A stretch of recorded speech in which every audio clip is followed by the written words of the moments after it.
Deerfield Township wants a piece of a homeowner's land, but he says he's not giving it up. All of that, and this will be the road. Curtis Pendergrass doesn't want a road to run through his property. He lives on Primrose in Loveland Park, and Deerfield Township wants to buy .013 acres of his land to align the roads near his house. What they want to do is they want to straighten this road out. This is Primrose, and they want to connect it to Rich Road, and they're saying it's a safety issue. But it's a very odd intersection. There's been accidents at this intersection. The roads are too close to each other, coming in at odd angles. This would take two main roads, align them into one. Today, Pendergrass got a visit. He says a man working for the township offered him money to create an easement that would allow the township to straighten the roads. A fast food chain is taking a licking for its finger-licking good chicken shaped like a rat. Very hard and rubbery. California security guard DeVoris Dixon says he bought a 3-piece box of tenders at a KFC in L.A. On the Randy Economy radio show, he described taking a bite. It was very nasty. I spit it out. I looked down at my hand and I realized that it was in the shape of a rat with a tail and everything in it. Dixon posted photos on his Facebook page and he put the tender in the freezer. He says he returned to the restaurant with photos and his receipt. The manager actually freaked out to confirm that it was a rat. She apologized for it. They actually just offered me a free meal, which he declined. He says he's lawyering up. This is what a chicken tender tends to look like. But shape alone is not enough to prove a chicken tender guilty of being a breaded rat. KFC says our chicken tenders often vary in size and shape, and we currently have no evidence to support. This man tied down his entire house in preparation for a hurricane. And what happened later shocked everyone. A man named Pedro was not going to lose his entire house to a hurricane. That's what he did. He spent hundreds of dollars buying straps to tie down his house. Everyone thought it was a stupid idea, but Pedro didn't listen and decided to do whatever it took to save his house. It took him a whole day to tie down his entire house. But this is what it looked like after he tied it down. Just before the hurricane, when Pedro posted this picture online, everyone laughed at him, saying that it wouldn't survive Hurricane Milton. Then the hurricane hit and caused a lot of destruction. Many people's houses were damaged, costing them thousands of dollars. But after the hurricane was over, Pedro's house survived thanks to his brilliant idea of tying it down. His house was not damaged by the hurricane. After everyone saw that his house was intact, they started applauding him for his out-of-the-box thinking and his legendary plan.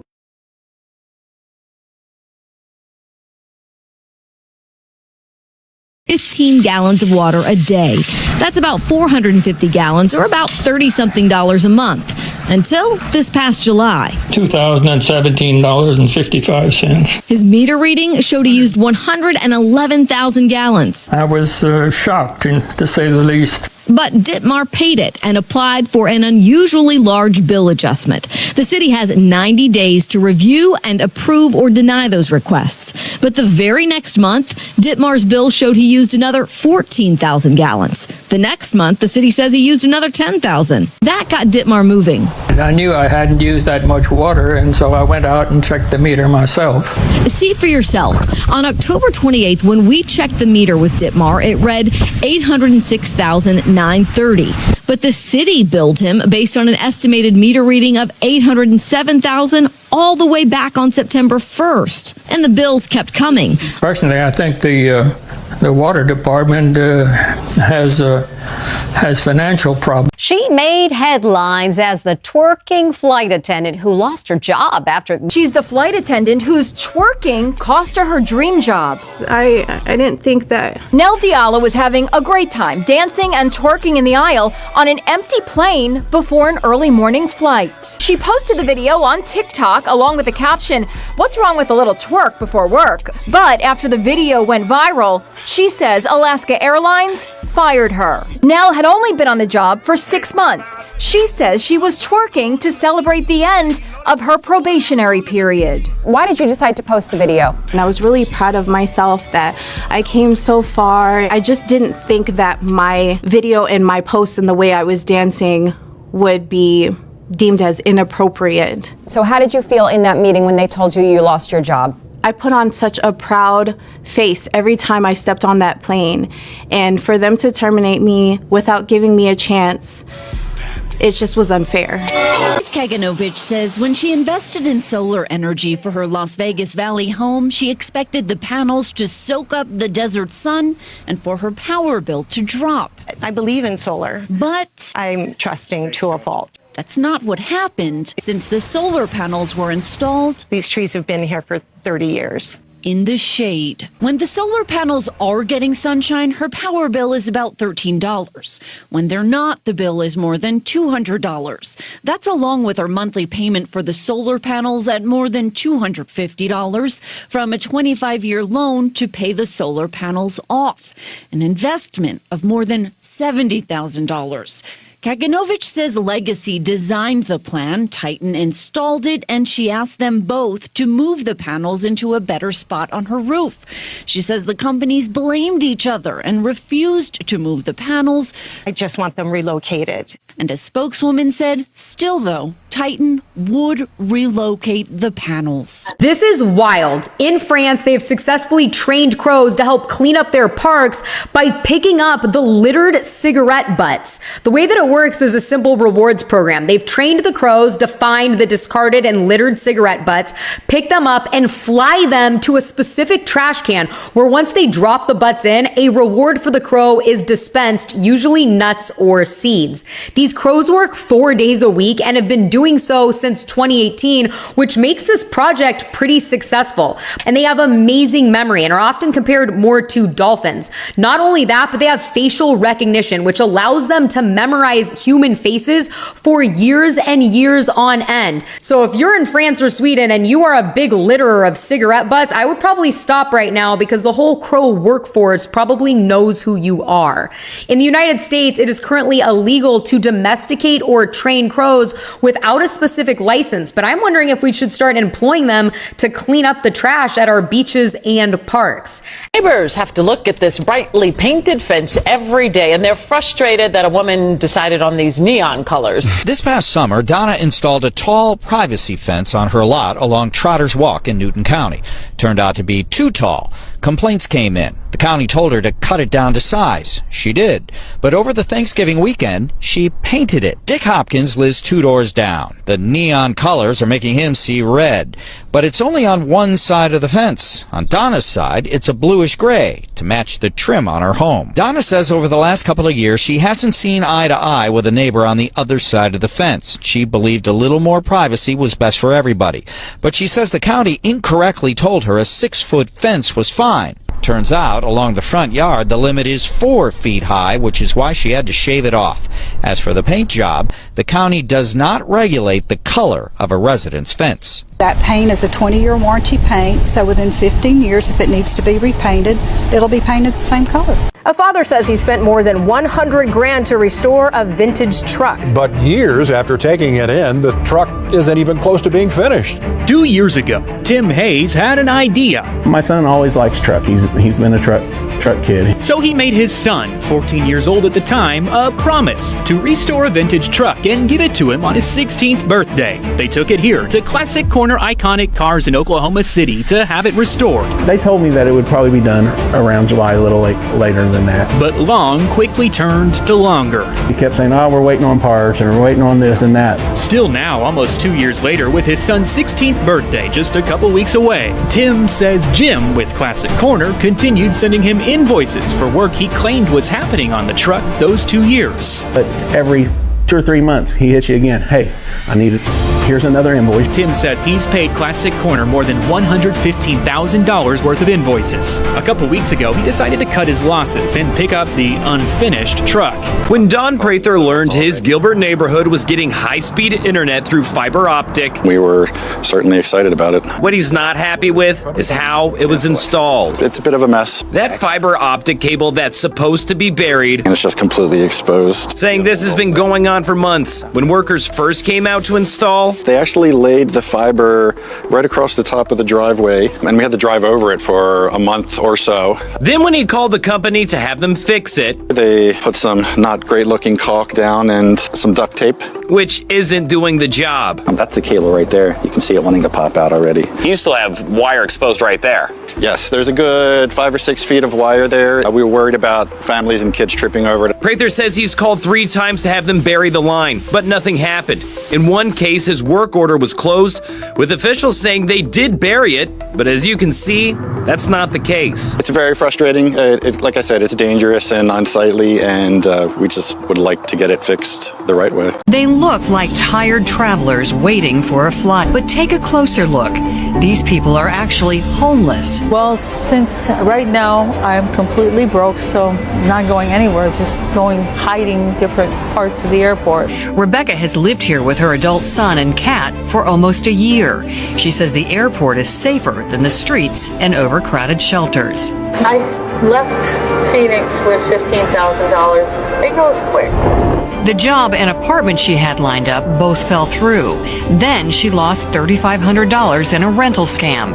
Broke, she landed at the airport, homeless. She uses the Wi-Fi at the airport to apply for jobs. She did get a job, ironically, here at the airport, doing what she did in Phoenix, pushing passengers in wheelchairs, but was fired a week later. She believes the company found out she was homeless. Since January, she has been living at a long-term hotel where she can now cook, shower, and finally sleep in a bed. A woman who paid $40 extra for her specific seat on a flight had a dad try to guilt trip her into switching seats. So this woman, named Riley, says she always pays extra to have a specific seat. On this flight, she'd upgraded to a window seat near the front of the plane. While she was settling in, she saw a couple walk over with 2 kids that were between about the ages of 5 and 10 years old. She felt someone grab her shoulder, and it was the dad in the family. He had learned that no one was sitting in the middle seat of the row behind Riley. That dad then demanded that Riley move to the middle seat in the row behind her so that the family could all sit together. Riley explained to him that she had plane anxiety and needed to sit next to a window to alleviate it, but her real concern was that she didn't want to sit between 2 people, especially after she'd paid extra for the right not to. Also, there's a better way to ask someone to switch seats on a plane, with ask being the key word. Clint Henderson, managing editor at The Points Guy, advised that people wanting to swap seats should make sure that the seat they are trading is at least equal to or better than the seat that they will receive. Swapping a cozy window seat for a middle one a row back? Definitely a downgrade. The dad was upset when Riley had no plans to move seats, and she told him that he could maybe move and sit in the middle seat behind so that the mom and the kids could at least sit together. What would you do in this woman's situation? July 1st, that's the date. That's when car dealers will stop printing and handing out temporary paper plates or tags for vehicles. So it was back in 2021 when we showed you just how big the problem had grown, when fake temporary paper tags were popping up on the getaway vehicles of suspects all the way up in New York.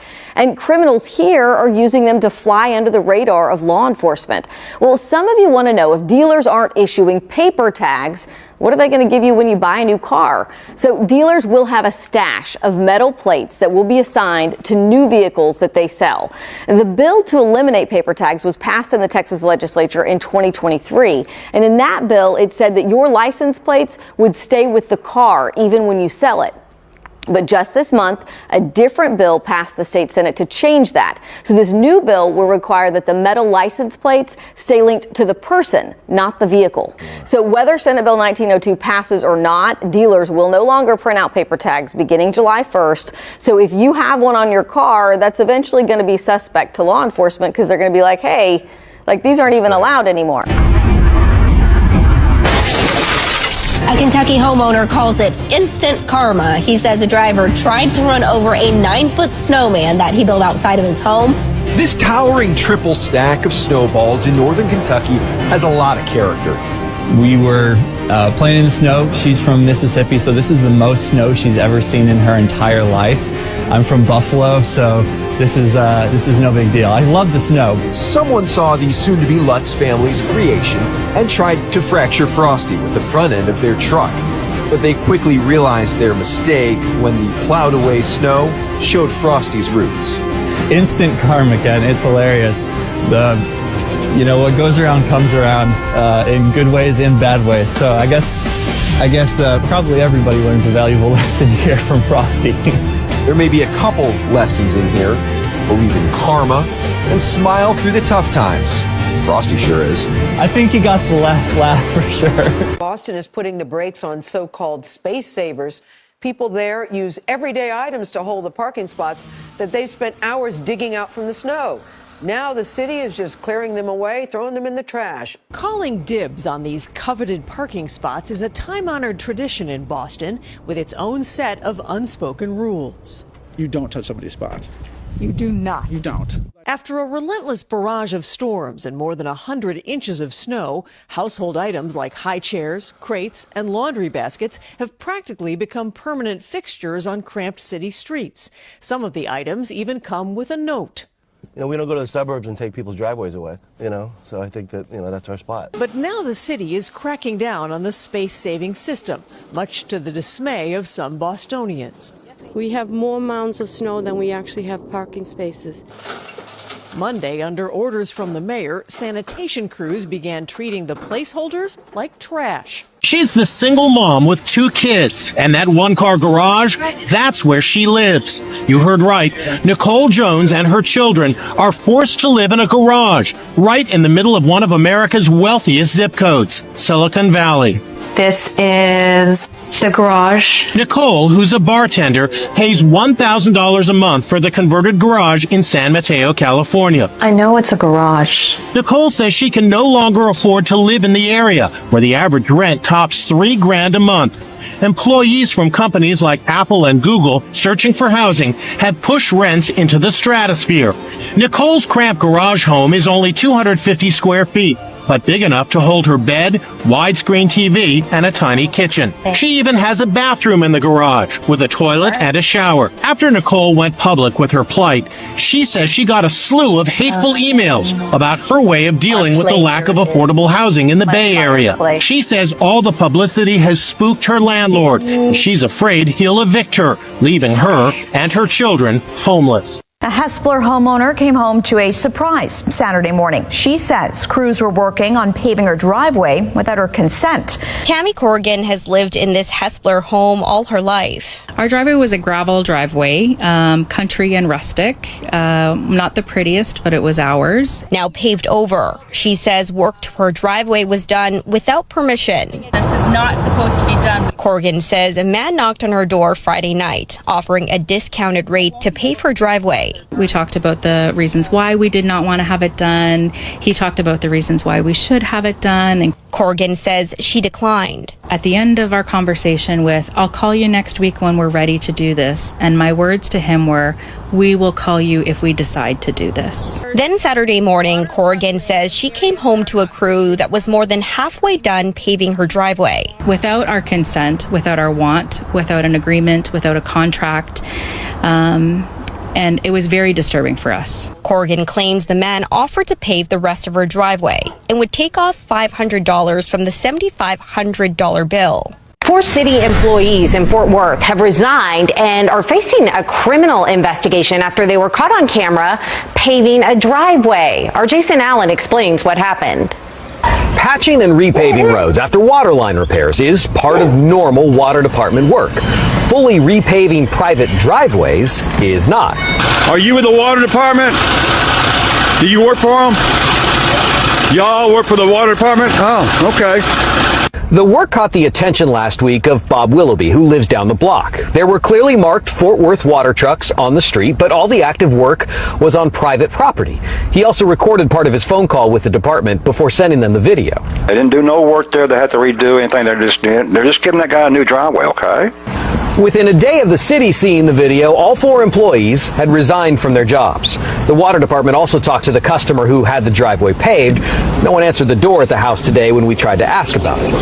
Of all the places in the city this could have happened, it happened on Willoughby Street. A simple home improvement purchase turned into a nightmare for a local family. Now they want to warn all homeowners.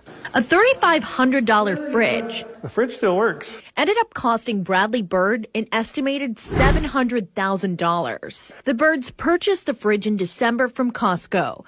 The new fridge, installed by a third-party contractor, was provided by Costco. Everything looked operational.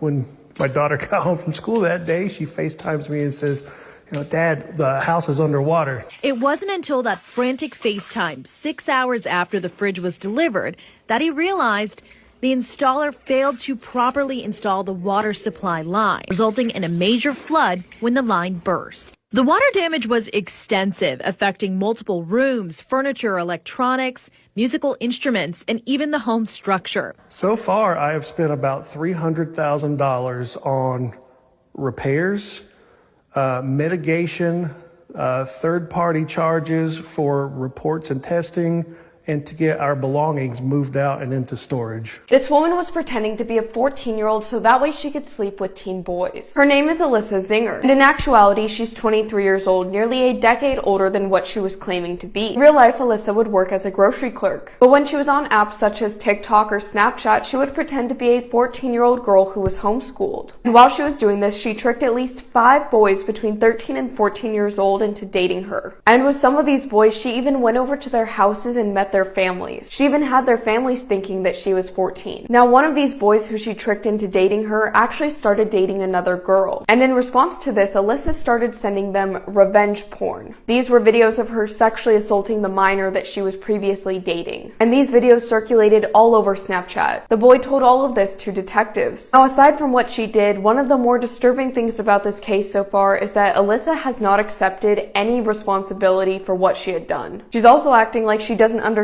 why what she did is wrong. On top of that, she's been extremely uncooperative. She actually gave detectives a phone that was not hers when they initially asked her for her phone. She said that her true phone was lost. This mother of 2 just died from drinking too much water. 35-year-old Ashley Summers apparently overwhelmed her body while trying to hydrate in the summer heat. It was a hot summer day, and Ashley told her family she felt like she was suffering from dehydration, so she did what most people would do. She grabbed a couple bottles of water, consuming 4 16-ounce bottles in just 20 minutes. Ashley's brother, Devon, says she soon began feeling sick. She had her head in her hands the whole way home because she just felt so dizzy. And they got home. She started to walk across the garage to go into the house, and she passed out and never regain consciousness after that. So what does water intoxication do to the body? When we talk about taking in water, we talk about the fact of how much can your kidneys get rid of that fluid at a normal level. If you drink too much fluid too fast, you're not going to get rid of that fluid. You're holding on to it. Ashley's death is not an isolated case.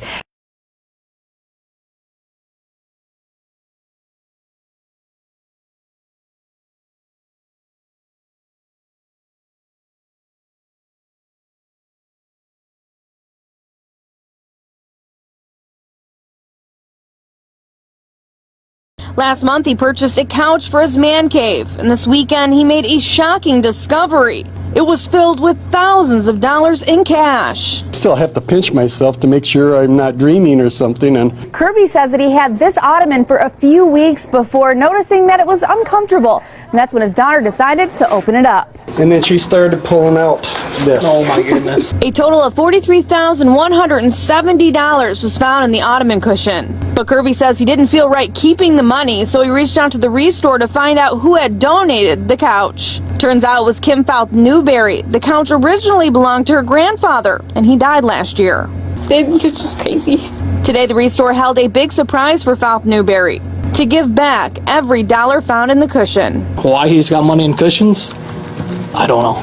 Complete awesome. Like, we talked about that. Kirby says an attorney told him that he had no legal obligation to give the money back, but he felt like he had to morally. And that's something that Rick Merling, the store manager. It's being called the biggest copper wiring theft in our state's history.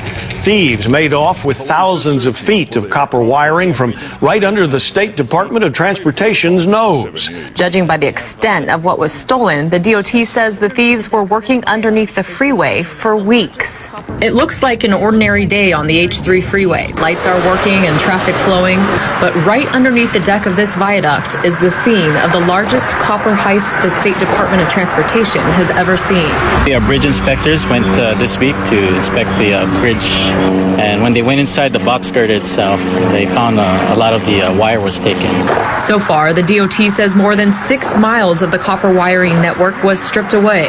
The wiring provided lights and power to the inspectors inspectors so they could check the structural integrity of the freeway. We inspected that area 2 years ago, and everything was fine then. So it just happened it's kind of recent. HPD's criminal investigation team went down to check it out as well. Inspectors say it doesn't look like a one-man job. The complaints are piling up about these new shrinking garden hoses that you see for sale just about everywhere these days. They look so convenient in the commercials, but have you seen the reviews online? David Kapp loves his garden but hates dealing with big, bulky hoses. So when he saw a commercial for the flexible hose, he got very interested. The big attraction to me was no kinking, and she could pull the thing wherever she went. It was lightweight, and we could sprinkle to our heart's content. So David ordered 2 of their longest hoses for a total of $86 with shipping. He says they expanded just like in the commercials, but the similarity ended there. He could not get them to run a sprinkler properly. They don't work with sprinkler attachments. The water came out, but it was just that little... But that wasn't the worst of it. After a few weeks, his other hose burst. It's filling up the bowl, as you can see. When he lifted it up, he was flooded by a cascade of water. It's coming out the middle of the hose. It appeared to have multiple holes. So David got online and found more than 200 complaints on Amazon.com about the flexible hose bursting or breaking in some way. We emailed the company twice and left a voicemail message, but received no response. Cell phone video captures a couple loading up bags bursting at the seams of stolen copper wire. This came out of my car. I saw you walking out of her building, sir. Ma'am, this came out of my car. Did you see me carry that out of the building? The man on video, identified as 41-year-old Justin Franklin, claimed he owned it. But Harris County Precinct 1 constable investigators say he spent hours pulling it out of this vacant Northwest Houston office building. I think he tried to disguise it as if he was a contractor kind of coming to the building to do some work. But it's very, very clear this was a lot of stuff that he took. It happened in early June. The couple identified through that 3-minute video after stripping the 5-story, 12,000 square foot building of more than $300,000 worth of wire. It completely shuts down business. And then you've got to get permitting, and you've got to get a bunch of things to rewire, and it is a huge undertaking. Investigators identified the woman behind the wheel as 41-year-old Christina Pivorato. She had to get out and help lift one of the bags, appearing to be too heavy for just one person. All of it crammed in the back of a Toyota SUV. A woman sees something in the parking lot on a blazing hot day. You okay? There's a dog inside that pickup truck. The windows were rolled down about this much. The dog was clearly at that point in distress, panting really heavily. Suzanne called 911, but she says she couldn't wait for police to arrive. So she took matters into her own hands to rescue the dog. She went to open the door of the pickup truck, and to her surprise, it was unlocked. Suzanne gave the dog water from her water bottle. 10 minutes later, an officer showed up. Turns out her good deed, giving the pooch some cold water, landed her in hot water. So what right do you think you have to open someone's door? Turns out under North Carolina state law, only first responders are allowed to enter a car if they can't locate the owner. The police officer got very close to me and just started raising his voice, yelling at me, telling me that I had broken the law. That I had absolutely no right to go into somebody else's property. The officer accused Suzanne of trespassing because she opened the car door to come to the aid of the dog. The suspect was caught running down the street with the giant swan tucked under his arm. Then he stuffs the bird into the back seat of the getaway car with his buddies. The 4 knuckleheads are cracking up as they take off. Stephanie Santiago witnessed the swan napping. One of them was actually looking out the window with a stupid smile on his face. Swans are known for being territorial and making loud noises if a human gets too close. But the snatched swan is a species known as a mute swan. These swans are even quieter, so she didn't make a lot of noise when she was taken. To make this all the more upsetting, the swan had just given birth, and her lifelong mate has been calling out in distress, desperate for his long-lost love. Stephanie shared her video of the theft, and the Howard Beach community in Queens, New York, leapt into action. The community was enraged. These birds are a fixture in our community. They have families, they have babies, they reproduce. A resident spotted the suspects and called cops. They have apprehended the vehicle that was used and involved with the swan abduction, and the vehicle and the occupants unfortunately have no swan with them. Those stunning comments caught on tape by a Houston woman who says she secretly recorded a doctor and staff during her surgery. Now, in these recordings, you hear remarks about her looks and her personality. Listen carefully, because few ever hear this. Secret recordings a patient says she made from the operating room.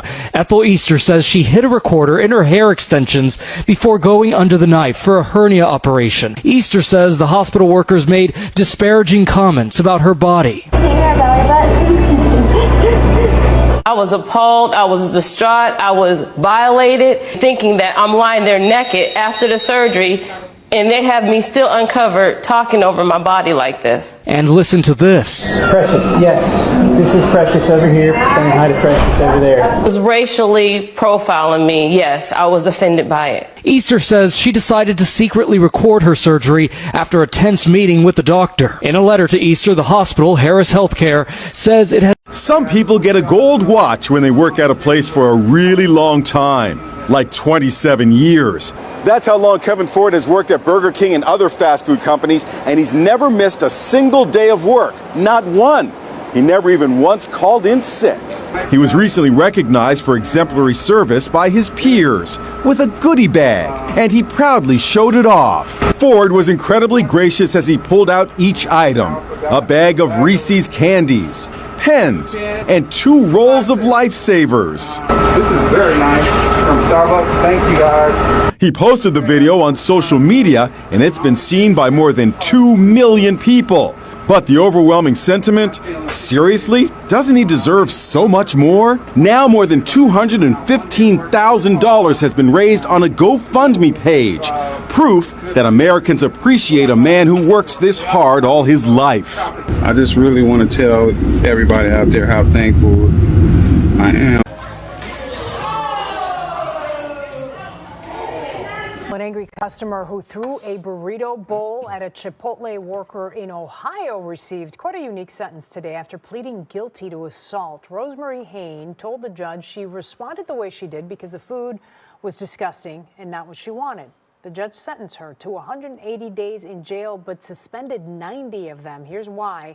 He also gave her the option to get 60 days of jail credit. The judge told Hain that she would have to work 20 hours a week at a fast food restaurant for 2 months. Do you want to walk in her shoes for 2 months and learn how people should treat people, or do you want to do your jail time? I'd like to walk in her shoes. Why should the city taxpayers pay for her and feed her for 90 days in jail if I can teach her a sense of empathy?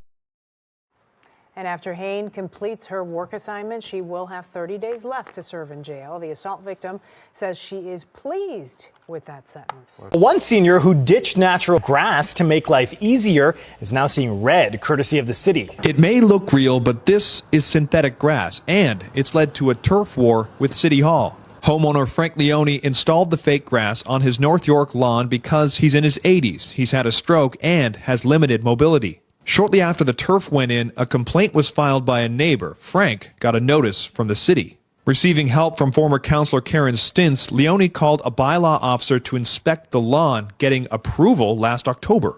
And he got it in writing.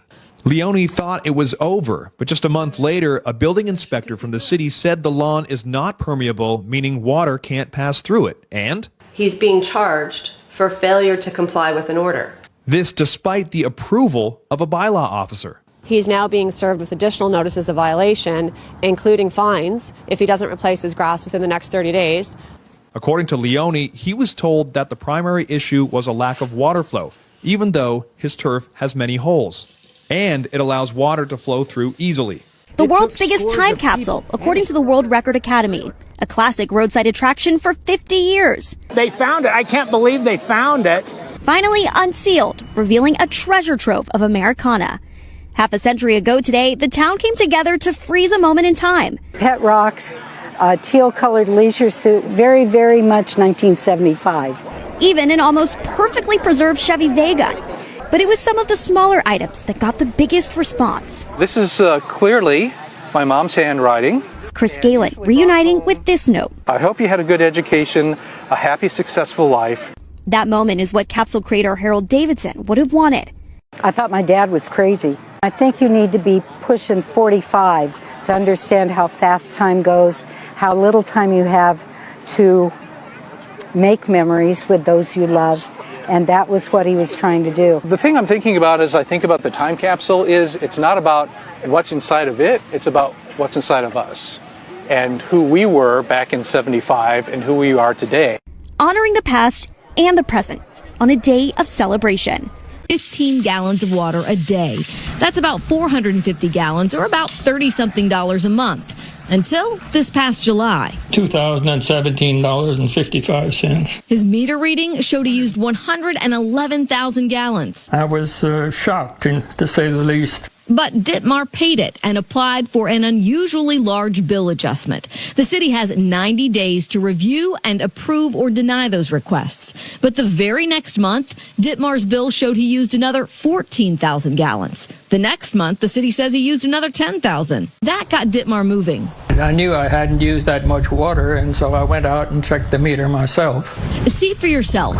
On October 28th, when we checked the meter with Ditmar, it read 806,930. But the city billed him based on an estimated meter reading of 807,000 all the way back on September 1st. And the bills kept coming. Personally, I think the water department has financial problems. He's just 17, but he's already a father. And who the mother is will shock you. She used to be his nanny. The live-in nanny, Marissa Mowry, was 22 years old. Chris McBride was just an 11-year-old kid, as you can see in this home video. She said that she loved me. She said that she wanted to date, but she couldn't let anyone know. Did Marissa make you lie about this? Yeah, plenty of times. She said, you have to lie or else I'm gonna have to go away.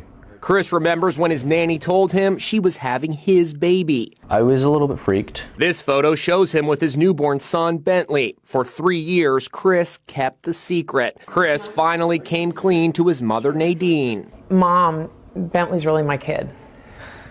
No, there's no way. When the results came back in, I went and threw up. The nanny was charged with multiple counts of sexual battery in Florida and was sentenced to 20 years in prison. With his trusty chalk stick in hand, traffic agent Jim Brennan traverses the village of Irvington, New York, tracking tires of parked cars. I chalked it at 8:30. I came back at 12:30. The chalk marks are still on it, so I wrote it for a 2-hour violation. But Brennan is violating the Constitution. Michigan, who argued that marking tires is similar to police secretly putting a GPS on a vehicle without a proper warrant. That's a violation of the Fourth Amendment right against unreasonable searches. I don't mind at all. I think it's chalk wipes off very, very easily, so it's not a problem. The court, which covers 4 Midwest states, ruled that now a warrant is needed because the purpose of marking tires is to raise revenue and not for public safety. Ken Kissel, who owns Livewire Security in Irvington, says the chalking keeps 3 spots open for customers. So somebody can run in, run out, and not have to worry about getting a ticket for just being parked for 5 minutes like you do with a lot of other towns that have parking meters. In the meantime, the village is considering more high-tech options. A groomer grabs the dog by the face in order to trim its coat. That's Tara Leader reacting in the background of the video she recorded last night on her phone. I was getting upset and I wanted to have proof so I could take action and show somebody that this is happening. She recorded for about 2 minutes, dropping her phone as she banged on the window. Tara then waited for the dog's owner to show. Because that's what I would hope somebody did for me. The dog's owner, Brooke Bowers, posted that video on Facebook last night.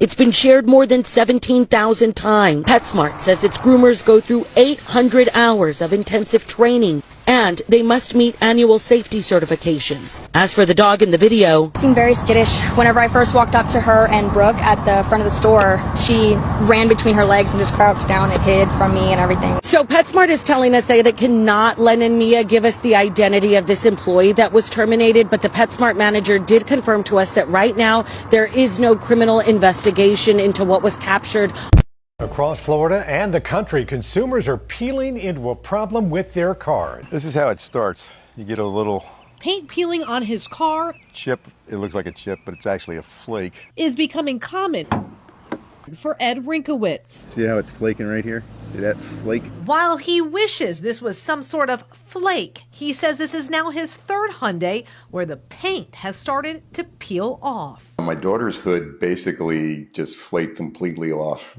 Probably maybe 10% of the paint was left on it. And then my wife's car started, and that was probably 30 to 40% that was coming off. And we traded both those cars in. Both of those cars were white. It starts out just like a tiny, like a stone chip. That's what it looks like. But then it like bubbles up, and then it starts coming off like in sheets. Many of you also reached out telling us about peeling paint. Then we uncovered Facebook groups with thousands of members across the country saying the same thing happened to them. From Hyundai to Kia to Toyota and Chevy, a majority of the cars were white. This morning, San Francisco residents are fed up after being kept up at night by driverless Waymo cars honking at each other through the night as they park. I could not be more cranky today. Over the past 2 weeks, I've been woken up more times overnight than I have combined over 20 years. Waymo says the vehicles automatically honk their horns when other cars get too close to them while reversing. It'll be honk, honk, honk, honk, honk, honk. It doesn't last very long. It only lasts like maybe 10, 15 seconds. But imagine if your alarm clock is going off for 10 or 15 seconds. Sophia Tong has been running a 24-hour live stream capturing the chaos. When they all come back at once, they get into a traffic jam and they start honking at each other. It's so silly to think about, robots getting into traffic jams, but here we are. Waymo says that while the feature has been working great in the city, they didn't anticipate it would happen so often in their own parking lots. Restaurant surveillance cameras show the plumber returning. He put a balloon into our grease trap and he's not going to remove it until we paid. Text exchanged between the parties show the owners were given about an hour to pay their bill before the plumber left for the weekend. If we were to leave the balloon in there, it would overflow the restaurant with water, dirty water that's going down the grease trap. And basically, we would have to shut down. Plumber Joel Heverin tells 14 News over the phone. He says the restaurant also had a history of being slow to make payments. I don't have a magic wand I can wave and remove all of the garbage and debris from the drain line. So what we can do is we can snake it, we can verify that it's open and working correctly, which is what we did. Police officers came to the restaurant to mediate. Seen and the bill paid, Heverin Plumbing removed the blockage. All right, you're good to go. The restaurant says the bill they handed over ultimately was marked. We don't want that to happen to other customers and clients of his or other plumbers because it's just ridiculous that it had to come down to this.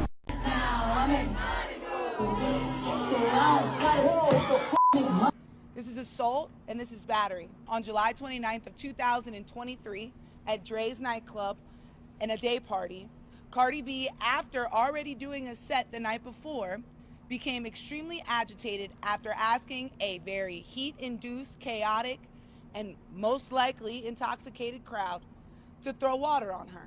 This is not a situation where a fan threw a phone at someone on stage with no provocation. Something was asked of a crowd by an entertainer, by a professional, and a response was had. Whether that response was something that they would have agreed to, it was a response that was invited by Cardi B.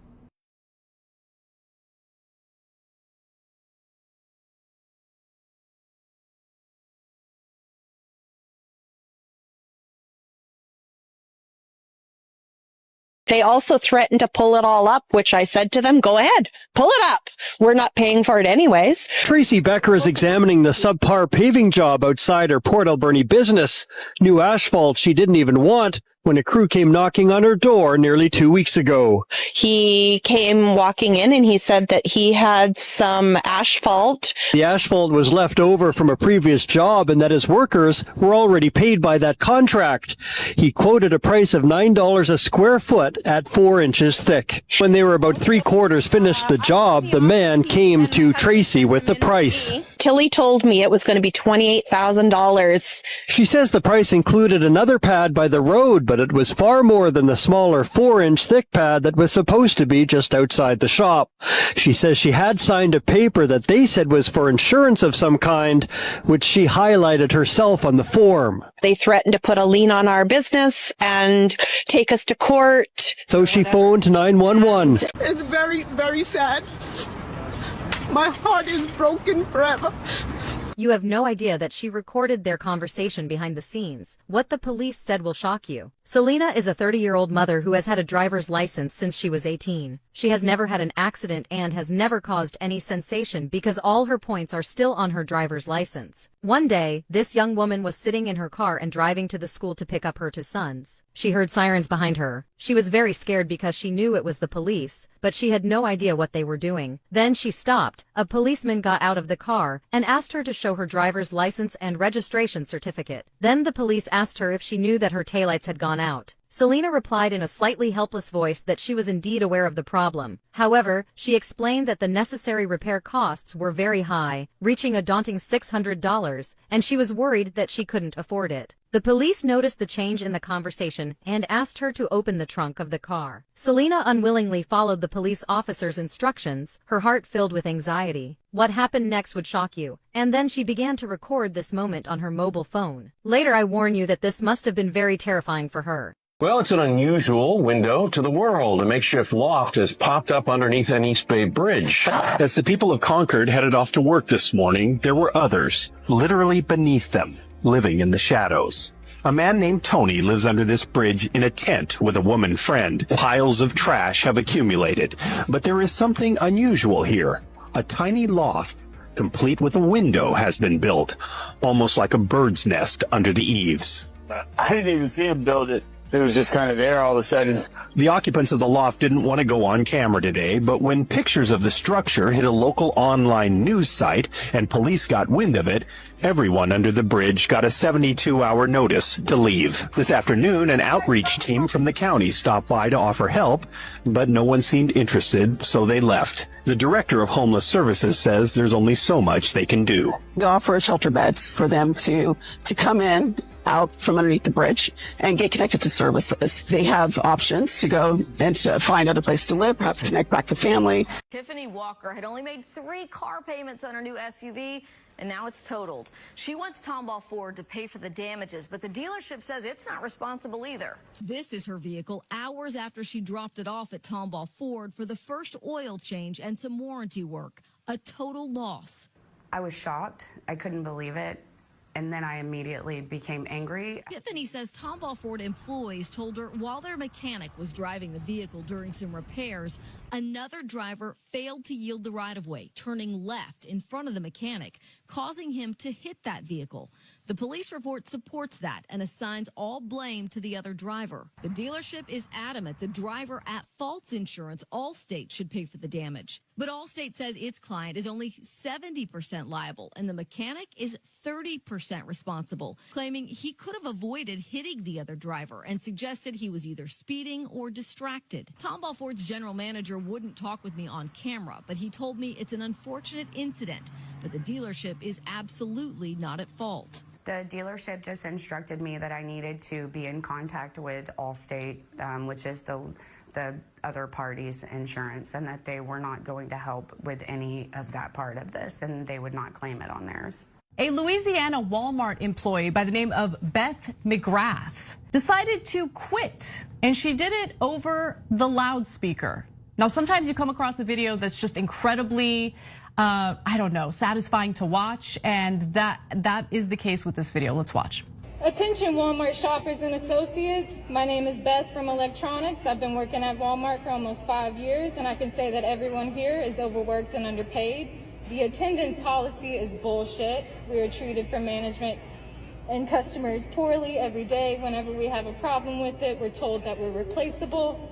I'm tired of the constant gaslighting. This company treats their elderly associates like shit. To Jared, our store manager, you're a pervert. Greta and Kathy, shame on y'all for treating your associates the way you do. I hope you don't speak to your families the way you speak to us. Shout out to Cominique, Patty, Chardell, and so many more. Walmart doesn't deserve y'all. Fuck management and fuck this job. I quit. Every day, Anna Price tries to stop cars from driving past the stop school bus on her daughter's route over and over and over again. So we staked out the bus stop for 4 days last week.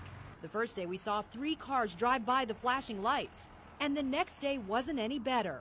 Hey!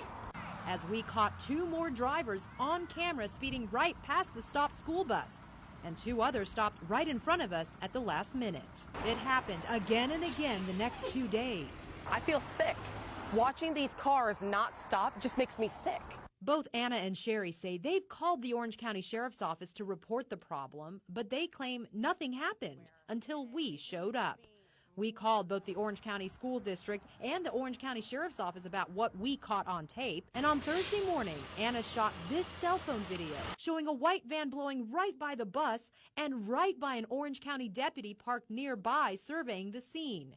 She says they were back Friday morning handing out tickets. Can you tie your shoe? But these moms say what they would really like to see is a better spot for the bus stop. School cafeteria worker admits she did wrong, and she understands why she was fired. For 14 years, Debbie Saltzman worked as a beloved lunch lady here at Denver Place Elementary School in Wilmington. She says she would upgrade the lunch of a child who didn't have enough money or give them extra food if they said they were still hungry. If they didn't have enough money on their account, they would get a cheese sandwich instead. When they got a free lunch, that would come back and say, Miss Debbie, I'm still hungry. Didn't you get your belly full for supper last night? And you don't know how many times they heard they didn't have supper that night.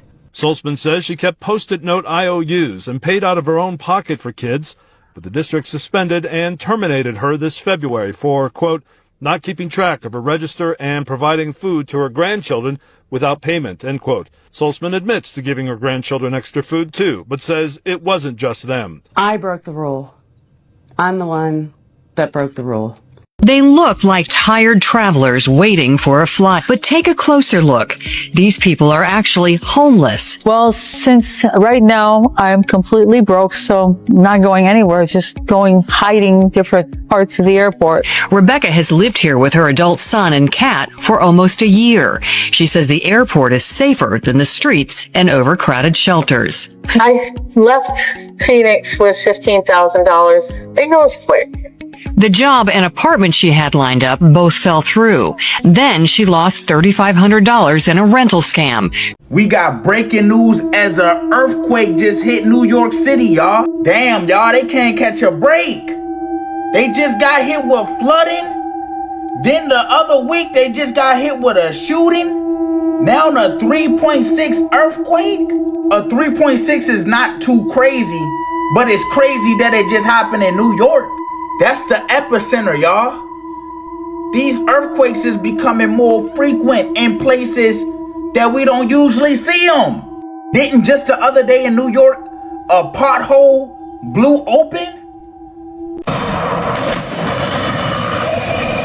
This new runaway truck ramp is the first of its kind here in the state of Utah. Instead of using gravel to slow down the truck, they use these wire nets across the whole truck ramp. For 15 years, Marty Phipps has owned the gas station on the corner of Logan Road and Bear Lake Boulevard. We have a new street light in place, and people get cognizant that when it's green, you go.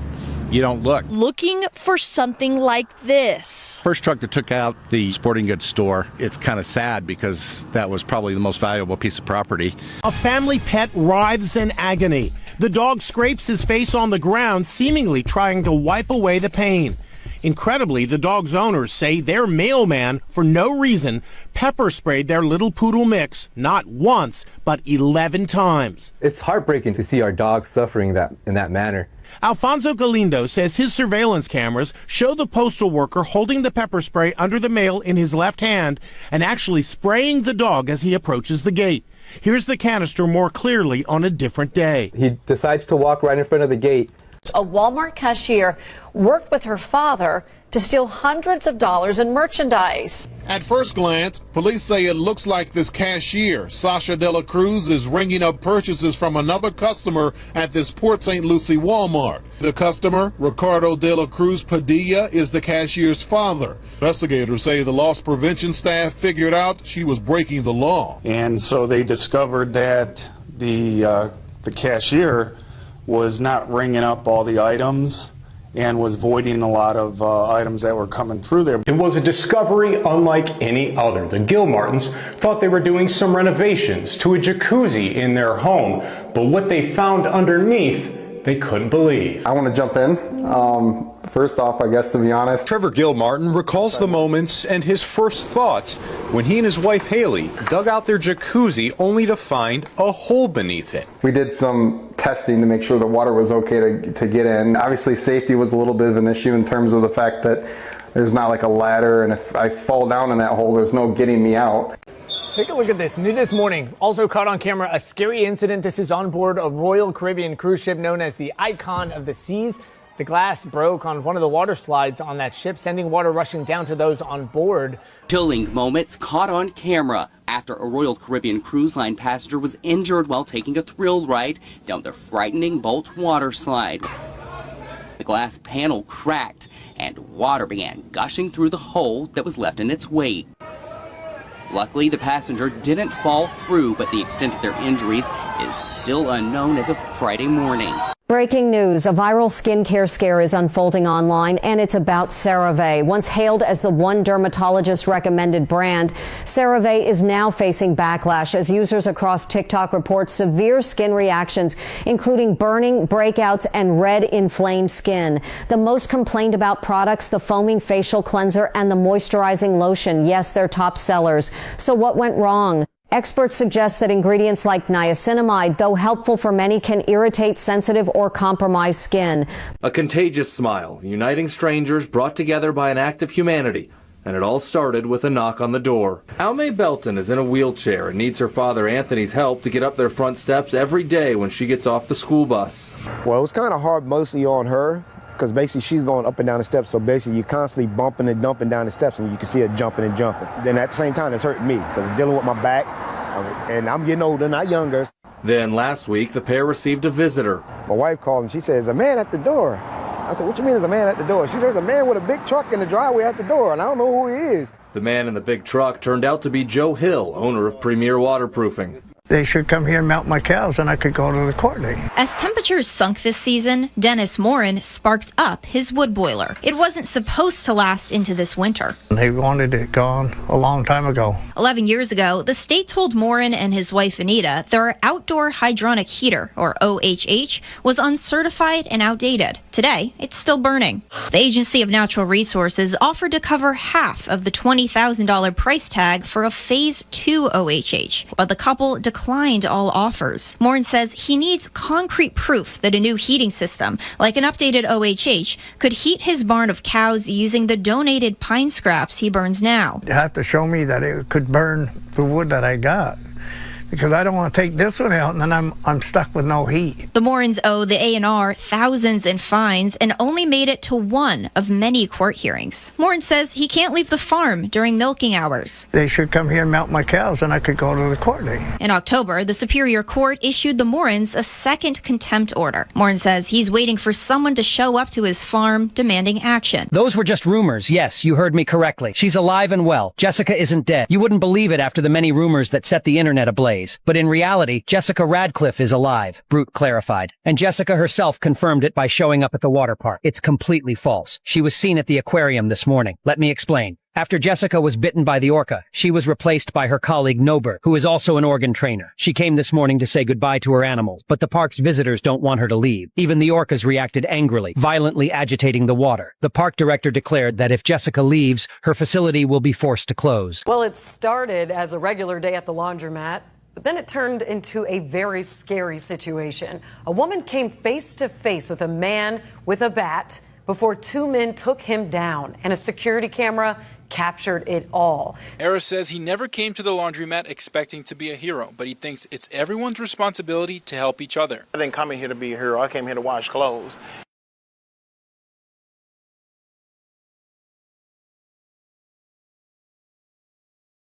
A male is the new lead cheerleader for the Vikings, and people are freaking out over this. The news was just announced today, and multiple season pass holders have already refunded their season pass, saying that this is the reason. And to make fans even more upset, the Vikings didn't just hire one male cheerleader, they hired a second as well. Now, what do I personally think of this? I could care less. I don't see why cheer teams need to be only female, although I know that is how it's been in the past. And I'd get the outrage if it was something like a male joining a female football league, as that's only for females. But with cheerleading, it's never been exclusive to only women, so I think this is a major overreaction. That's my opinion. Let me know in the comments if you think I'm wrong, and make sure to follow if you want to get all your news in one place. Walmart warned us, and now they've done it. Walmart just jacked up their prices, and I have the list right over here. Some everyday essentials up 50% almost overnight. The company is blaming President Trump's tariffs. Let's break it down for you right here. CNBC tracked the prices of the same items on May 20th and then on July 7th, same items. A 12-piece pot and pan set from Drew Barrymore's line used to be $99, now $149. That's a 51% price jump.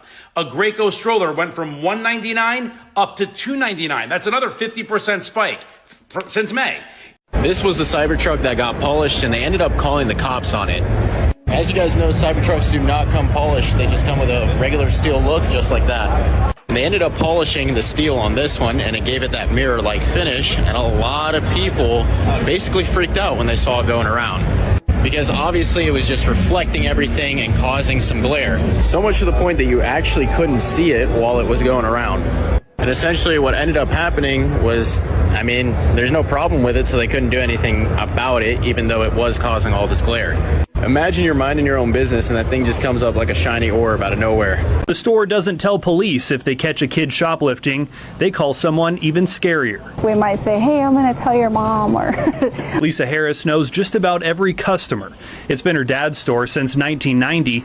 It became hers in 2007. It's a very big ball and chain. You know, you're choosing a lifestyle to run a store on the reservation. Locals in Kaibato do not take this little store for granted. If it wasn't here and they needed ice, fresh produce, or ground beef, they'd have to drive 45 minutes each way to get it.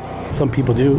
Harris could charge more for that convenience, but she and her father have always kept prices reasonable. About these two metal prongs sticking out of the highway near the westbound lanes of I-285 and Peachtree Industrial Boulevard. It was like immediate pop, pop. I heard and felt it.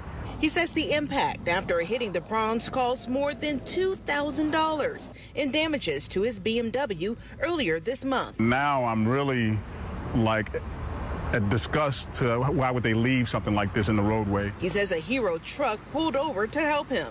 This 77-year-old woman went to the bank. Julia Yankowski was trying to withdraw $20 and found out she had $1 billion in her checking account. My balance showed I had all this money in it, and it terrified me, and it's not mine. From the Chase branch in Largo, Florida, when she found the mistake in her balance. It showed $999,855.94. $1 billion? It's a stunning sight. Thousands of packages stolen right off of trains. If your UPS or Amazon package hasn't arrived, it might be somewhere here in this mess, discarded on a Union Pacific Railroad track near downtown LA. As freight trains slow down or come to a halt, the thieves leap on board with bolt cutters, open giant containers, and take whatever they want. This is what they leave behind. All these boxes, some empty, some not. Look, this box was full of COVID home testing kits, a precious product tough to buy at many pharmacies. New this morning, health officials are sounding the alarm after a California resident tested positive for the bubonic plague. This is the same rare and dangerous disease that killed 25 million people in the Middle Ages. It's believed that the person contracted the plague after being bitten by an infected flea in South Lake Tahoe. Health experts say that while it's rare, plague bacteria is commonly found in higher elevation areas and tends to be carried by rodents and fleas. The The person who contracted the plague is now at home recovering. Y'all won't believe what Disney is doing to Jamie Lee Curtis right now. We got Jamie Lee cannons before GTA 6. So in an attempt to market the new Freakier Friday movie, Disney has decided to get a little freakier with Jamie Lee Curtis. You see, recently Disney has been posting thirst traps of Jamie Lee Curtis on their social medias. And because of these thirst traps, people are learning two very big things about Jamie Lee Curtis that they did not know before. And the comments on these thirst traps are showing that everyone is loving it. I legitimately think that it might be the funniest comment section I've ever seen. America, we have another big recall, and this time it's eggs. So far, we have 65 people in 9 states that have been sickened by a salmonella outbreak. Now, the eggs were supplied by Milo's Poultry Farms, LLC, in Wisconsin, and they were shipped to stores and restaurants in Illinois, Michigan, and Wisconsin. But the Food and Drug Administration is saying they may have been sent to other states. So the eggs are labeled with Milo's Poultry Farm or Tony's Fresh Market. All egg types, sizes, and expiration dates are included in the recall. So the CDC said the true number of sick people in this outbreak is likely much higher than the numbers reported. New this morning, a popular brand of women's panty liner accused of containing a chemical known to cause cancer. This is according to a new lawsuit which was filed yesterday in Los Angeles. A lab test showed the Carefree panty liner contains forever chemicals that don't break down easily. Exposure has been linked to multiple health issues, including immune system damage, developmental defects, and increased risk of some cancers. The lawsuit demands that the company eliminate these chemicals from the panty liner or add a warning label on its packaging. The owner of Carefree panty liners has not responded yet to the lawsuit. As per research, sanitary pads, the most commonly used product, include toxic chemicals like carcinogens, reproductive toxins, and endocrine disruptors and allergens, which can be extremely harmful to health. Ladies, be careful of the sanitary pads you're using. Your synthetic sanitary pad may cause rashes, allergies, birth defects, or cervical cancer. It's a plastic license plate cover that allows you to read the license from straight on, but when viewed from an angle, the characters disappear. We were surprised to see more than 100 vehicles parked throughout the streets of New York City, illegally obscuring their plates. So who are these people hiding their license plates? Apparently, they're law enforcement. How do I know? Because they have placards like this on their dashboards. That's right. Every one of these personal vehicles we found parked outside precincts and courthouses around the city has illegally obscured plates. The officer who owns this vehicle didn't even bother with the plate cover, instead opting to hide his front plate under his windshield and painting over the rear plate. And there was this car with the front and rear plates obscured with those plastic plate covers. The placard on his dashboard says he's with the New York City Police Department, so I waited for him to return. Are you trying to avoid paying tolls and paying tickets by having those covers on your license plate? No. Then why would you put them on there?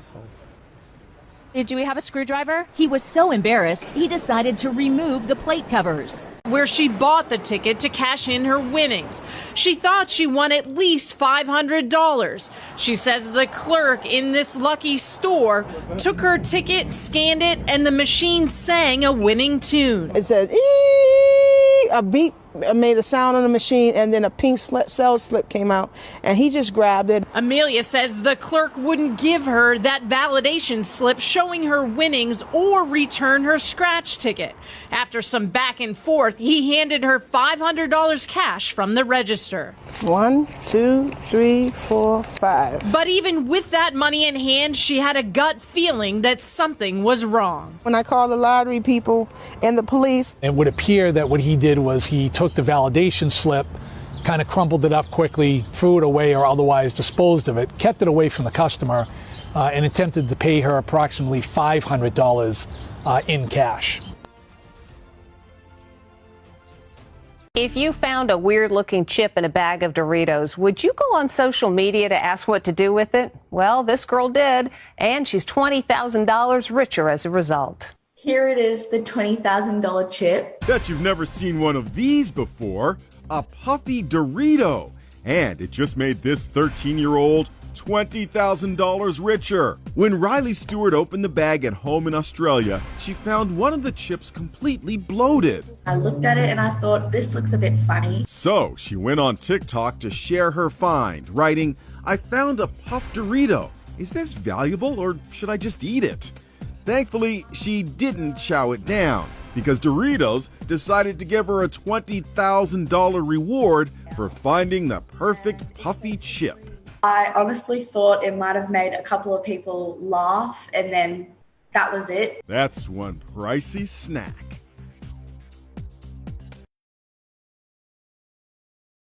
We now know what this monster looks like, who took the lives of 2 children and injured 17 others at a grade school in Minneapolis. Suspect was identified as Robin Westman, a trans man who before doing this released multiple videos on social media. They showed his weapons and ammunition laid across his room with messages written on every single one. Some of them said things like, "Where is your God?" and others said things like this. Also had a YouTube channel named Robin W, which has since been deleted, and that contained several videos of his guns, a manifesto in Russian and English, as well as a map of the Annunciation Church. In his alleged manifesto, he talks about being depressed, being sick, and thanking his friends and family for being there for him and saying, "I want to go out on my own means." And in the end, he even says, "Pray for the victims and their families." Rest in peace to those poor children who lost their lives, and prayers to everyone affected by this, and as always, I'll keep you guys updated.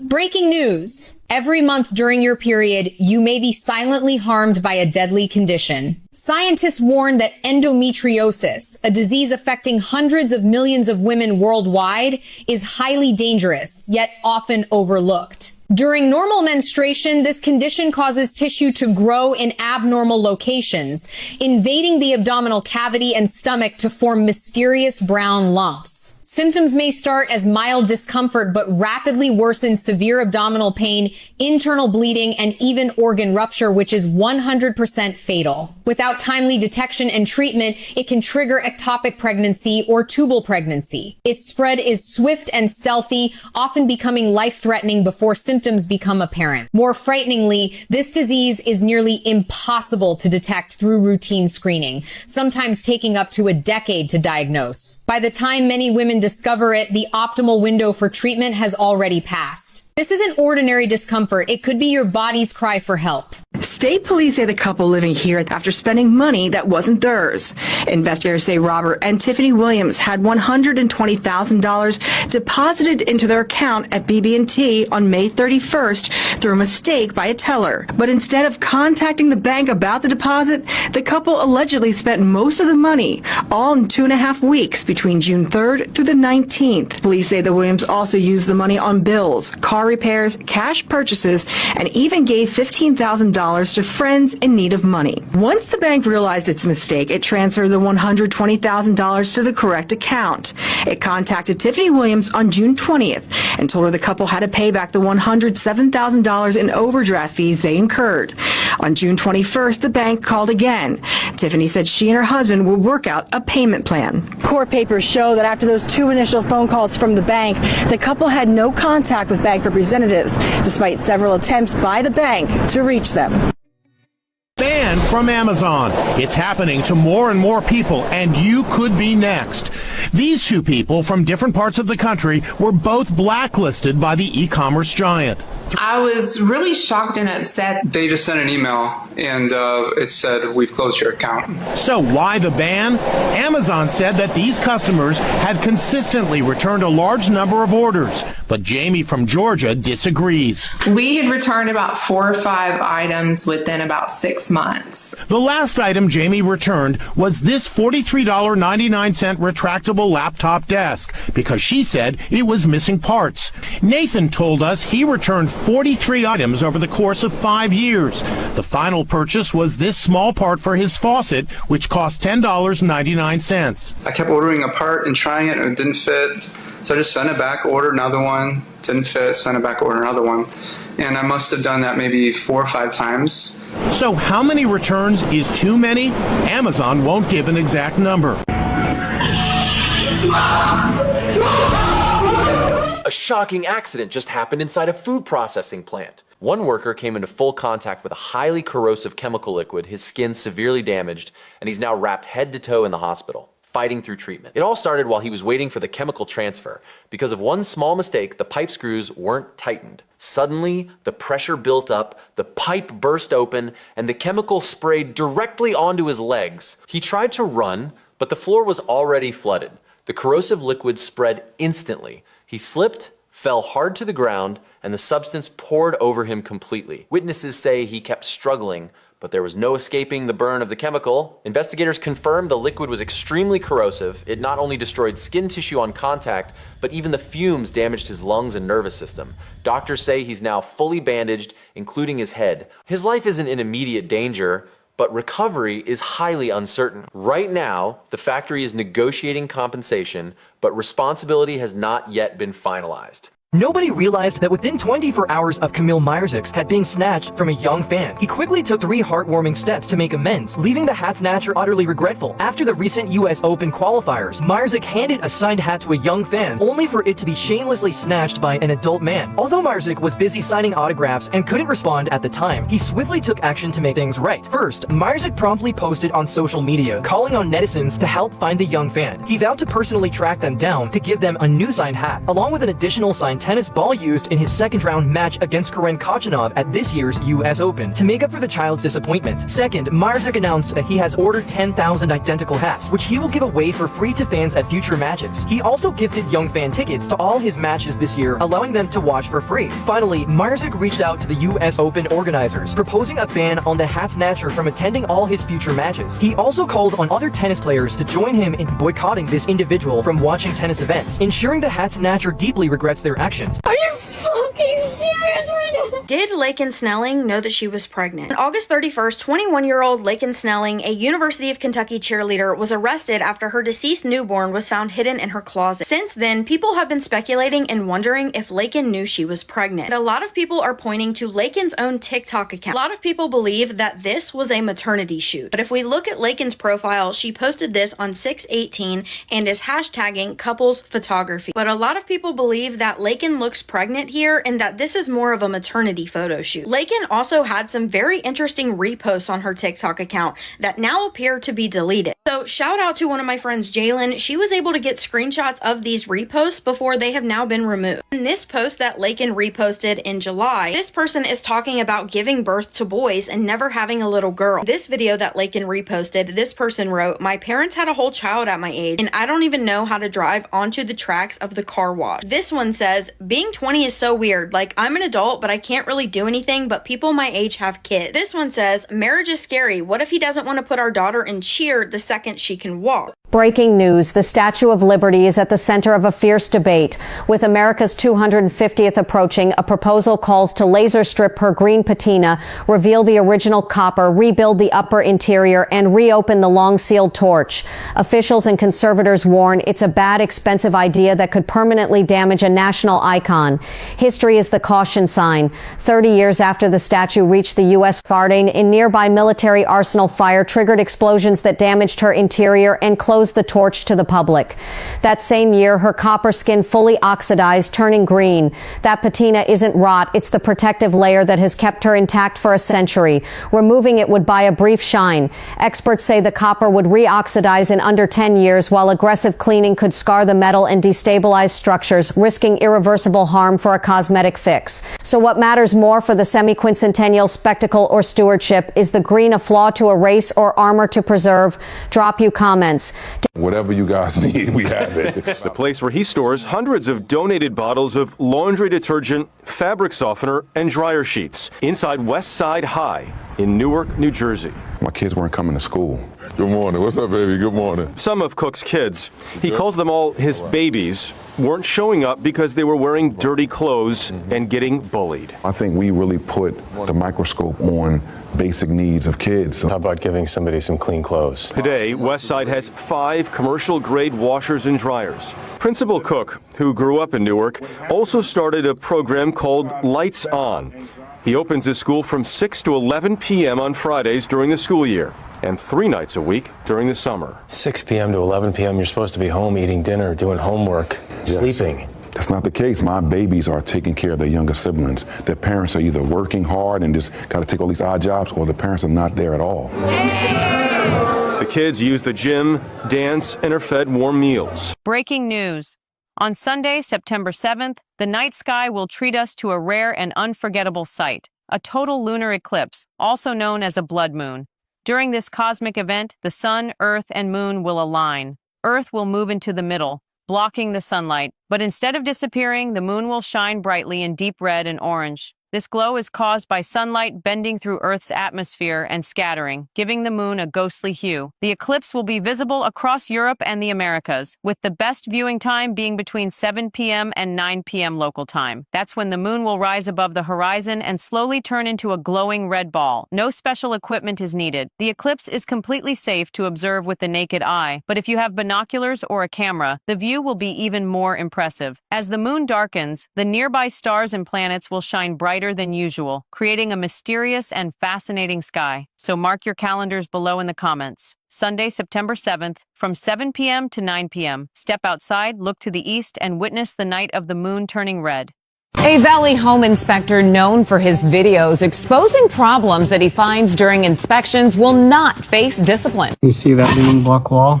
He specializes in new construction homes in Arizona, and his videos oftentimes expose flaws he finds, informing homeowners of their rights under Arizona law. But his inspection videos showing Taylor Morrison homes prompted the company to file a complaint against him with the Arizona State Board of Technical Registration, which regulates Porter's industry and his license. In the complaint, Taylor Morrison described Porter's posts as harassing, falsified, and bullying. This week, the board holding a hearing to discuss the complaint. The investigator assigned to the case saying there was no evidence to show Porter lied in any of his videos. A Taylor Morrison representative calling for Porter's license to be suspended. Board members had differing opinions. One called for discipline. Another said there was no violation and Porter's videos are protected. Ultimately, the board did not discipline Porter. People are very concerned with the way The Rock looks right now in his latest public appearance. Now, this is a video from a premiere that was posted yesterday, and as you can see, The Rock looks very different. Just in case it's been a while since you've seen The Rock, this is what he looked like during the Pain and Gain movie just a few years ago. Now, this one is a drastic difference. Obviously, this is him when he was 18 years old, still very good size, and this is him at one of his biggest. And another comparison of when he first started acting to what he looked like at his biggest during the Pain and Gain movie. And when you compare those images to this one right here of him from yesterday, you can tell, look at his chest, his waist is very small, his forearms are also very small. You can tell that he's taken a drastic change from just a few years ago. Now, some people are questioning, is this new look for a new movie role? Other people are claiming that he was on substances during his WWE and acting career to make him larger, and that now he's going to try and live long enough and fade away to just enjoy his millions and billions of dollars.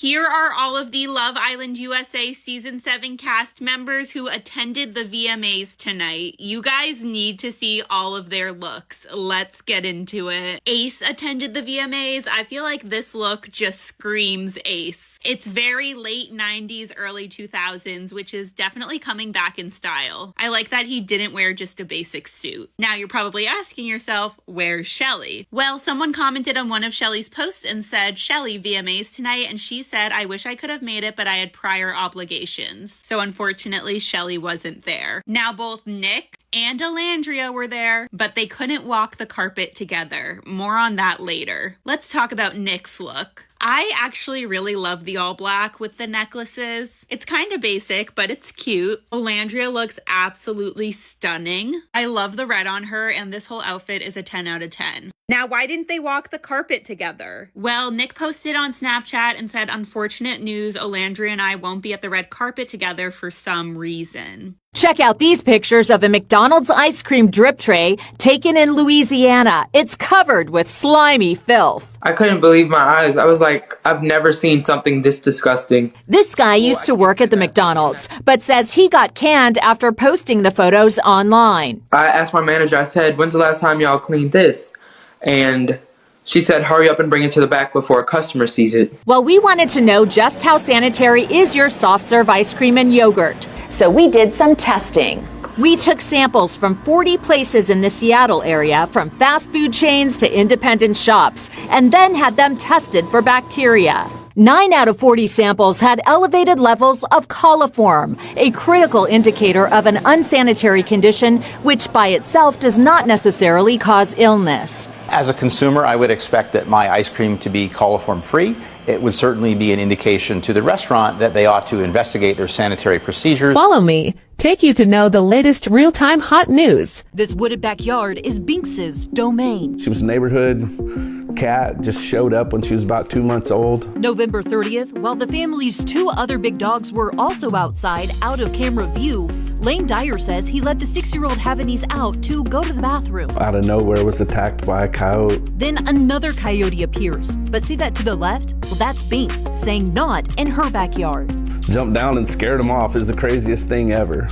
That gave Oakley enough time to run inside. Cut her open. She was gushing blood, from her chest and her side. The Dyers rushed Oakley to the hospital. She was stitched up and her leg was put in a splint.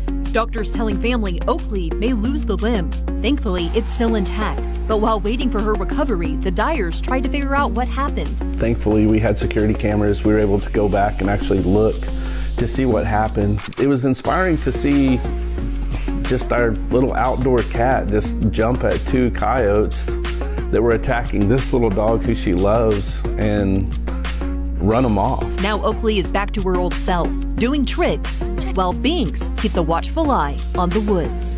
Look what I find. That's my Christmas present. A long-lost Christmas present from 46 years ago. He was helping his parents renovate their home when he removed part of a bathroom wall and saw a neatly wrapped package covered in dust. So what was it? Turns out it was a long-lost gift from more than 4 decades ago. And what he found inside was a shock. This is inside the wall. And look what I find. That's my Christmas present. That's right, a long-lost Christmas present from 46 years ago. Tim King is now 53. He was a kid just 6 years old in 1978 when his parents got him the gift. Just look at that bright red gift wrapping paper. It's adorned with Donald Duck and other Disney characters. And look, Mom even wrote his name right there on the paper. He can't wait to find out what's inside. Oh my gosh! Thunderjets. It's a set of Thunderjets made by Matchbox, still in its original packaging. Thanks to a mechanic who showed us that you don't always get the oil that you pay for. Terry Withrow used to work here at this oil shop called True Balance in Round Rock for 4 months. He says he took this picture of the high-priced Mobil 1 synthetic oil jugs that you see when you walk into the shop. But what customers don't see is this picture. He says it shows a True Balance employee filling those same jugs with cheap, regular oil. So we sent our producer in undercover to get his car's oil changed. We did the Mobil 1 530 synthetic for you, after tax $95.19. After the oil change, it's time to pull a sample of the oil True Balance put in our test car. Off to the lab. At Alcor Petro Lab, technicians run the sample through scientific tests that will tell us what kind of oil we got, showing the oil True Balance sold us. This isn't the only True Balance. It's a chain. As for the former True Balance mechanic who exposed all of this oil mess, I feel really bad for the customer. I couldn't do it anymore. I had to quit. What is happening today? A man was beheaded at a Dallas motel this morning. So this happened around 9:30 a.m. this morning at the Downtown Suites Motel in Old East Dallas. The victim, 50-year-old Chandra Nagamalaya, was attacked with what witnesses say was a machete. He was stabbed multiple times and then literally beheaded. Witnesses describe him running towards the motel office where his wife and son were, screaming for help. Even after someone tried to fight the attacker off with a bat, the suspect kept going. Police say that the killer, 37-year-old Jordanis Calbos Martinez, left the scene and was found just down the street near a Beer Mart Express. Despite being armed, officers say that they arrested him without deadly force. He is now charged with capital murder. The victim's head was later found in a trash bin near the motel. Right now, investigators don't know if the suspect and victim knew each other. The motive also hasn't been released. Nina Dobrev and Sean White have called off their engagement and ended their 5-year relationship. The Vampire Diaries star and Olympic snowboarder first got together in October of 2019, and the couple got engaged in October of 2024. Well, a close source to the couple revealed to People magazine today that they've not only called off their engagement, but also ended their 5-year relationship. The source said it was a mutual decision and it wasn't an easy one, but it was made with love and a deep respect for one another. Rumours have been circulating that the couple have split since the 7th of September, when Nina walked the red carpet for the movie The Eternity at the 2025 International Toronto Film Festival, and she was not wearing her 5-carat diamond engagement ring. Nina also unpinned her engagement announcement post from the top of her Instagram, where it sat since she posted it.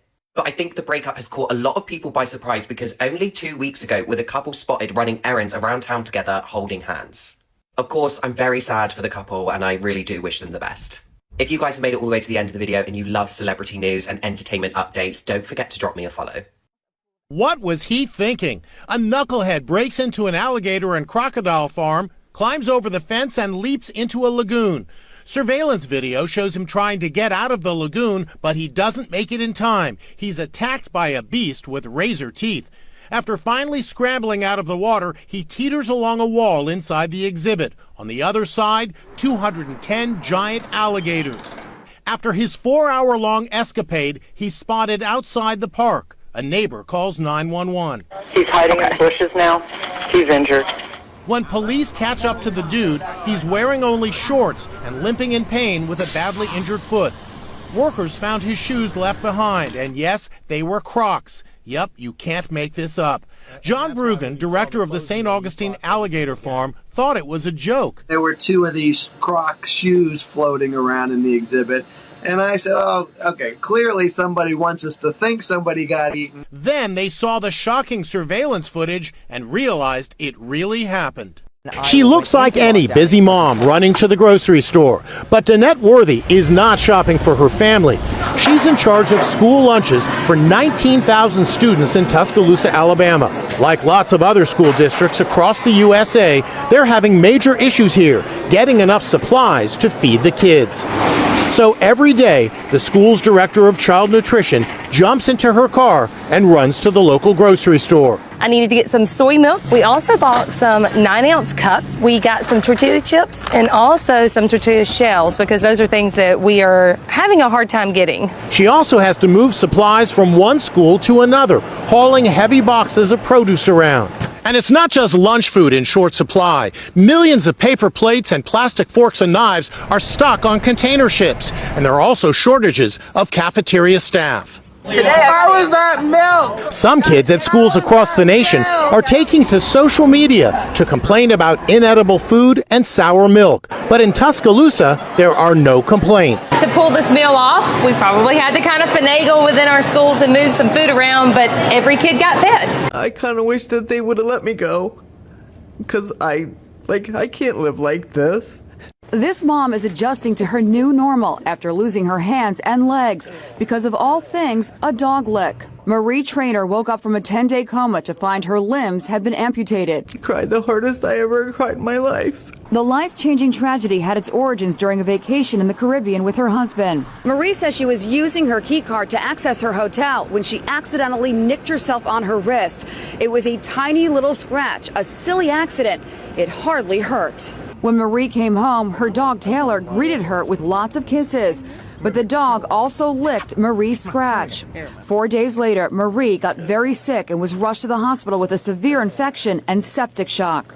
Her arms were turning black all the way up just below her shoulders. It turns out that her dog's saliva carried a bacteria called Capnocytophaga. It's quite common in dogs, but what happened to Marie is a very rare occurrence. Her husband, Matthew, is doing his best to lift her spirits. I love her to death. She's everything to me. And why were these firefighters turned away? On Tuesday evening, Kaylee Robbie received a phone call from her wildland firefighter husband saying he had just been denied service from the Sisters McDonald's.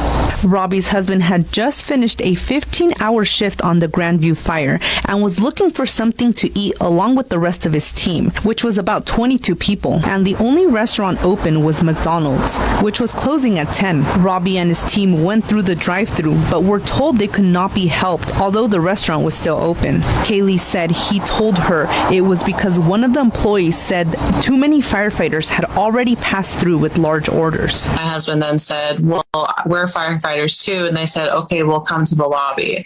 And then when they got to the lobby is when there was some... That's when a worker from another restaurant in Sisters saw the commotion happening from next door at the Chevron gas station. She called me up and said, do you mind if I bring 10 people over? A guest at Epic Universe has died after riding Stardust Racers late last night. Here's what we know. On Wednesday, September 17, 2025, a guest was found unresponsive after riding the brand new roller coaster Stardust Racers. He or she was quickly taken to the hospital where they later died. The Orange County Sheriff's Office is leading the investigation, and throughout the night, law enforcement, forensic teams, and news helicopters were seen all over the area and in the station. Universal Studios has already given an official statement on the matter, and they stated the following. We are in cooperation with the Orange County Sheriff's Office after a tragic event involving a guest at Epic Universe. The guest became unresponsive after riding Stardust Racers and was transported to the hospital where the guest later died. We are devastated by this event and express our sincerest sympathies to the guest's loved ones. We are fully committed to cooperating with the ongoing investigation. The attraction remains closed. This is obviously a developing story, and this is all we know at the moment. We will try to keep you updated as the investigation continues. We express our deepest sympathies to everyone involved. A con artist gets away with $75,000 in cold hard cash from an Oklahoma Walmart. A surveillance camera snapped this picture of the suspect as he just walked right out of the store. So how did he pull it off so easily? This is completely low tech. Tell us what happened.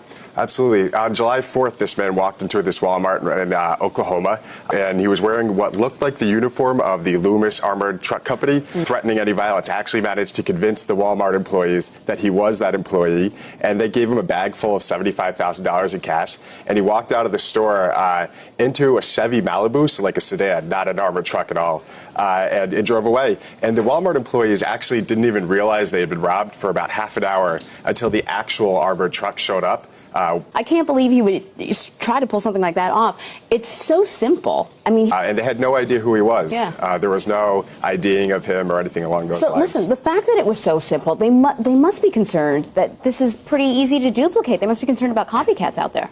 Yeah, absolutely. The mandate from the Homeowners Association says residents must keep their garage doors open. Failure to comply can result in a $200 fine.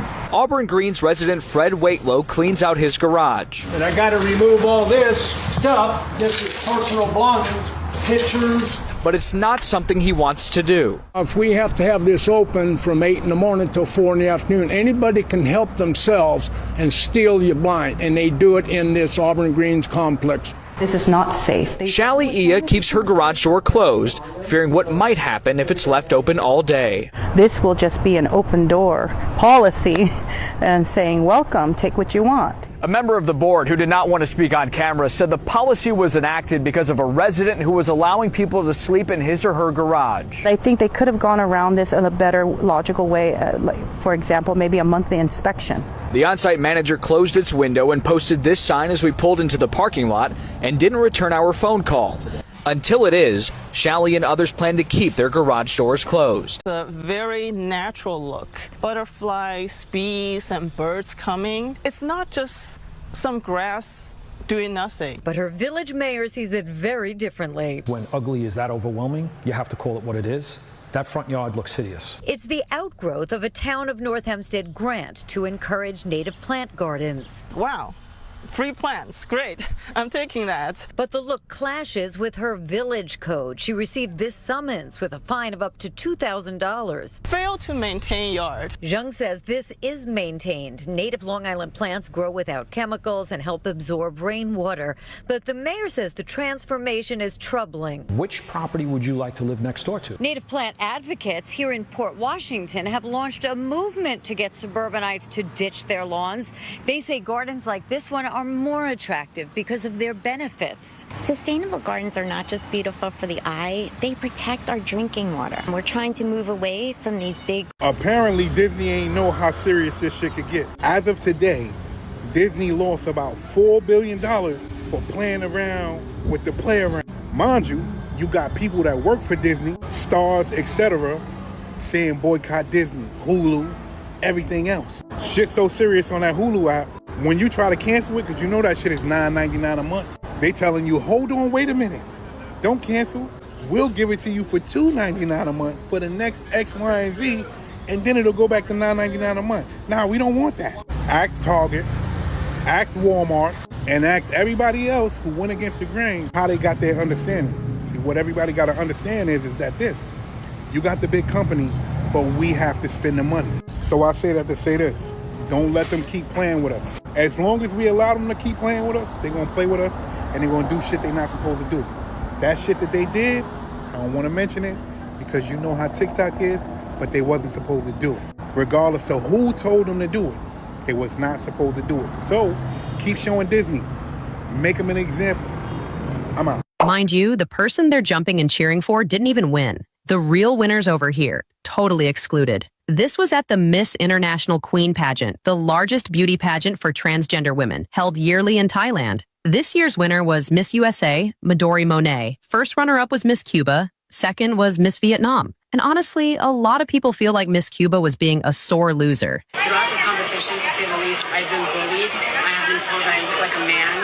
I have been pushed. She was stone-faced, while Miss Vietnam was smiling and graceful, congratulating Miss USA. Even Midori got bullied. Like, was Miss Cuba expecting to win out of pity? It almost felt like the crowd was feeding into her energy instead of recognizing the actual winner, which is just bizarre. If you don't clap for others, it won't be your turn. What's weird is only one contestant came up at first to congratulate Miss USA. And even when more joined, the energy wasn't the same as what they gave Miss Cuba. But shout out to Miss Malaysia. She had no problem showing love and congratulating Miss USA, who was poised, well-spoken. This is Justice for Charlie Kirk with a quick update on these sisters, Carrie and Kaylee. According to the Benton County Sheriff's Department in Bentonville, Arkansas, Carrie and her sister Kaylee are officially in jail, and they have now both been charged with criminal mischief in the first degree. And Kaylee is facing an additional charge for obstruction of governmental operations.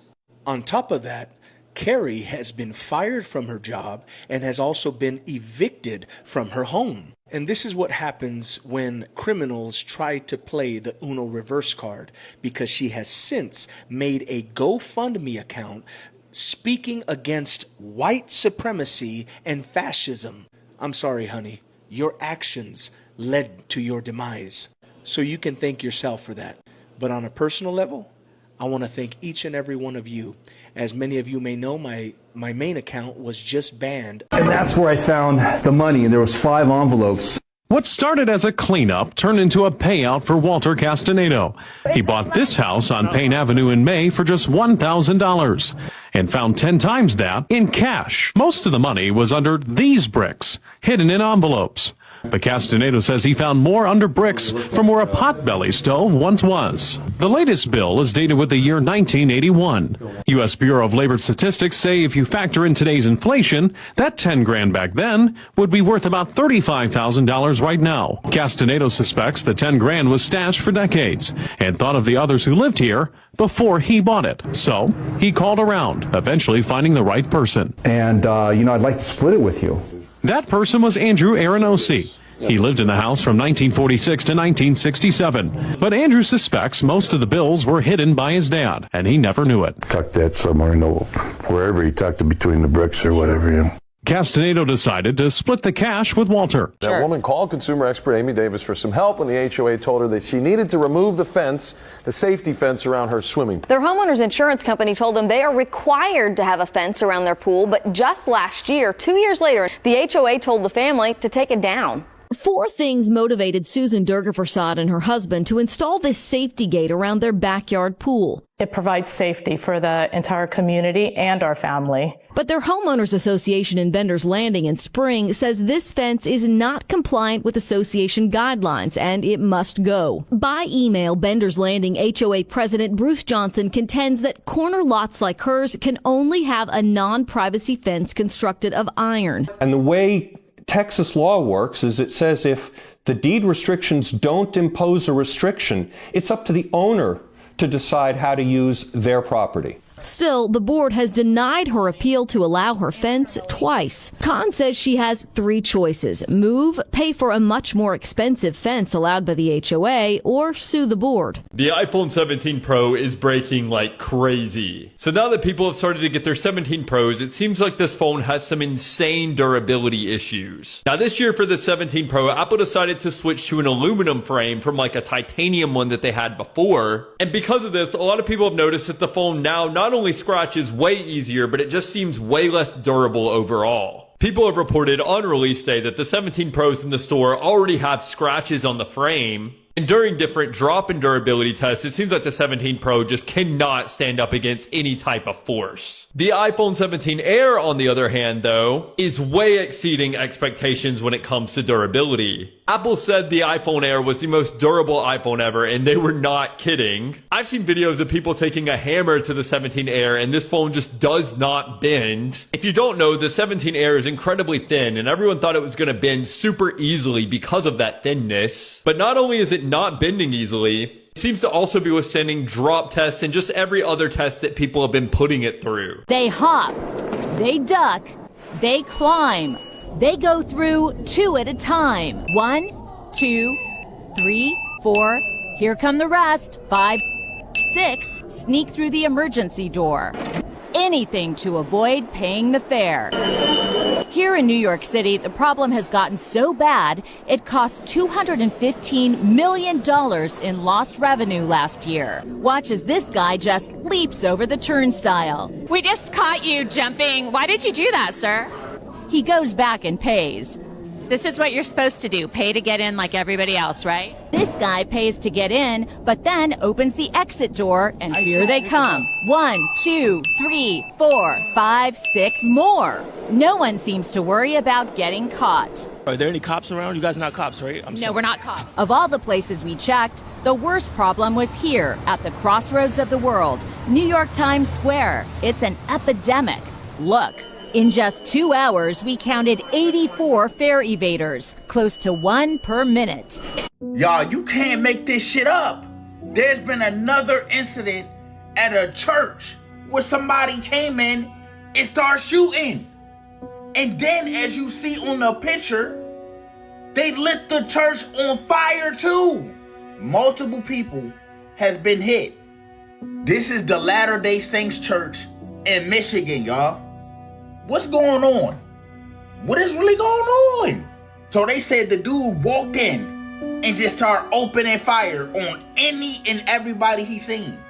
And you had people trying to escape. And that's when the shit caught on fire. So they did say the shooter is down. But that didn't stop him from opening up rounds on 6 to 8 people. And it's unclear if any of them either survived or was unalived. I'm gonna let y'all know. We just gotta understand that this shit ain't right, fool. Something is going on, bruh. Jason Sung paid the state of Texas to lock in the license plate 5.0 GPA for the next 5 years. You know, I'm not a good, student or I don't have a good grade, but I just thought it's a funny play and I really liked it. But little did he know it would be the source of a headache for him down the road. March 17, 16, it's just like pretty much every day. Sung's Harris County Toll Road Authority account lists charge after charge for driving through toll plazas, except he says he doesn't take the toll roads often. This is, his car page. You can imagine his surprise when he learned from Hectra that someone he doesn't know was driving around with a spoofed version of his vanity plate on their car for months. Hectra sent Sung this photo of the other vehicle. Even a person who doesn't even have a driver's license can tell you, that's not a Texas plate. The spoofed plate also shows the other driver's Instagram handle. We were able to connect with him on social media. He says he's been pulled over for the fake plate several times, knows his plate is fake.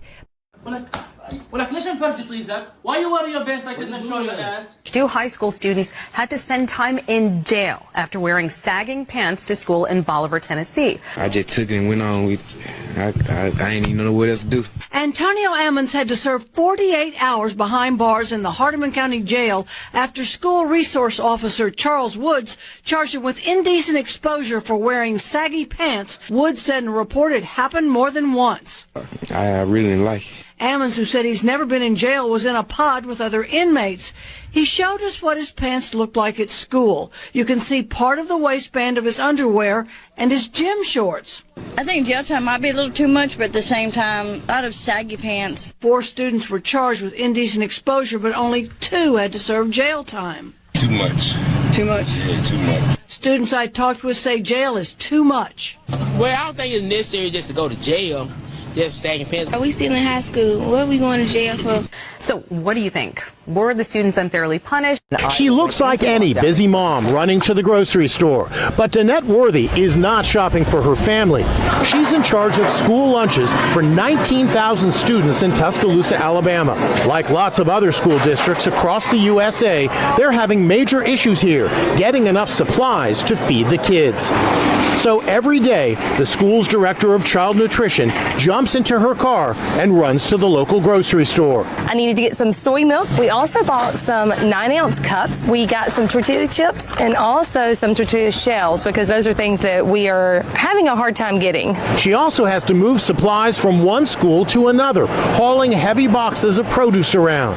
And it's not just lunch food in short supply. Millions of paper plates and plastic forks and knives are stuck on container ships. And there are also shortages of cafeteria staff. How is that milk? Some kids at schools across the nation are taking to social media to complain about inedible food and sour milk. But in Tuscaloosa, there are no complaints. Watch this. Security video shows the moment a man and this noticeably pregnant woman casually walk out of this boutique store with a stroller they did not pay for. You can see these baby stroller bandits are clearly in no hurry to bust a move. Diane owns Little Sprout in Toluca Lake, where she says the brazen bandits knew exactly what they were after when they dropped by her store Wednesday. It's a very expensive stroller. It retails for $15.99. Security cameras throughout the store captured the entire theft. Look at this clip.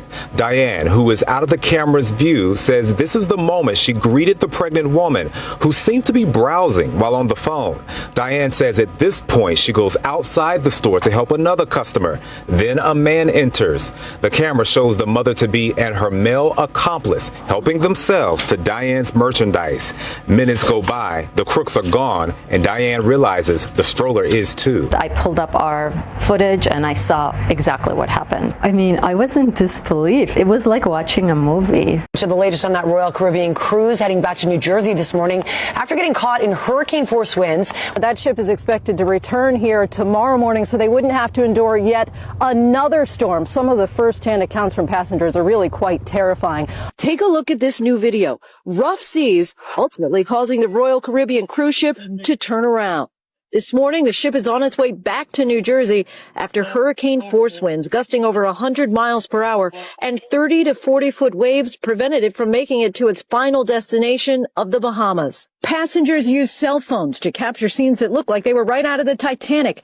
Flying furniture and shattered glass as massive waves pounded the anthem of the seas. The captain ordering the 4,500 passengers and 1,600 crew members to stay in their rooms for hours.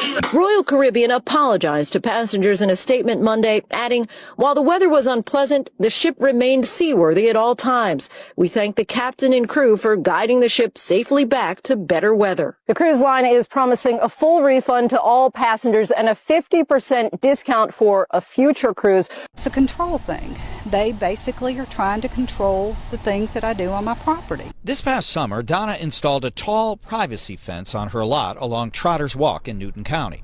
Turned out to be too tall. Complaints came in. The county told her to cut it down to size. She did. But over the Thanksgiving weekend, she painted it. She looks over there and out of her mouth says, "Oh my God." Dick Hopkins lives 2 doors down. The neon colors are making him see red. But it's only on one side of the fence. On Donna's side, it's a bluish gray to match the trim on her home. I don't know what her problem is, but she certainly doesn't have any respect for her other neighbors. Donna says over the last couple of years, she hasn't seen eye to eye with a neighbor on the other side of the fence. She believed a little more privacy was best for everybody. But she says the county incorrectly told her a 6-foot fence was fine. Turns out, along the front yard, the limit is 4 feet high, which is why she had to shave it off. As for the paint job, the county does not regulate the color of a residence. After her family ordered pizzas instead of eating her $15,000 vegan wedding catering. The bride shared on Reddit that her and her now husband have been vegan for the past 3 years, so it only made sense that they have an all-vegan wedding reception. The bride and groom worked with a chef for months to create a gourmet 5-course meal that just so happened to also be vegan. And the catering cost a pretty penny at $15,000. The bride and groom also kept the wedding menu a secret from guests so that they could enjoy it without prejudice. When the wedding came around, everything was going according to plan until the bride noticed that her brother Tom was not in his assigned seat during the reception. 20 minutes later, Tom returned carrying 20 boxes of pizza with his cousins and distributed it to the guests, saying that it was real food. She confronted her brother, who said that their aunt had texted him saying that all the food was vegetables and that they couldn't let people go hungry at a wedding. People treated the reception dinner as a joke, and the bride's mother-in-law even posted on Facebook saying that her son's wedding was saved by pizza. People on Reddit accused the bride of deliberately hiding the menu, saying that she had an obligation to inform guests so that they could plan accordingly. A mother pushing a baby carriage walked to the roadside to make way for a car, but what happened next was simply unbelievable. A driver who was going against the traffic crashed straight into them. The mother and son were thrown into the air by the collision and then fell heavily onto the vehicle. The driver of the vehicle involved in the accident fled the scene. I remember hitting the windshield, I broke it with my head, and even worse, I thought my child was. Rachel recalled, at that time, she was walking down the street with her son Charlie and exchanged a glance with the driver who caused the accident. Two thoughts flashed through her mind in an instant. She was convinced that the driver had deliberately crashed into them. There was a tire mark on the back of baby Charlie's head, and the left front wheel also scratched his head. Rachel had multiple abrasions all over her body, and 3 intervertebral discs on her back were damaged. When the frightened onlookers ran to help, the driver sped away. He didn't stop until a pickup truck blocked his way. After receiving the alarm and arriving at the scene, the police arrested the 16-year-old driver who caused the accident. But what enraged everyone was that the teenager confessed to the charges of intentional injury and hit and run, but was ultimately sentenced to serve only 5 to 7 months in a juvenile detention camp. I lost my sister. I would never see her again. Chicago tragedy alert. Imagine this: 31-year-old mom, Rebecca Meeks, writes a sweet note for her son, slips it into his lunchbox, drops him off at school, and just hours later, she's gone. Here's what went down. Around 9 a.m. on South State Street, Rebecca ran into her ex and his new girlfriend, Holly Johnson. Even though there was a restraining order, he still showed up with her. Things got heated. Rebecca and Holly started fighting. Witnesses say Rebecca had Holly in a headlock. Then Holly pulled out a gun and shot Rebecca in the face. Police arrived within minutes. Holly stayed on scene, claimed self-defense, saying, "I have a license to carry." Her gun was confiscated, and she's now in custody. Rebecca was rushed to Stroger Hospital, but she didn't make it. What makes this worse? Rebecca's ex, who goes by Carlos Way online, wasn't arrested. He even posted on Facebook, "Worst day of my life," but people in Chicago are saying he's the real reason this tragedy even happened. There's disturbing video of the aftermath spreading online. Rebecca's sister is begging people to stop sharing it. It's traumatizing for the family. And the hardest part? That note in her son's lunchbox. It read, "Happy Monday, son. Today is a fresh start. You're the coolest, smartest, funniest kid I know. Mommy loves you." Heartbreaking. A little boy lost his mom forever, and now the city's waiting to see if justice will truly be served. Guys, we may have just witnessed history. Yesterday, 22-year-old inventor Julian Brown ran the first ever muscle car on Plasmoline. His 110-octane gasoline he converted from plastic waste. As the live stream from that letter showed, he turned on the car to demonstrate there was no fuel inside, and sure enough, it didn't start. He then filled the car with a canister of Plastoline, pressed the button, and the rest is history. Now, to be clear, Julian Brown didn't invent pyrolysis. Converting plastic to fuel is a well-established process that's been around for decades, but he did invent the world's first solar continuous microwave pyrolysis reactor, which fundamentally changes how expensive and renewable this process is. And he did all of this without the backing of large corporations, and he was able to build this in his own backyard with a bunch of scrap. Now, he says his reason for doing all of this is to send a message to the world that people are no longer going to wait for big corporations or big government to do what needs to be done, because this is our world, this is our earth, and we protect it. A Florida father is going viral after showing just how costly a day trip to Disney World has become. Before we even got into the park, it cost me $30 just for parking. And even being a Florida resident, tickets for a family of 5 with one child under 10 was still $974. The rest of the family decided they want to go to dinner at downtown Disney Springs. This place was my literal hell, totaling $245.27. The grand total for our day was $1,391.91. I kind of had a feeling it would go viral. It's very relatable. It's family friendly. Disney's always a hot topic, and we're all trying to pinch pennies. So that video was probably my therapy as I was going through the day. The kids were smiling, sometimes fighting in between the lines. My wife was having a grand old time. Meanwhile, mine was just swipe the card over and over and over. And it started with the ticket purchase, and then it ran right into the parking, and then it just was like a cash cow for the rest of the day. So I kind of had an idea that people would be able to relate to it, just maybe not so much. They used sticks to grape her, and you're not even going to guess who they is. This is 5-year-old Amari. She's out of Cleveland, Ohio. This case is absolutely traumatic. Now, Amari's mom had to go and have a medical procedure done. So on September 13th, she left Amari with a family member. Shortly thereafter, Amari's mother, Antavia, received a phone call from this family member, and she said that her daughter was nowhere to be found. She walked out of the house and she couldn't find her. Of course, Antavia rushes over. When she gets there, she sees an EMS truck, and she sees her daughter, barely recognizable. She had chunks of her hair pulled out from the skull. She had a huge lump on her head, bruising all over, sticks and dirt in the private areas, and she was rushed to the hospital. Now, it has since been shared by Antavia, the mother, that a group of bigger kids around ages 8, 9, and 10 walked up and presented themselves as friendly. Remember, Amari is 5 years old. She's also autistic. They took her by her hand and they walked her to a field that was far away from the residence. News, a woman has landed at JFK Airport with a passport from a country that has never existed in our lifetime. Authorities at JFK International Airport are in shock. Tonight, a woman arrived from Tokyo carrying a passport from a nation called Terenza, a place that does not exist on any map of our world. The passport was flawless. Biometric chip, perfect holograms, dozens of stamps from countries that also do not exist. Her documents were perfect, better than perfect. But the country, Terenza, it doesn't exist anywhere. Witnesses say she looked completely ordinary, like any tourist. But when agents told her Terenza isn't real, she froze, then whispered, "Then this isn't my world." She asked me, "Is this America?" I said, "Yes, of course." Then she whispered, "America," like she had landed in the wrong place.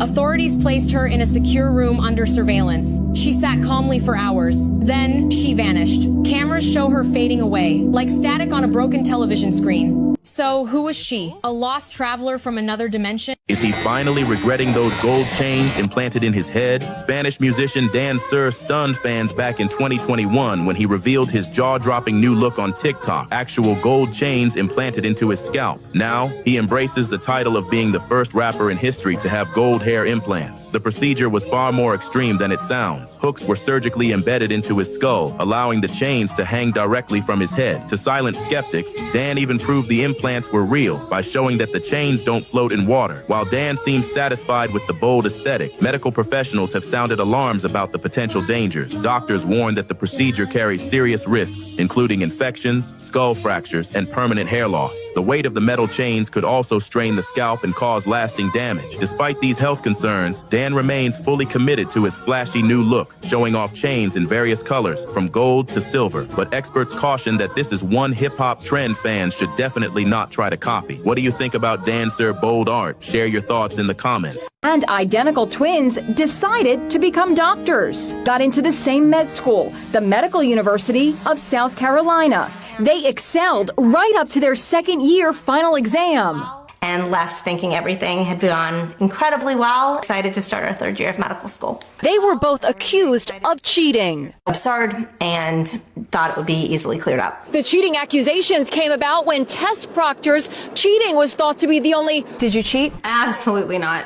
No. The sisters say they were immediately treated like pariahs by their fellow students. Years, we were disinvited from several weddings. They said they had no choice but to leave the school. But the sisters fought back. They sued the school for defamation, and they put forward a very plausible explanation. First, they testified that they always test alike. Second, they always study together too. Always been within a percentage point of each other. Look, they scored exactly the same on the SATs. 6 years later, Kayla and Kelly have finally won their battle. A jury found in their favor and awarded the twins $1.5 million.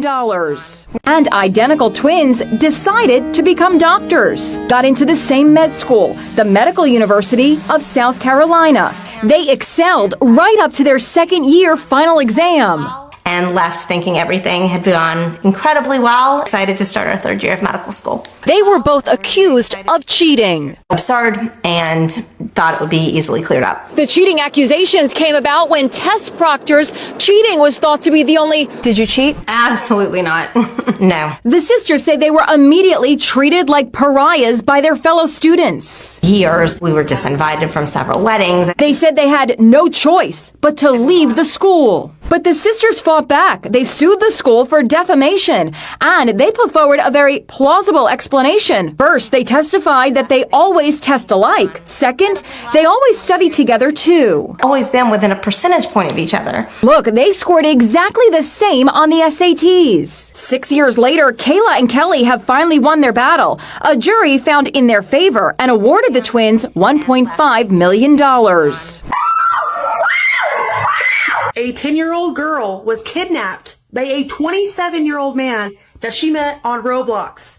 This happened last week. So last Saturday, not the one that just passed, the one before that, this girl was kidnapped from her home.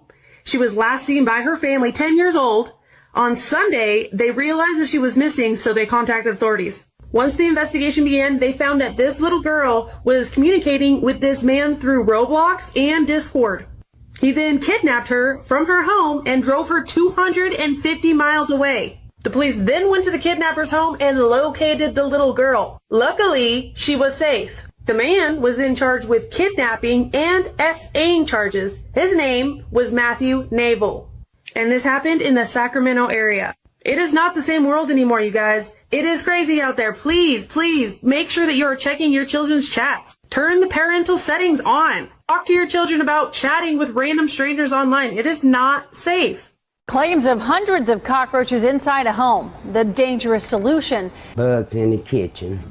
There was over thousands of roaches. When Middletown firefighters came to Lily Hoskins' home on Minnesota Street for a trouble breathing call, they say they were greeted with a cockroach infestation. When we walked in, we could see that they were furniture and stuff as well as the floor. All of that is untrue. Still, Hoskins, who lives with her handicapped husband and 3 grandchildren, thought the bug problem was bad enough to take extreme measures. She set off several foggers in the middle of the night when everyone else was asleep.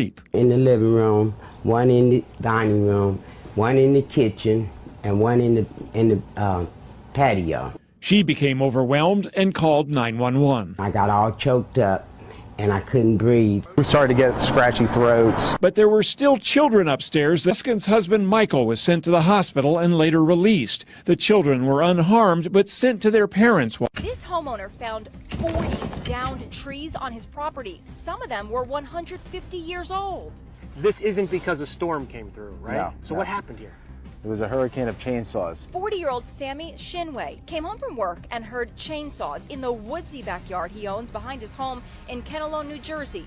He confronted the work crew. So what are you guys doing? And they told me that they were hired to cut trees down. Except the problem is, this is your property, right? There's no question about that. Correct. That's not all. Some of the trees left standing had their tops lopped off. Those red cedar trees were topped off. They're eventually going to die. So who would do such a thing? Well, court documents say it was a neighbor identified as Grant Haber. He's a counterterrorism expert who's appeared on right-wing media. From above, you can see the before and after. Haber is facing fines of $32,000, but that may be just the beginning of his troubles. $1 million.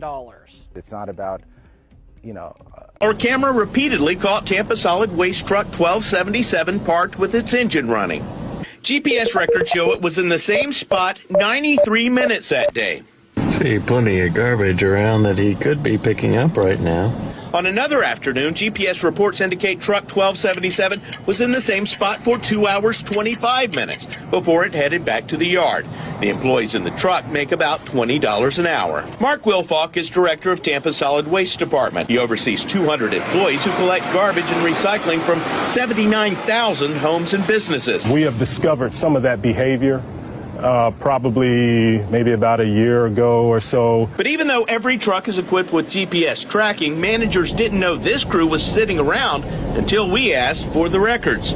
We followed solid waste trucks for weeks and found them riding all over the city during early afternoon hours, burning up fuel you paid for. Sometimes employees stopped for meals or snacks. Other times they hung out with colleagues. I opened the box and there she is. Nearly 6 months ago, Vincent showed up for work on a day that would change his life forever. He's a firefighter in Ocala, Florida, and was pulling his regular 24-hour shift. At 2 a.m., an alarm went off. He recognized the sound immediately. A newborn had been placed at his station's Safe Haven Baby Box, a device that allows a mother in crisis to safely and anonymously surrender a child. Vincent said the moment he opened that box, his whole world changed. I picked her up. She wasn't crying. As soon as we locked eyes, that was it. I was in love with her. Vincent's training kicked in. Per Ocala Fire and Rescue standards, he helped deliver the baby to the local hospital. He handed her over to the medical staff along with a special note. I wrote on the note, hello, my name is Vincent. I've been working for the fire department for the past 8 years. Me and my wife have been trying to have a family for almost a decade now. And if given the opportunity, we would like to adopt this baby. Starting on Monday, all students grades 6 and up in one North Texas school district will be banned from bringing backpacks to school. DeSoto ISD says it's implementing the no backpack policy as a safety measure, but zero specifics about why. That means students will have to figure out a way to carry school supplies, computers, and other items. Now, if students want to bring a bag to school, it has to be a small clutch-sized bag like this sandwich bag right here. This is the example of the size they gave us. Students can bring a small clutch the size of a sandwich Ziploc or a pencil bag for sanitary care or personal hygiene items. What can you put in a sandwich bag? No pencils. What? You can't put your papers in there. If there's books, you can't put books and things like that in there. The district is hoping the backpack ban for the last 6 weeks will reduce unruly distractions and concerns. If students decide to bring a backpack, they must drop it off in a designated area and pick it up after the final bell. It was $11,000 in cash. Diana, the housekeeping director, says Bridget found the money in a bag in the bottom drawer of a dresser. And Tony and Betty, the senior citizens it belonged to, were long gone. After living in Ypsilanti for 40 years, they were moving out of state to be closer to relatives. And it wasn't until they got to their destination that Betty realized she didn't have all that cash to pay the movers and settle into their new home. While they knew they were missing the money, they didn't know where they were missing the money. Betty's son told us she cried tears of joy and relief when she heard the hotel staff had the money and would be overnighting it to them. Could you imagine yourself? You got your money, you think you have your money, but then you get where you're going to your destination. You find out you don't even have it and don't really remember where you left it. As for Bridget, she doesn't think what she did was a big deal, and those who know her aren't a bit surprised that she did the right thing. Oh, she's a wonderful employee. Breaking news, a man named Noah in Ghana is building an Ark of Doom. It has become a hot topic across the country after claiming that what happened during the biblical days of Noah is about to happen again. According to him, starting December 25, 2025, a heavy rain will fall continuously for 3 years, flooding the entire world. He says God revealed it to him, and he has already begun building an ark to prepare for what's coming. Noah, who lives in a small community in Ghana, says he has spent months gathering strong, seasoned wood to build the ark. He claims the materials are not ordinary, that each piece has been prayed over and chosen under divine instruction. While many people laugh at him and call him crazy, others are beginning to pay attention. Some say, wasn't it the same thing people said to the first Noah? They mocked him until it was too late, despite the criticism. This modern day Noah says he will not stop. He believes his mission is to save as many lives as possible before the rain begins. He invites anyone who believes to join him in building the ark and preparing for the flood, whether it's faith, fear, or pure conviction. Open the door! Open the door! It was a reality for one Alexandria family. It's either you come out or we coming in. It happened around 10 p.m. Tuesday near Duke and South Jordan Streets in Alexandria. At first I thought it was just a Halloween joke, a little prank. So I said happy Halloween. Shayla says she thought they'd leave, but they didn't. So she called 911 and told them cops were on the way, but the trio seemed unfazed. And they kept knocking on the door. The knocks would get harder and harder. Open the door! And they threatened to kill us. When they couldn't get in through the front, she says they came around back. This whole thing, they broke down, as you could tell. She showed us the damage. So did they actually go in there? Oh, yes, ma'am. They hopped up on here and they came through. She says they went right up to the glass. They were just hidden the window. She says they finally left after about 10 minutes. Police were at their home Wednesday. She says this is not a joke. It's not even a joke gone wrong. They tried to enter into the home. My heart dropped when they said that they were going to take a chair and break down the door. That is just too much. She says it's left their whole family shaken up, especially her mother. My dad recently just died, so it's just I'm just glad I was there. If you haven't been paying attention, Emerald was assaulted during her TwitchCon meet and greet.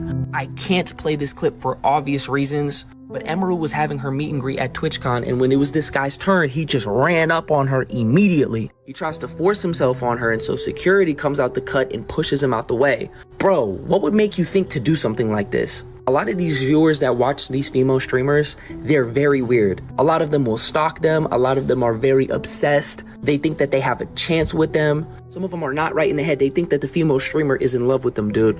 Some people were speculating that he might have had something on him and he was trying to harm her. There is a point in the clip where his arm does come out a little bit, so maybe he was trying to or something, bro. This is the exact reason why a lot of streamers pulled out last second at TwitchCon, like Valkyrae, QT Cinderella, Hassan, and a bunch of other people. And a few hours before, Cinna, Extra Emily, and Emerald were talking about her meet and greet. So I had to cancel my meet and greet because of the stuff, but I can't cancel my meet and greet and not cancel her show because of the fact that the reason I cancel my meet and greet is I don't want to be in the same place for 2 hours. This past summer, Donna installed a tall privacy fence on her lot along Trotter's Walk in Newton County.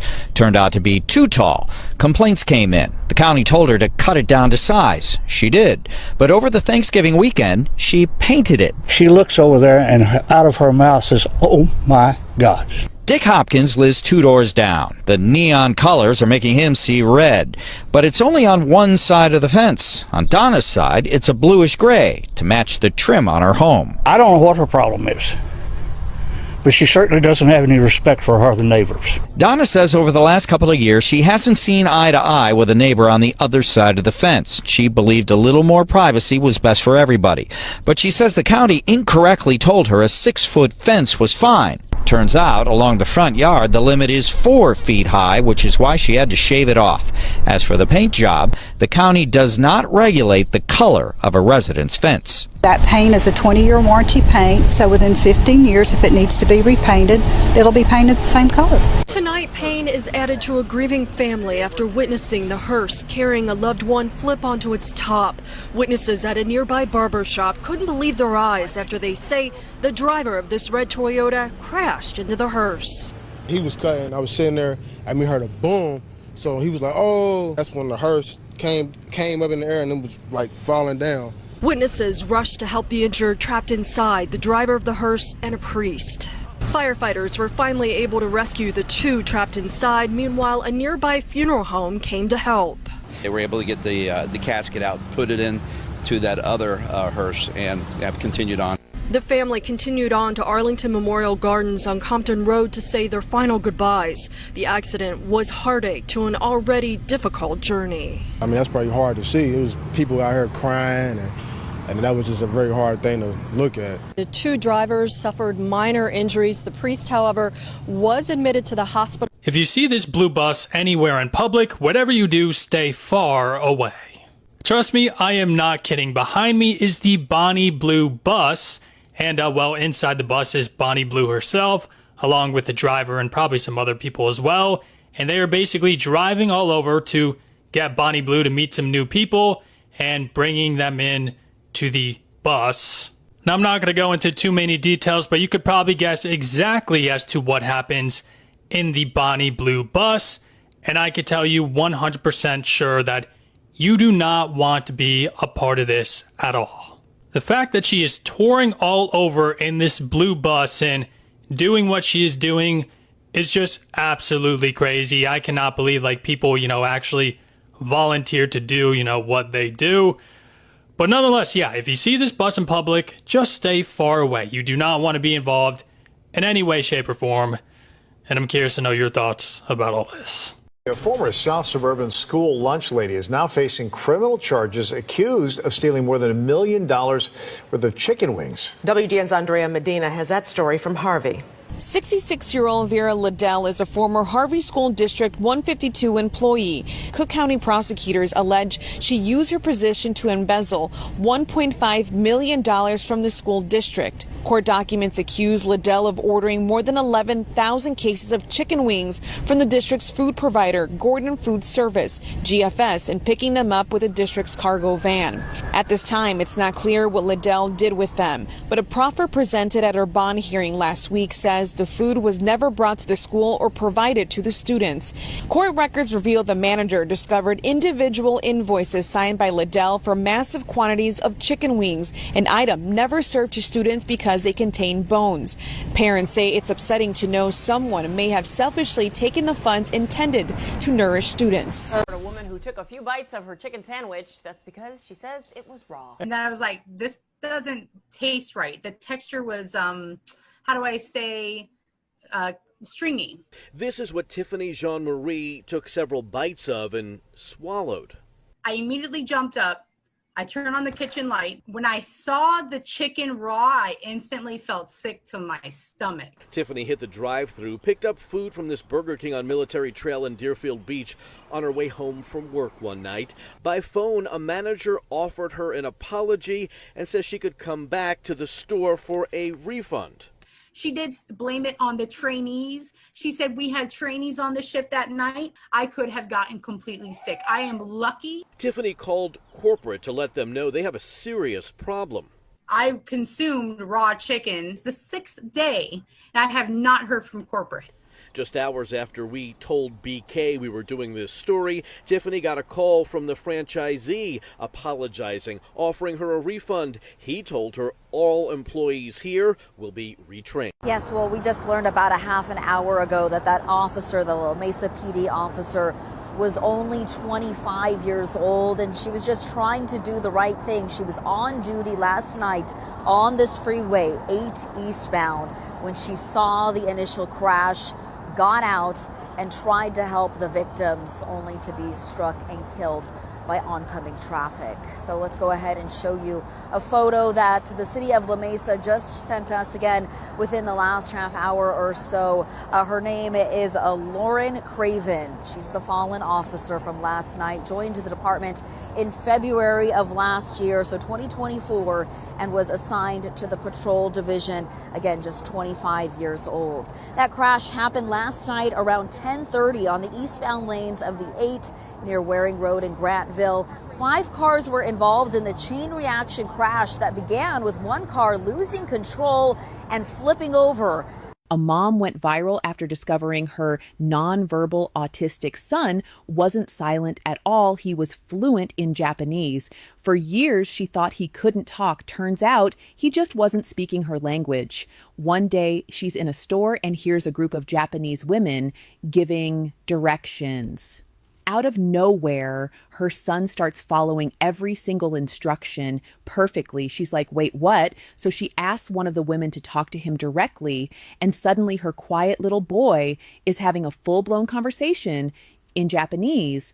Not a few words, full sentences. The mom was in total shock. All this time, she thought her baby couldn't speak, but really he'd been understanding and communicating in another language. Apparently, he picked it up just by watching videos on his iPad. So yeah, while everyone else's kids were watching CoComelon, this kid was out here getting a degree in Japanese linguistics. The internet can't get over it. TikTok influencer and model Iman Atienza dies aged 19. If you've seen her videos, you know what a vibrant and kind-hearted girl she was. Iman never stopped fighting. She posted countless videos advocating for women, yet people relentlessly attacked her with hateful comments. This eroded her confidence day by day. She did everything she could to bring change to a conservative country, but her power was too small. Because she showed courage and initiative, Filipinos constantly criticized her identity and political stance. Despite her repeated public clarifications, the accusations of stupidity and unrealistic thinking, along with the rumors about her lifestyle and educational background, reached an excessive level. She once said, "Every time I post, I feel excited but also anxious and dreadful, knowing there's going to be some hate I'll have to force myself to ignore." I can't imagine how it felt when this girl spoke truth only for another group to send death threats and fill her comments with vile words. It was found inside a Titusville burger joint. Rob Buffalo and his wife opened the business in 2020. But last week, they discovered something that stood out. It was just the end of the evening. We went home and we were counting out our banks for the evening. And as I'm sitting there doing my thing, it caught my eye. Then I knew it wasn't the ordinary bill. It had 4 signatures. The names read Hoot Gibson, Bill Shepard, Jerry Ross, and Mike Mullane, which happened to be the names of 4 of the 5 astronauts aboard the STS-27. And once he realized what might be in his possession, he reached out to the American Space Museum. And he just blindly sent me a message to the museum that with a picture of this dollar bill, and could I authenticate it that it was really what he thought it was. And I was flabbergasted. Do you believe that those signatures are authentic? Oh, absolutely they are. While Rob has no idea where this dollar bill came from, he's created his own narrative of what he's coined as the mystery space dollar. This girl from Miami posted a video of herself swimming in the ocean early in the morning. At first glance, nothing seemed unusual, but if you look closely, the water looked kind of weird. It was dark and full of bubbles. Still, she was happily diving and playing around in that foamy water, thinking it was just regular sea foam from waves crashing against the rocks behind her. She had no idea what was actually going on. As soon as she uploaded the video to TikTok, it blew up. Over 60 million views in just one day. People in the comments immediately started pointing out that it might not be sea foam at all, but sewage. Yep, a sewage contamination. The dark color of the water could be explained, but those bubbles were a clear sign of bacterial activity. Decomposition, basically. But then, a local chimed in. A maintenance worker who said he works on that very beach. He revealed that earlier that morning, just about 150 meters from where she was swimming, a sewage pipe had burst, which means she was literally swimming in raw sewage that the city had ended up dumping into the ocean. The concentration of sewage was estimated to be around 20 to 30%. It's honestly hard to understand how she didn't notice the smell. A 7-year-old grabbed a neighbor's delivery, ate it, and ended up in the ER. His mother sued for $1 million. 80-year-old Yumi lives alone and relies on takeout. That noon, his order vanished from the hallway. Minutes later, pounding at the door. The neighbor accused Yumi of poisoning her son. Yumi was stunned. Her boy had stolen the food. Now she was blaming him. Police came. Cameras show the child taking the sealed bag from outside Yumi's door and eating it in the stairwell. The label listed allergens. Peanut butter was a main ingredient. The boy, who has a serious allergy, vomited and was rushed to the hospital. The mother argues Yumi left a dangerous item in a corridor, creating a hazard for children. Online, some say Yumi shouldn't leave food in shared space. Others say responsibility follows the eater, not the owner. Analysts note 2 lines: a parent's duty to prevent minors from eating unknown food, and a resident's limited duty after receiving a sealed meal. A boy returned a wallet, only to be sued for $3,000 by its owner. 17-year-old Adrian found a handbag in a supermarket parking lot containing $10,000 in cash. He drove more than 10 kilometers to personally hand the wallet back to its owner. He thought he would be praised for his honesty, but instead, the owner called the police. She claimed that $3,000 was missing from the bag and demanded that Adrian repay the lost money. Adrian felt deeply wronged. He hadn't taken anything, but now he had no way to prove it. The police, too, couldn't determine who was lying. The case has since entered civil litigation. Once the story went public, it ignited fierce debate online. Some said this is what happens when kindness gets punished. Others argued he shouldn't have returned it without evidence. A judge later commented that no matter how good your intentions are, you should always keep a record of your actions. Adrian said quietly, I just wanted to do the right thing. I never thought I'd end up being treated like a thief. Now that a 4-year lawsuit has ended, the Diesel brothers are sharing their side of the story. A federal judge ordered the custom truck makers to pay more than $800,000 to the U.S. government as well as Davis County for polluting Utah's air. Firing up the engine on this diesel truck, you can see the tailpipe vibrate, but don't see anything coming out. Diesel brothers back in 2016 stripped pieces like the DPF from their trucks, violating the Clean Air Act. As awful and disgusting as those plumes look, they are equally serious health hazards. The attorney for the Diesel brothers does not dispute that they had 23 trucks missing these important pieces, and neither did the judge, who ordered the Diesel brothers pay more than $800,000 to the U.S. government, 10% of which will go to Davis County.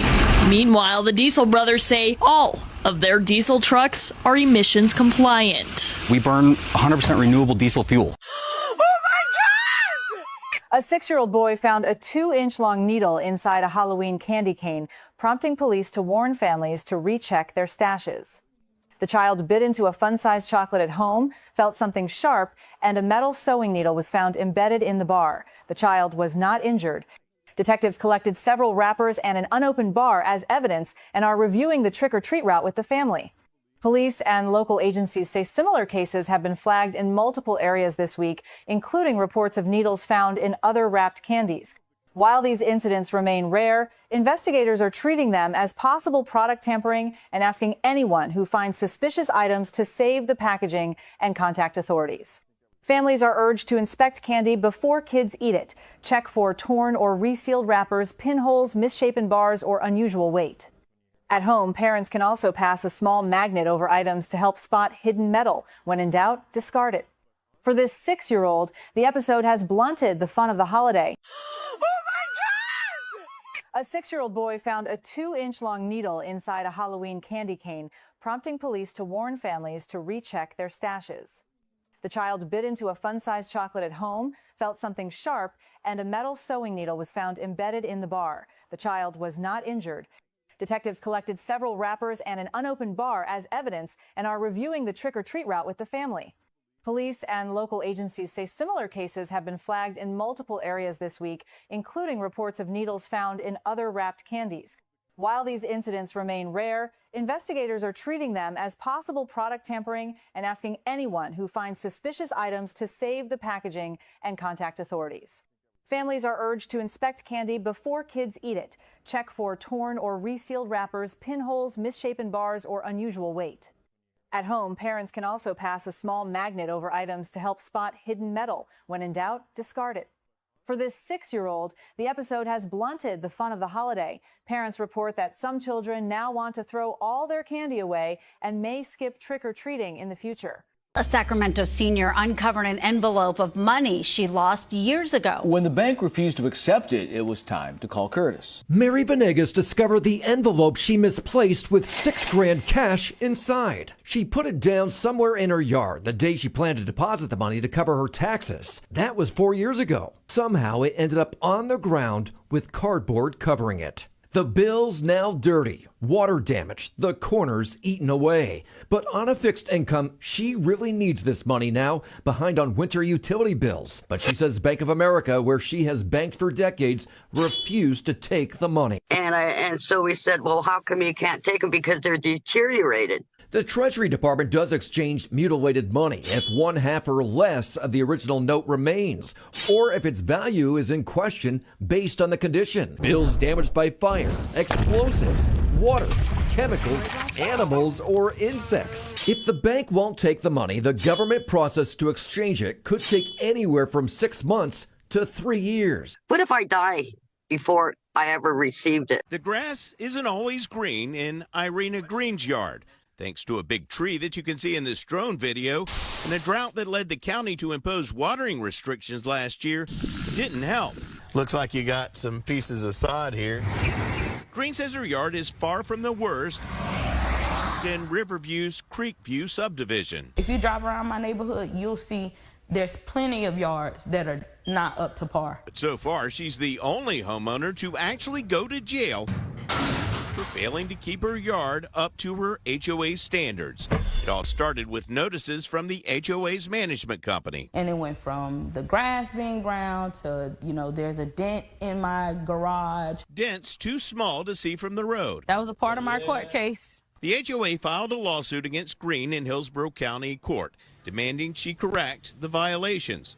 She represented herself, preparing handwritten explanations that the HOA and judge rejected.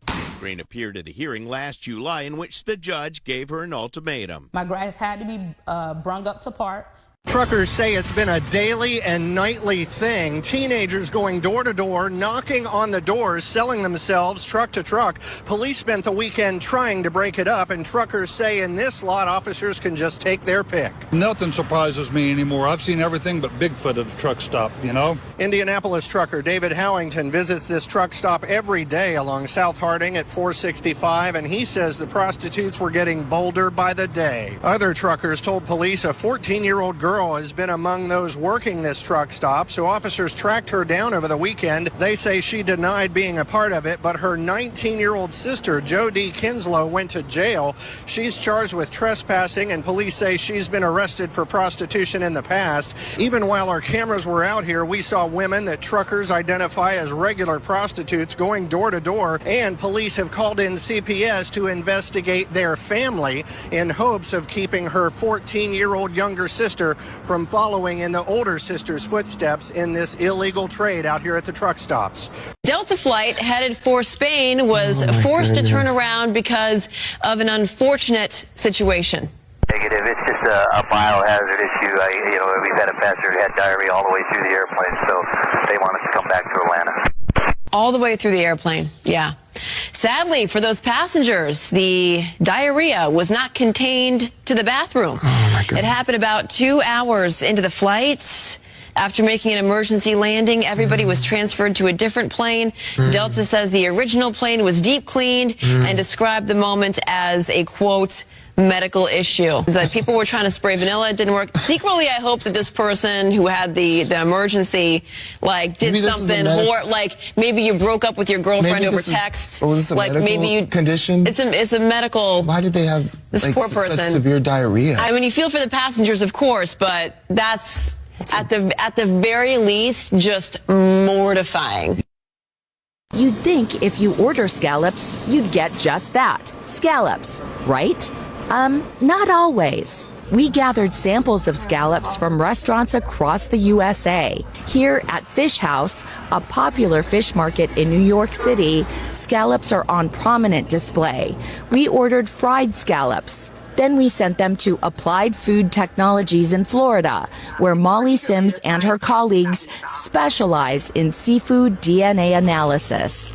Guess what? The lab found there wasn't any scallop in the scallop. My best guess to what they were is probably some sort of surimi type product. Surimi? What the heck is that? That is the surimi fish paste. So it's a bunch of goo that's shaped like a scallop to fool you. This is fish goo. Fish goo. He says unlike natural scallops, surimi is a less healthy paste, typically made up of cheap fish like pollock or whiting. If it smells fishy, something's fishy going on. Literally, it is fake. More than 90% of the shrimp we eat is actually farm-raised overseas. And you may not know it, by the way, some restaurants advertise their seafood. So what about the shrimp you've ordered? Where does it really come from? We went to their Times Square location in New York and ordered this delicious-looking shrimp dish. These are definitely Gulf shrimp. But are they really? We sent our samples for analysis to 2 independent labs, and both agreed. Definitely not Gulf shrimp. So where are they from? It's the most commonly farm-raised shrimp in the world. They're frequently farmed in Asia, South America, India, China. So not the Gulf. On the Gulf. Here at Old Nola Cookery, the sign reads authentic New Orleans cuisine. So we asked. This is from the Gulf. That's Gulf shrimp, yeah. But the labs say that's simply not the case. Seed Consulting founder David Williams says found the majority of the shrimp they tested from hundreds of restaurants around the country were imported shrimp, even when the restaurants say they're from the Gulf. A woman experiencing homelessness resorted to getting into a dog kennel to try and stay warm. First thing she told me, she's like, I'm super sorry. I have nowhere to go. Mariah Pena had woken up around 3 in the morning and wanted to check in on potential snow when she opened the door to a stranger sleeping in the kennel on her porch. The desperation in her voice of not asking, like, please let me stay, but this is the best that I have at this point in time and in the night.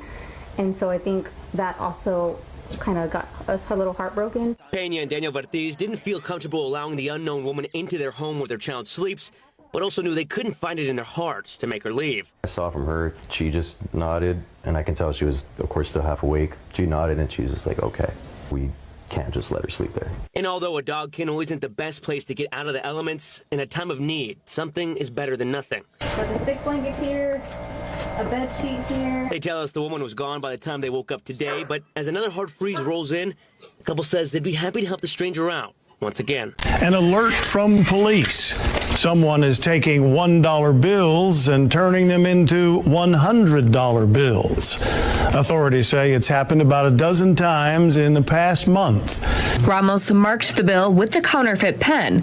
Yellow means real currency, so she was confused. I lifted it up one more time, and that's when I noticed the faded $1 marking, and I told her, I was like, you know, like, this is a counterfeit bill. I'll have to report it to the HPD.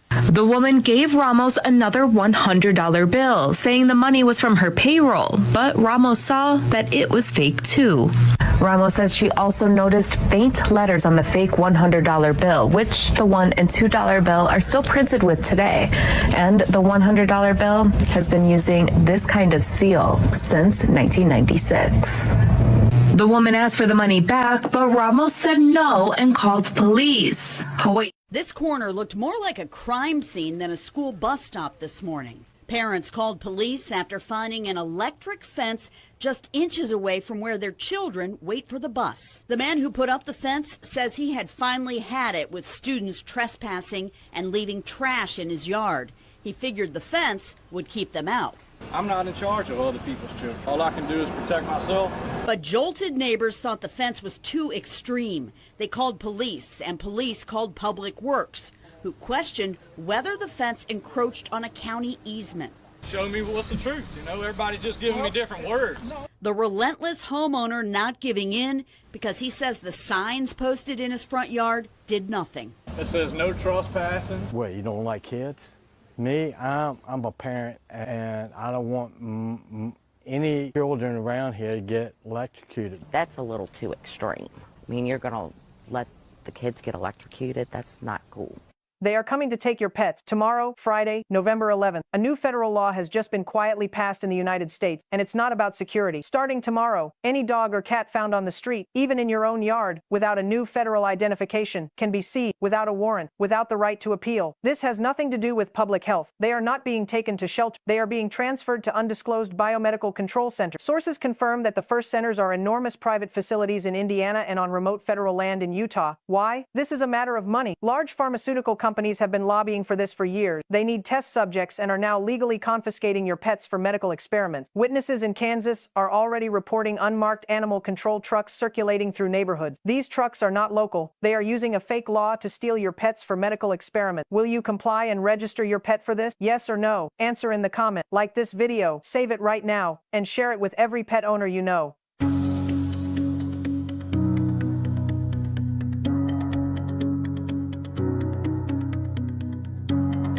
A father says he spent more than $100,000 to restore a vintage truck. But years after taking it in, the truck isn't even close to being finished.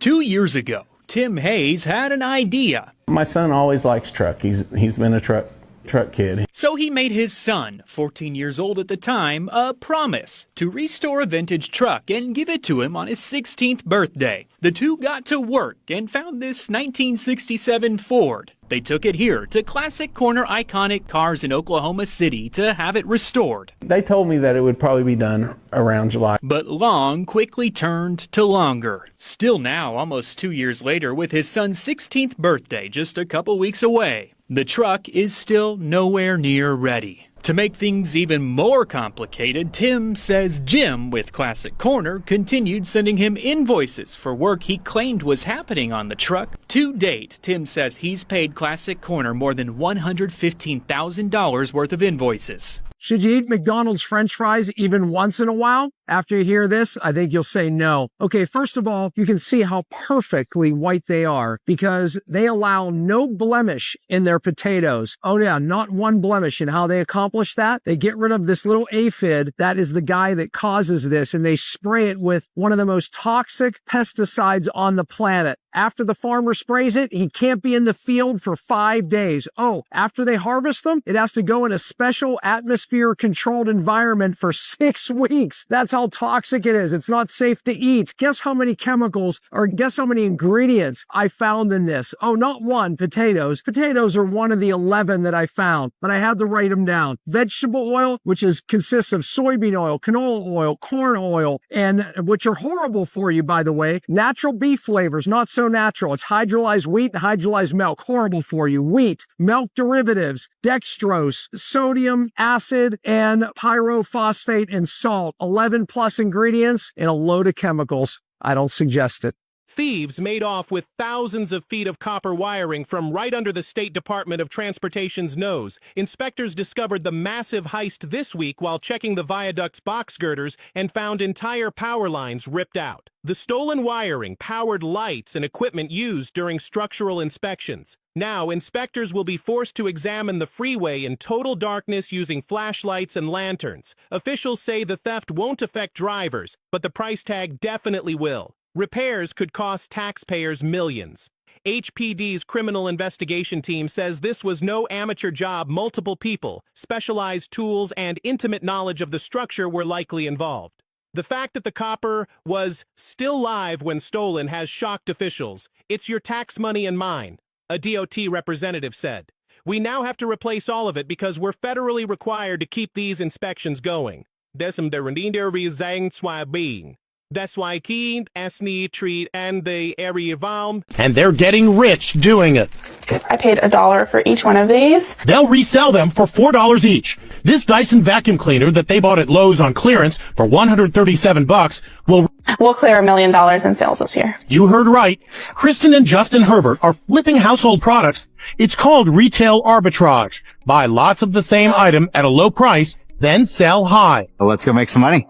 On this day, the Herberts raid the clearance aisle for water coolers that are 75% off. There you have it. Pretty good haul. They bought 10 water dispensers, plan to make $200 profit. Resell on Amazon for $500. There's some days where, we walk into the store and literally in 15 minutes find over $1,000 in profit. The parents from Phoenix, Arizona said they made $30,000 last year just by reselling Trader Joe's everything but the bagel seasoning. First, they search online for items that are popular right now, like these Contigo water bottles bought for $5 a box. They'll be resold for $20. They also buy items that will soon be in high demand. Father's Day is going to be coming up. State police say the couple living here after spending money that wasn't theirs. Investigators say Robert and Tiffany Williams had $120,000 deposited into their account at BB&T on May 31st through a mistake by a teller. But instead of contacting the bank about the deposit, the couple allegedly spent most of the money, all in 2.5 weeks between June 3rd through the 19th. Police say the Williams also used the money on bills, car repairs, cash purchases, and even gave $15,000 to friends in need of money. Once the bank realized its mistake, it transferred the $120,000 to the correct account. It contacted Tiffany Williams on June 20th and told her the couple had to pay back the $107,000 in overdraft fees they incurred. On June 21st, the bank called again. Tiffany said she and her husband would work out a payment plan. Court papers show that after those 2 initial phone calls from the bank, the couple had no contact with bank representatives, despite several attempts by the bank to reach them. The couple is now facing felony theft charges. The caller asking when she was moving out. And I said, "What do you mean?" He says, "Well, I bought your house in an upset bid."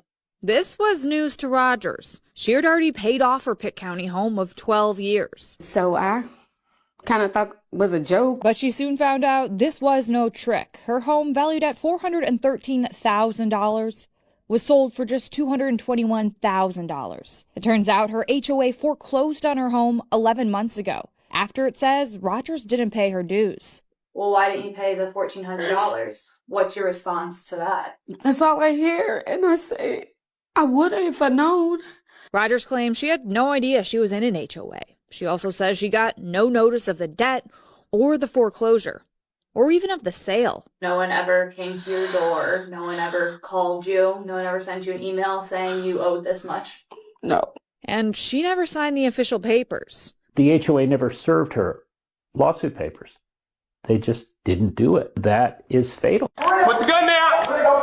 Put the gun down! Breaking news, girl La La La is deceased. The incident occurred yesterday, November 14th in Broward County, Florida. 21-year-old girl La La La is a social media influencer and makeup artist. However, on Friday night, she lost her life in her own apartment. This was at the hands of her boyfriend, who SHOT her. They said the wound occurred to her chest. As of 11/14, the suspect in this case has been arrested on first degree and premeditated.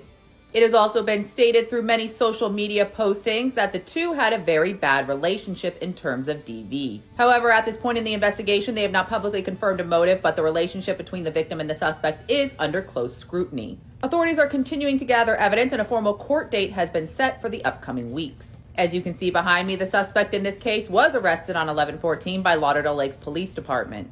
Pause to read. Here is an additional look at the charges. Pause to read. To stay up to date on this case, make sure you click the playlist below. I'll keep you guys updated. What do you think? Drop in the comments. A Los Angeles man thinks he knows how to fix the city's homeless problem. I myself have lived home free without a home for 4 years, running. TK Devine says he got his inspiration from, of all things, a portable toilet. Folks who are living it rough and living on the streets and are trying to make a better life for themselves need consistency. They need a good night's rest. That's why he thinks these portable units would make the perfect home for someone in need. Because even though they're small compared to the average apartment, his design covers every person's basic needs. I can fit a 6'1" frame comfortably, usually with my shoes off, as my mama taught me, right here on the bed.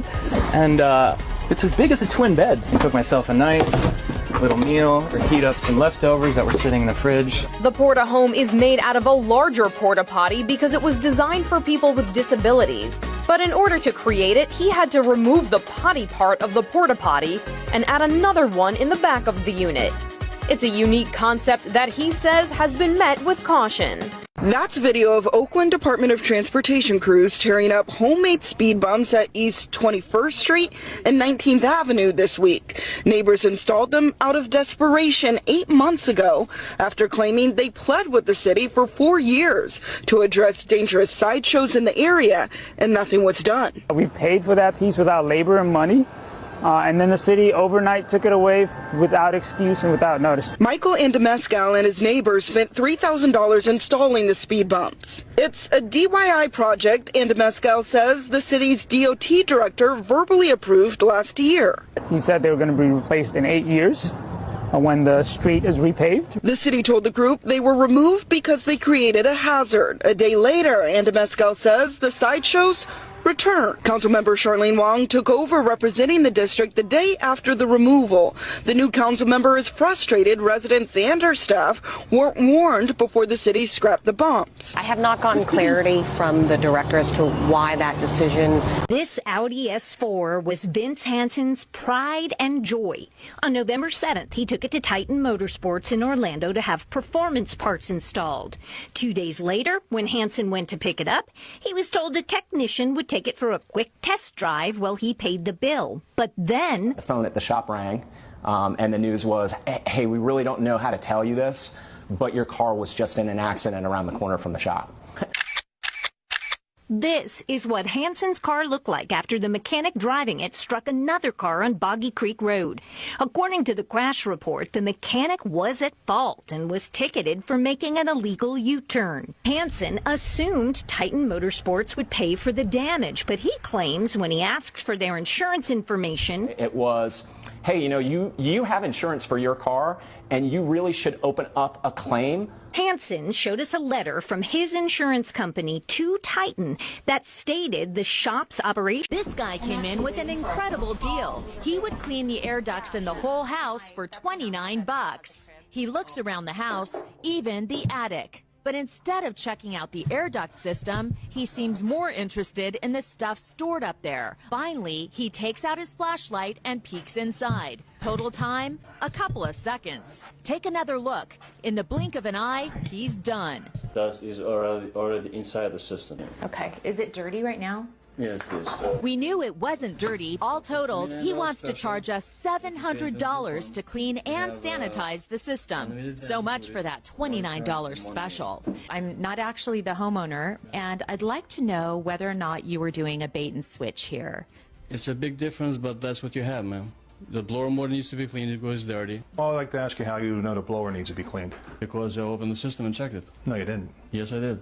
You did not open the blower. He offered to take us to the attic and show us the dirt, but then he does an about face, and he was out of here. It was raining money on a California highway today, and lots of people stopped to scoop up all those $20 bills. This is the most insane thing I've ever seen. Someone dropped money all over the freeway. San Diego has shut down.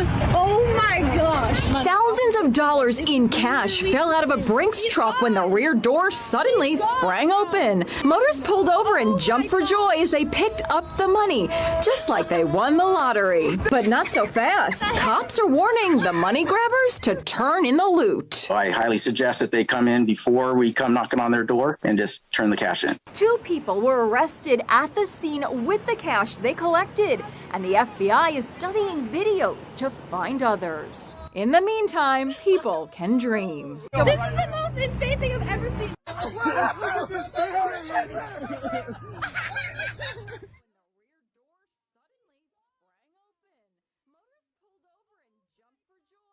That's when Richard Gilson started hitting glass outside his Jersey Shore home. That was actually in the ground, this jar. Near the glass was what he thought were root balls. He tossed them to the side, but days later discovered something strange about the object. One of those root balls popped up.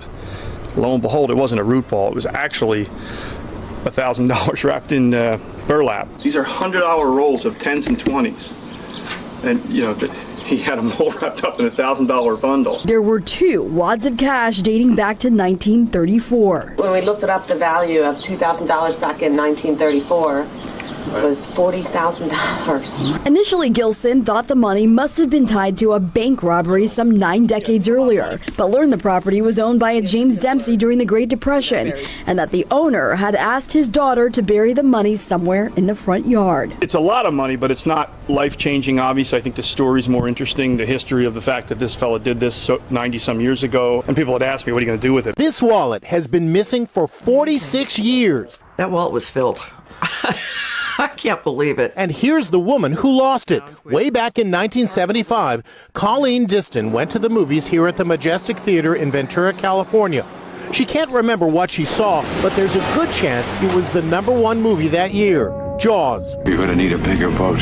During the movie, Colleen's wallet fell out of a hole at the bottom of her purse. I called the theater that night, and I said I lost my wallet. I told them what it looked like, and they said, the cleaning crew will look for it, and then I called the next day, and they hadn't found it. Fast forward to today. The iconic theater is going through a renovation, and while Tom Stevens was working in the attic crawl space, he made quite the discovery. Buried amongst old ticket stubs and candy wrappers was Colleen's wallet in perfect condition. Shuffled a couple boards over and crawled over to it, and lo and behold, there was a red wallet with a ID and a bunch of pictures. Thanks to the power of social media, Colleen was tracked down in just a few hours. It was just last week when surveillance cameras at the Kroger in Danville captured this man walking up to a register to load up a prepaid debit card. He pulled out several $100 bills and handed them to the cashier. He actually used the counterfeit pens on them, which worked. Once he did that, it appeared that another male that was with them, possibly a lookout, he signaled to another girl that was with them to, hey, come up here and do your transaction. That woman used another several $100 bills to buy a Visa gift card. A counterfeit pen also showed that the bills were real. All 3 walked out of the store and nobody realized anything was wrong. Later on, when they were counting the cash in there using a actual cash counter, those bills were all flagged as counterfeit. Detective Nate Lean with the Danville Police Department said the trio scammed the store out of $800. 10 Kroger stores in Indiana, mostly in the Indianapolis area, and has cost the supermarket chain nearly $12,000. In all 14 cases, $100 counterfeit bills were used. It was just last week when surveillance cameras at the Kroger in Danville captured this man walking up to a register to load up a prepaid debit card. He pulled out several $100 bills and handed them to the cashier. He actually used the counterfeit pens on them, which worked. Once he did that, it appeared that another male that was with them, possibly a lookout, he signaled to another girl that was with them to, hey, come up here and do your transaction. That woman used another several $100 bills to buy a Visa gift card. A counterfeit pen also showed that the bills were real. All three walked out of the store and nobody realized anything was wrong. Later on, when they were counting the cash in there using a actual cash counter, those bills were all flagged as counterfeit. Detective Nate Lean with the Danville Police Department said the trio scammed the store out of $800. 10 Kroger stores in Indiana, mostly in the Indianapolis area, and has cost the supermarket chain nearly $12,000. In all 14 cases, $100 counterfeit bills were used. Port St. Lucie man says a Chase Bank ATM ate nearly $1,500 of cash he deposited earlier this month. Max Bennett is a handyman by day. I've been taking handyman jobs to try to make ends meet. So he doesn't always know when money is coming in. Every penny counts.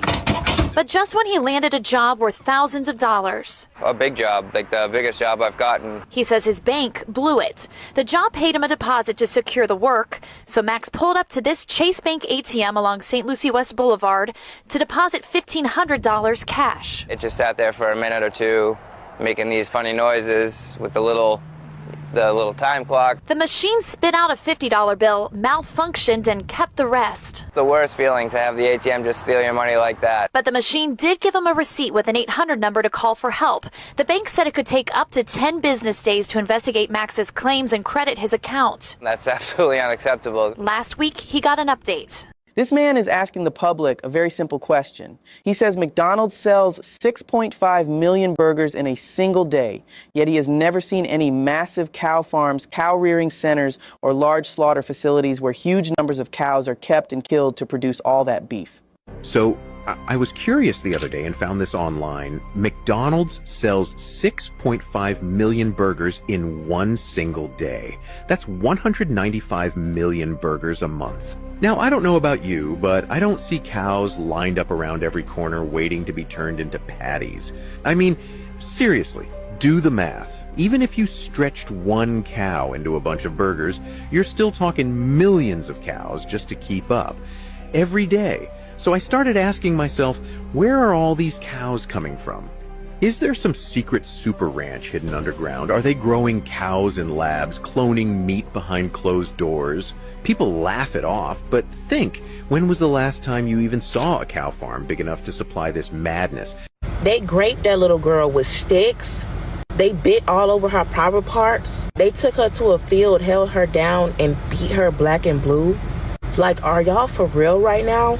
If y'all ain't heard the story yet of Amari Jones, her mother dropped her off at a family member's house, and allegedly the family member called the mother concerned because she was just like, oh, I don't know where she went. She walked out the house. I don't know where she's at. Blase, blase, blah. When the mother got there, they said that the daughter's whole scalp was exposed. Like, she had braids and they was gone. They scalped her. A 9, 10, 11-year-old, excuse me if I'm getting the ages wrong. They literally took her to a field, beat her with sticks and some more shit.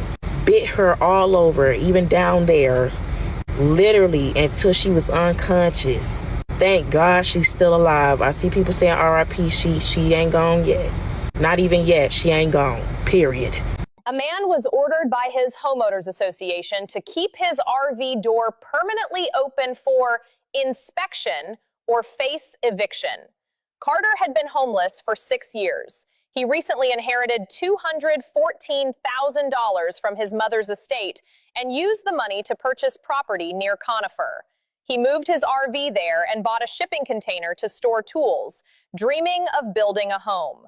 But that dream shattered in April when Carter received a notice from the HOA demanding he keep his RV doors permanently open or face eviction. This worried Carter greatly. He feared leaving the doors open would lead to theft of his belongings, and it would be too cold to sleep inside at night. So, as usual, he closed the doors. Unfortunately, the next day, he received an eviction notice from the HOA, demanding he move out within 3 days for violating community rules and disrupting order. Carter felt deeply wronged. So what would you do if you found an envelope stuffed with cash? Me being me, as a curious individual, I took a look inside.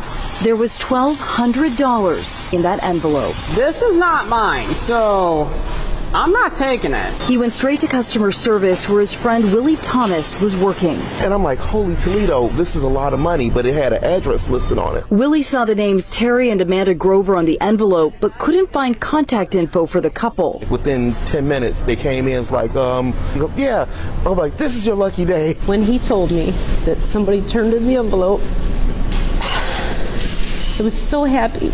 The couple brought the cash to Kroger to get money orders to pay their rent. It fell out of Terry's lap when they parked. We were in the store for probably a half hour before we realized that it was gone. While they shopped, That's where you found it?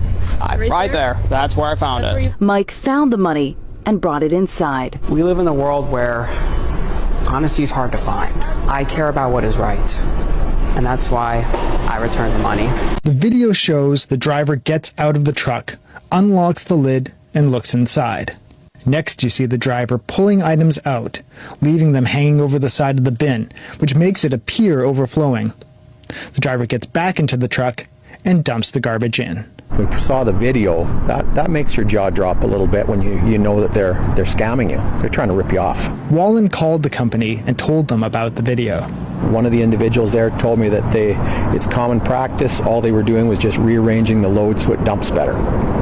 And that just doesn't even make sense. He may not be the only one this has happened to. Wallen says he's lucky he caught the incident on camera. Otherwise, he might have simply had to pay up. The fee for pickup was supposed to be around $60. But when he received the bill from Waste Management for the first load on March 26th, it was hundreds of dollars more than he expected.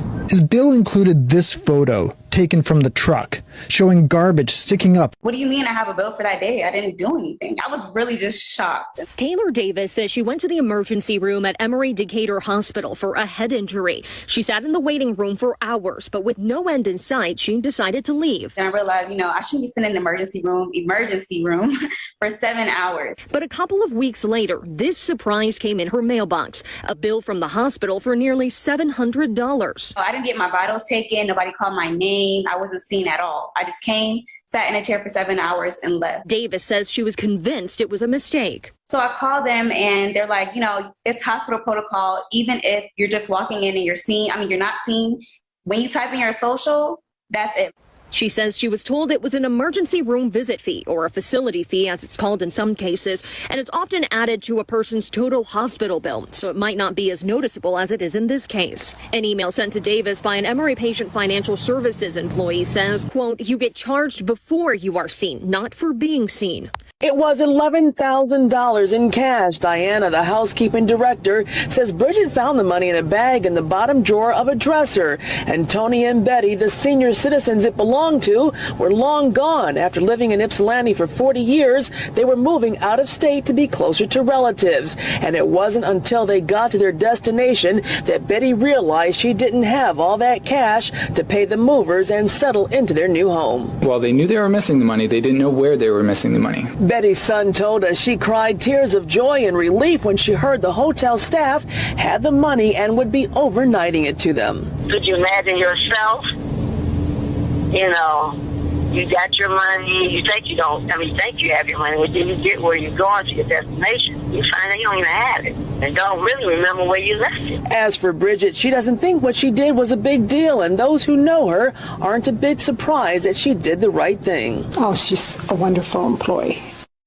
The mandate from the Homeowners Association says residents must keep their garage doors open. Failure to comply can result in a $200 fine. Auburn Green's resident Fred Waitlow cleans out his garage. And I got to remove all this stuff, just personal belongings, pictures. But it's not something he wants to do. If we have to have this open from 8 in the morning till 4 in the afternoon, anybody can help themselves and steal your blind. And they do it in this Auburn Greens complex. This is not safe. Shally Ia keeps her garage door closed, fearing what might happen if it's left open all day. This will just be an open door policy and saying, welcome, take what you want. A member of the board who did not want to speak on camera said the policy was enacted because of a resident who was allowing people to sleep in his or her garage. I think they could have gone around this in a better, logical way, like, for example, maybe a monthly inspection. The on-site manager closed its window and posted this sign as we pulled into the parking lot and didn't return our phone call. Until it is, Shally and others plan to keep their garage doors closed. An alert from police. Someone is taking $1 bills and turning them into $100 bills. Authorities say it's happened about a dozen times in the past month. Ramos marked the bill with the counterfeit pen. Yellow means real currency, so she was confused. I lifted it up one more time. And that's when I noticed the faded $1 marking. And I told her, I was like, this is a counterfeit bill. I have to report it to the HPD. The woman gave Ramos another $100 bill, saying the money was from her payroll. But Ramos saw that it was fake too. Ramos says she also noticed faint letters on the fake $100 bill, which the $1 and $2 bill are still printed with today. And the $100 bill has been using this kind of seal since 1996. The woman asked for the money back, but Ramos said no and called police. This was the terrifying experience that Uber driver Edward Caban encountered during his last trip. On Friday night, Caban picked up Gordon, a 32-year-old passenger and a marketing executive of Taco Bell, at a local bar. According to Caban's recollection, Gordon was clearly drunk after getting in the car, had a provocative attitude, and refused to provide the address for getting off. After several fruitless communications for safety reasons, Caban asked him to get off the vehicle. Get out of my car. Sir, get out of my car or I will call the police. Suddenly, Gordon flew into a rage and punched Caban on the side of his head. The dashcam footage shows that Caban repeatedly warned, "Get out of the car immediately or call the police," and tried to find pepper spray for self-protection. I don't feel like he would have stopped if I didn't spray him. The way that he was coming at me, I was afraid he was going to start strangling me. Afterwards, Caban called the police. The police intervened promptly and arrested Gordon on charges of assault and misconduct. After learning of this matter, Taco Bell issued a statement and fired Gordon that night. After this incident, Caban was still shaken. I definitely don't plan on driving for Uber anymore. I'm looking for a job right now. Woman buys broken piggy bank for $10.99. Only to discover its contents shock her for a year. TikToker Katrina casually bought an old piggy bank, intending to take it home as decoration. But as soon as she sat in her car, she casually unscrewed the bottom. The next second, she nearly screamed in shock. Plastic bags tumbled out in strings like long buried secrets, each filled with tightly rolled cash. She kept emptying them out, her hands shaking more with each bundle. Final count, $2,028. A $10 secondhand trinket had turned into a $2,000 surprise. Some called it a stroke of luck, while others immediately questioned, did the money truly belong to her? Could it be an elderly person's hidden savings? Or perhaps Goodwill staff's mistakenly donated nest egg? Surprisingly, Katrina has already contacted Goodwill to return the money to them. But in my view, Lady Luck smiled upon her. She should keep it, because Goodwill is a greedy company. Woman buys broken piggy bank for $10.99, only to discover its contents shock her for a year. TikToker Katrina casually bought an old piggy bank, intending to take it home as decoration. But as soon as she sat in her car, she casually unscrewed the bottom. The next second, she nearly screamed in shock. Plastic bags tumbled out in strings like long buried secrets, each filled with tightly rolled cash. She kept emptying them out, her hands shaking more with each bundle. Final count, $2,028. A $10 secondhand trinket had turned into a $2,000 surprise. Some called it a stroke of luck, while others immediately questioned, did the money truly belong to her? Could it be an elderly person's hidden savings? Or perhaps Goodwill staff's mistakenly donated nest egg? Surprisingly, Katrina has already contacted Goodwill to return the money to them. But in my view, Lady Luck smiled upon her. She should keep it, because Goodwill is a greedy company. 56-year-old man impersonates deceased mother to collect pension. The man's mother passed away in 2022. Instead of reporting her death promptly, he hid her body in a refrigerator. He then disguised himself by wearing his mother's clothes and wig, attempting to impersonate an 80-year-old woman. To maintain the deception and continue receiving the pension, he repeatedly posed as his mother. In his most recent attempt, he donned makeup, women's clothing, a wig, and a cane to feign advanced age, attempting to visit City Hall to update his mother's identity. Staff grew suspicious upon noticing discrepancies between his appearance and ID photos. His neck appeared too thick, and his hands lacked the skin texture typical of an 85-year-old, prompting them to alert authorities. Officers immediately responded, reviewed surveillance footage, and ultimately searched his residence. They discovered his mother's mummified. This man is asking the public a very simple question. He says McDonald's sells 6.5 million burgers in a single day, yet he has never seen any massive cow farms, cow rearing centers, or large slaughter facilities where huge numbers of cows are kept and killed to produce all that beef. So I was curious the other day and found this online. McDonald's sells 6.5 million burgers in one single day. That's 195 million burgers a month. Now, I don't know about you, but I don't see cows lined up around every corner waiting to be turned into patties. I mean, seriously, do the math. Even if you stretched one cow into a bunch of burgers, you're still talking millions of cows just to keep up every day. So I started asking myself, where are all these cows coming from? Is there some secret super ranch hidden underground? Are they growing cows in labs, cloning meat behind closed doors? People laugh it off, but think, when was the last time you even saw a cow farm big enough to supply this madness? Ticket clearly shows that Ordella won $20,000. When she went to collect her winnings, lottery officials told her that instead of the $20,000, they would be giving her $0. They said there was a mistake and the ticket was issued in error. This is what a normal ticket is supposed to look like, with the winning numbers at the top. This is the ticket that Newman bought, with the winning numbers at the bottom, suggesting the machine just cut the cards in the wrong spot. Just like that, like so much silver scratch-off dust blowing onto the winds of injustice, Ordella was denied her prize because the machine maybe cut the ticket in the wrong spot. How that qualifies as Ordella's problem and not a Virginia lottery problem. And she would like to know that as well. I want the money that I thought I won. If you look at the ticket, it says I won this money. It wasn't anything that I did wrong, it was what they did wrong. Ordella has filed a complaint with the Virginia Lottery, which is investigating. I can only hope they are sending out their top lottery detectives to collect evidence and dust for fingerprints or whatever one dusts for, and that this is swiftly resolved in Ordella's favor so she doesn't have to start from scratch. An alert from police. Someone is taking $1 bills and turning them into $100 bills. A cashier at Ohana Foods Hilo had a feeling something was off when a woman handed her a $100 bill on Saturday. And she proceeded to tell me that it's an old bill. But I had an old bill in one of our tip jars. And so I pulled out the old bill on the side and I was like, okay, it looks different. It's more of like a yellowish tone versus as the bill she gave me, it was black. Ramos marked the bill with the counterfeit pen. Yellow means real currency, so she was confused. I lifted it up one more time and that's when I noticed the faded $1 marking.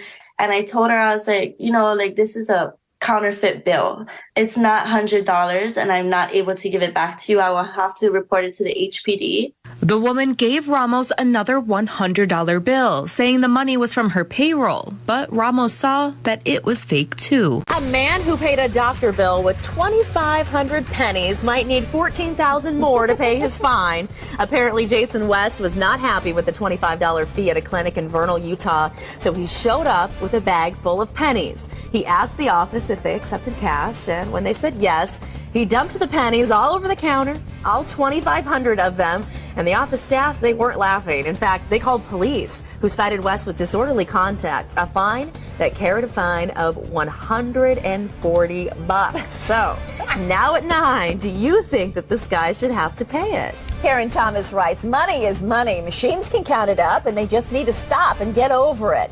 I mean, really, a man paid a bill they obviously gave him trouble over. Jack Arney says, why cite him? It put pennies back out to the public to use. Karen Greenberg observes, okay, he didn't have to be a jerk and dump them out and demand they count them. He could have rolled them, as most places accepting coins expect. But to be cited, that's insane. A McDonald's employee in Tennessee was fired after customers reported that a black male worker was putting his hand inside his underwear and scratching himself while working. The incident happened at a McDonald's restaurant in Tennessee. Several customers said they saw a male employee repeatedly place his hand inside his underwear and scratch himself while preparing food. Witnesses said he continued the behavior even after noticing people watching him. Customers said they felt sick and immediately filed a complaint with the restaurant. Management reviewed the report and spoke with the employee. The worker was removed from his shift and later terminated for violating basic hygiene rules. The manager also gave refunds to the customers who witnessed the incident and apologized for the situation. Some people online suggested the worker might be a new immigrant who has not fully adapted to workplace expectations in the United States, saying he may not have understood how inappropriate his actions were. Others argued that the restaurant must take responsibility for training and supervision. They said fast food employees need clear instructions on food safety, and if management fails to teach basic hygiene, you may start noticing your fries getting a lot saltier. These are the winners. I'm holding, theoretically, or what should be $800,000 in my hand. We meet 24-year-old Thomas McPeak in the home he shares with his parents. This refers to stacks and stacks of sports bets placed last year. Complicated wagers on football called parlays, where several events all have to happen to win. First stop, Horseshoe Casino in Hammond in August. You went in with $30,000. Roughly over the course of 1 week-ish.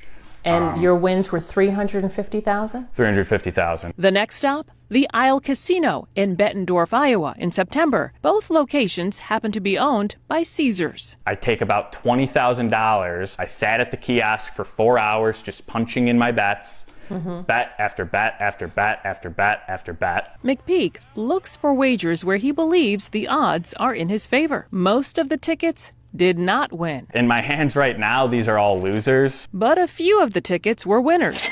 Big time.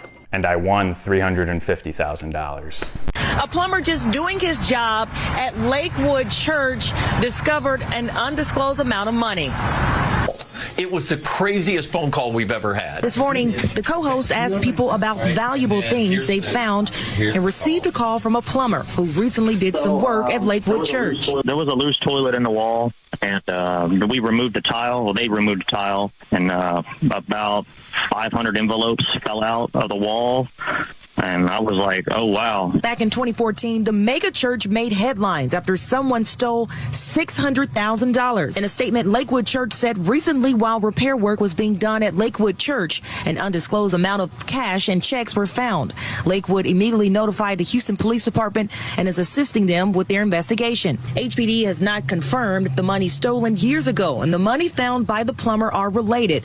But Lindsay says investigators would have never known about the money if it wasn't for the plumber who discovered it. Watch again from the beginning.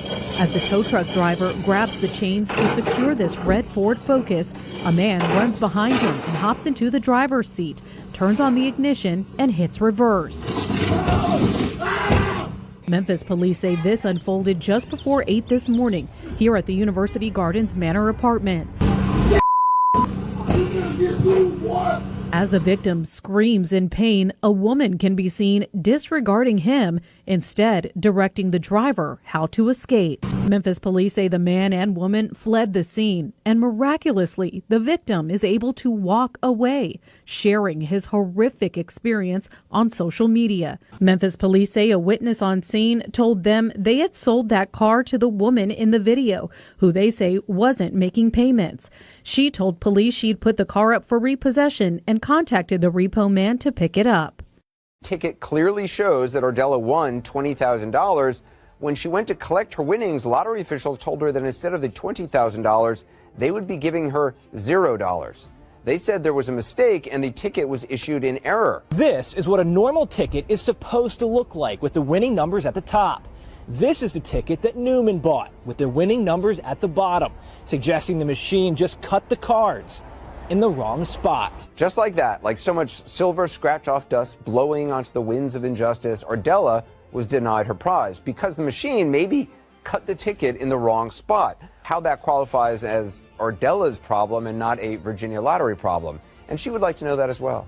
I want the money that I thought I won. If you look at the ticket, it says I won this money. It wasn't anything that I did wrong. It was what they did wrong. Ordella has filed a complaint with the Virginia Lottery, which is investigating. I can only hope they are sending out their top lottery detectives to collect evidence and dust for fingerprints or whatever one dusts for, and that this is swiftly resolved in Ordella's favor so she doesn't have to start from scratch. In Pennsylvania, a manhunt continues for two armed suspects accused of robbing an armored car. Police say the duo got away with hundreds of thousands of dollars. It was around 10:30 Tuesday morning at an H Mart grocery store in Cheltenham, Pennsylvania. In the video, you see the driver of the armored vehicle carrying a money bag into the store. But just before they step inside, you see the two suspects, guns raised, coming up behind them. Just outside of the camera's view, police say they then forced the driver to turn over their weapon and the bag of money. Then you see the suspects, again, both wearing masks, covering their heads, taking off, one still pointing the gun at the driver. Police say they got away with an estimated $700,000 in cash. The suspects approached, committed the robbery, and fled, all in a course of 15 to 20 seconds. No shots were fired and no one was injured. It's unclear if the armored car driver had a partner or was alone. Police say they later found the getaway car, a black Acura, but no one inside. Now the suspect's still on the loose. Should the ex-wife of a man who won $273 million in the lottery get some of the jackpot? After all, during their 15-year marriage, she supported him because he didn't have a steady job. She's the just divorced wife whose ex-husband won $273 million in the lottery. Mike Mursky never had a steady job in their 15-year marriage. And when they divorced 5 months ago, she was ordered to pay him alimony. What's the right thing he should do? He should give his wife 20% after. At least 20? 20, huh? 15 years, or at least 15%. Now, in this exclusive interview, we're hearing from Eileen for the first time. And she tells Inside Edition she doesn't want a penny of his winnings. She does, however, want the alimony payments to come to a stop. Eileen says the lottery jackpot doesn't change the way she feels about Mike. The marriage did not end on a happy note. Now that you have money, it doesn't mean that I would want to come back. A plumber just doing his job at Lakewood Church discovered an undisclosed amount of money. It was the craziest phone call we've ever had. This morning, the co-host asked people about valuable things they found and received a call from a plumber who recently did some work at Lakewood Church. There was a loose toilet in the wall, and we removed the tile. Well, they removed the tile, and about 500 envelopes fell out of the wall. And I was like, oh, wow. Back in 2014, the mega church made headlines after someone stole $600,000. In a statement, Lakewood Church said recently while repair work was being done at Lakewood Church, an undisclosed amount of cash and checks were found. Lakewood immediately notified the Houston Police Department and is assisting them with their investigation. HPD has not confirmed the money stolen years ago and the money found by the plumber are related. But Lindsay says investigators would have never known about the money if it wasn't for the plumber who discovered it. These are the winners. I'm holding, theoretically, or what should be $800,000 in my hand. We meet 24-year-old Thomas McPeak in the home he shares with his parents. This refers to stacks and stacks of sports bets placed last year. Complicated wagers on football called parlays, where several events all have to happen to win. First stop, Horseshoe Casino in Hammond in August. You went in with $30,000. Roughly over the course of 1 week-ish. And your wins were $350,000? $350,000. The next stop, the Isle Casino in Bettendorf, Iowa in September. Both locations happen to be owned by Caesars. I take about $20,000. I sat at the kiosk for 4 hours just punching in my bets. Bet after bet after bet after bet after bet. McPeak looks for wagers where he believes the odds are in his favor. Most of the tickets did not win. In my hands right now, these are all losers. But a few of the tickets were winners. Big time. And I won $350,000. But they won't pay it to you. No, they will not. Santa Claus is real. Yes, you heard that right. Over the past few days, something unbelievable has been happening across the United States. From New York and Los Angeles to Texas and Florida, Santa Claus has been spotted not once, not twice, but again and again. Social media has exploded. Videos show a man in a red suit, a long white beard, sitting on a sleigh pulled by reindeer flying through the air. Other clips are even stranger. Santa appearing inside shopping malls on empty streets, even standing in front of people's homes late at night. Here's the part that's freaking everyone out. Most of these images weren't staged. No film crews, no ads, no promotion. Many were pulled directly from security cameras. Others were recorded by random passersby who swear they didn't see anyone setting this up. So, what is this? A coincidence? A coordinated illusion? Or a real Christmas miracle happening right in front of us? This wallet has been missing for 46 years. That wallet was built. And here's the woman who lost it. Way back in 1975, Colleen Diston went to the movies here at the Majestic Theater in Ventura, California.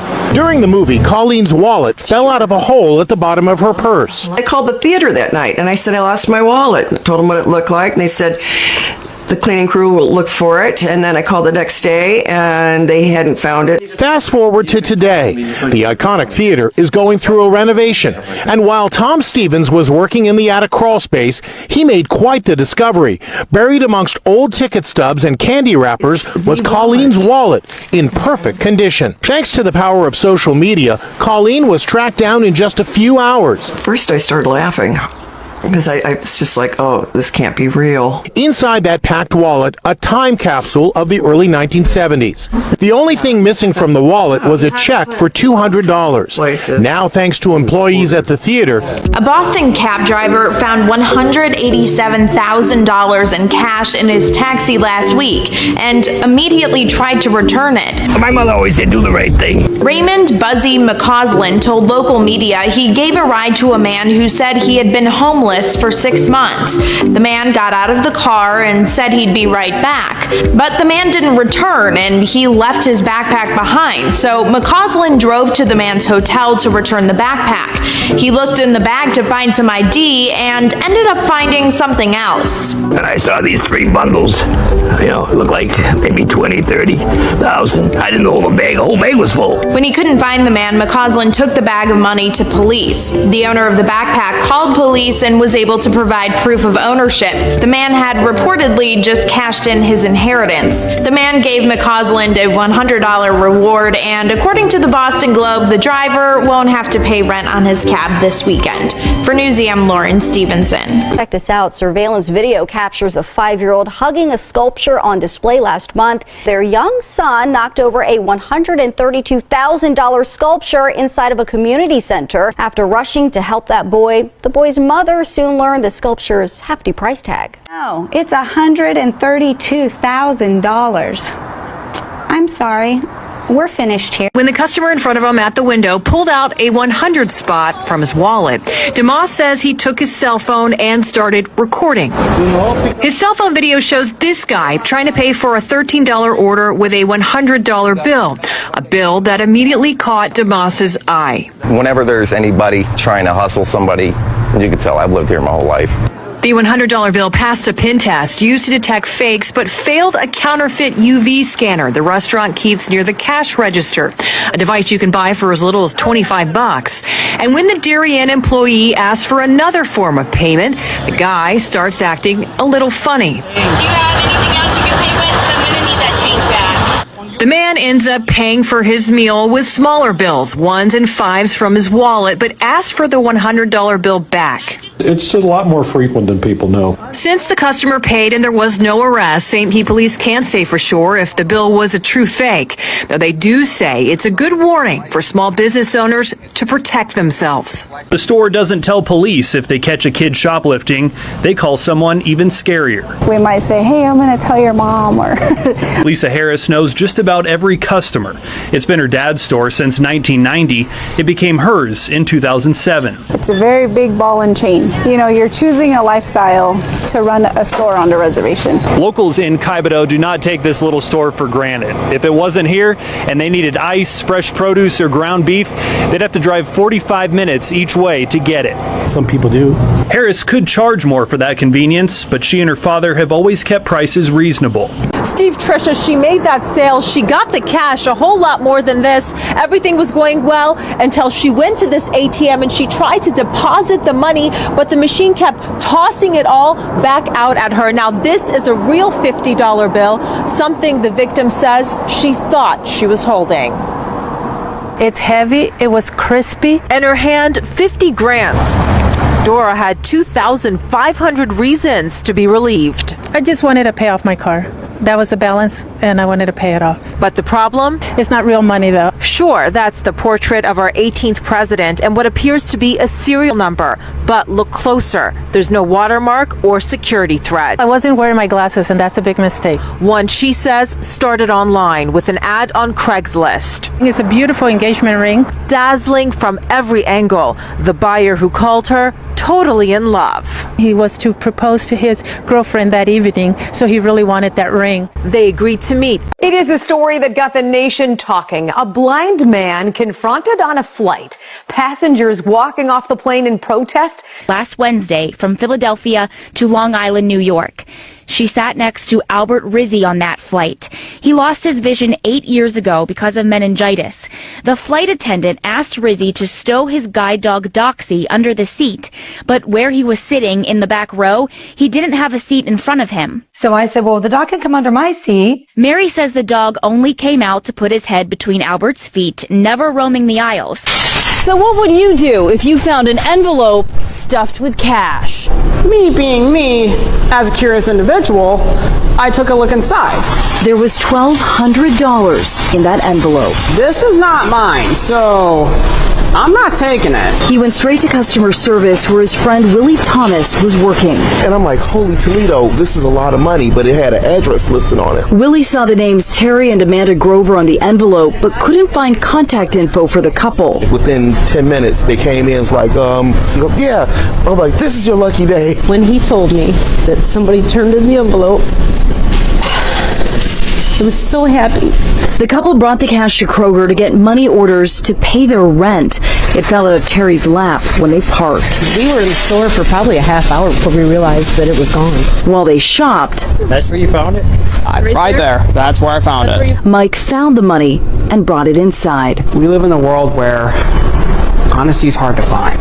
A viral video showing damaged mannequins inside a supermarket has sparked widespread speculation online, drawing nearly 4 million views and prompting a police response. The video was posted by a woman named Tia, who says she was shopping with friends when they noticed something unusual about several mannequins on display. In the footage, paint appears to be peeling from the mannequins' hands, revealing a material underneath that Tia claims did not look like plastic or rubber. She described it as resembling human skin. It was just last week when surveillance cameras at the Kroger in Danville captured this man walking up to a register to load up a prepaid debit card. He pulled out several $100 bills and handed them to the cashier. He actually used the counterfeit pens on them, which worked.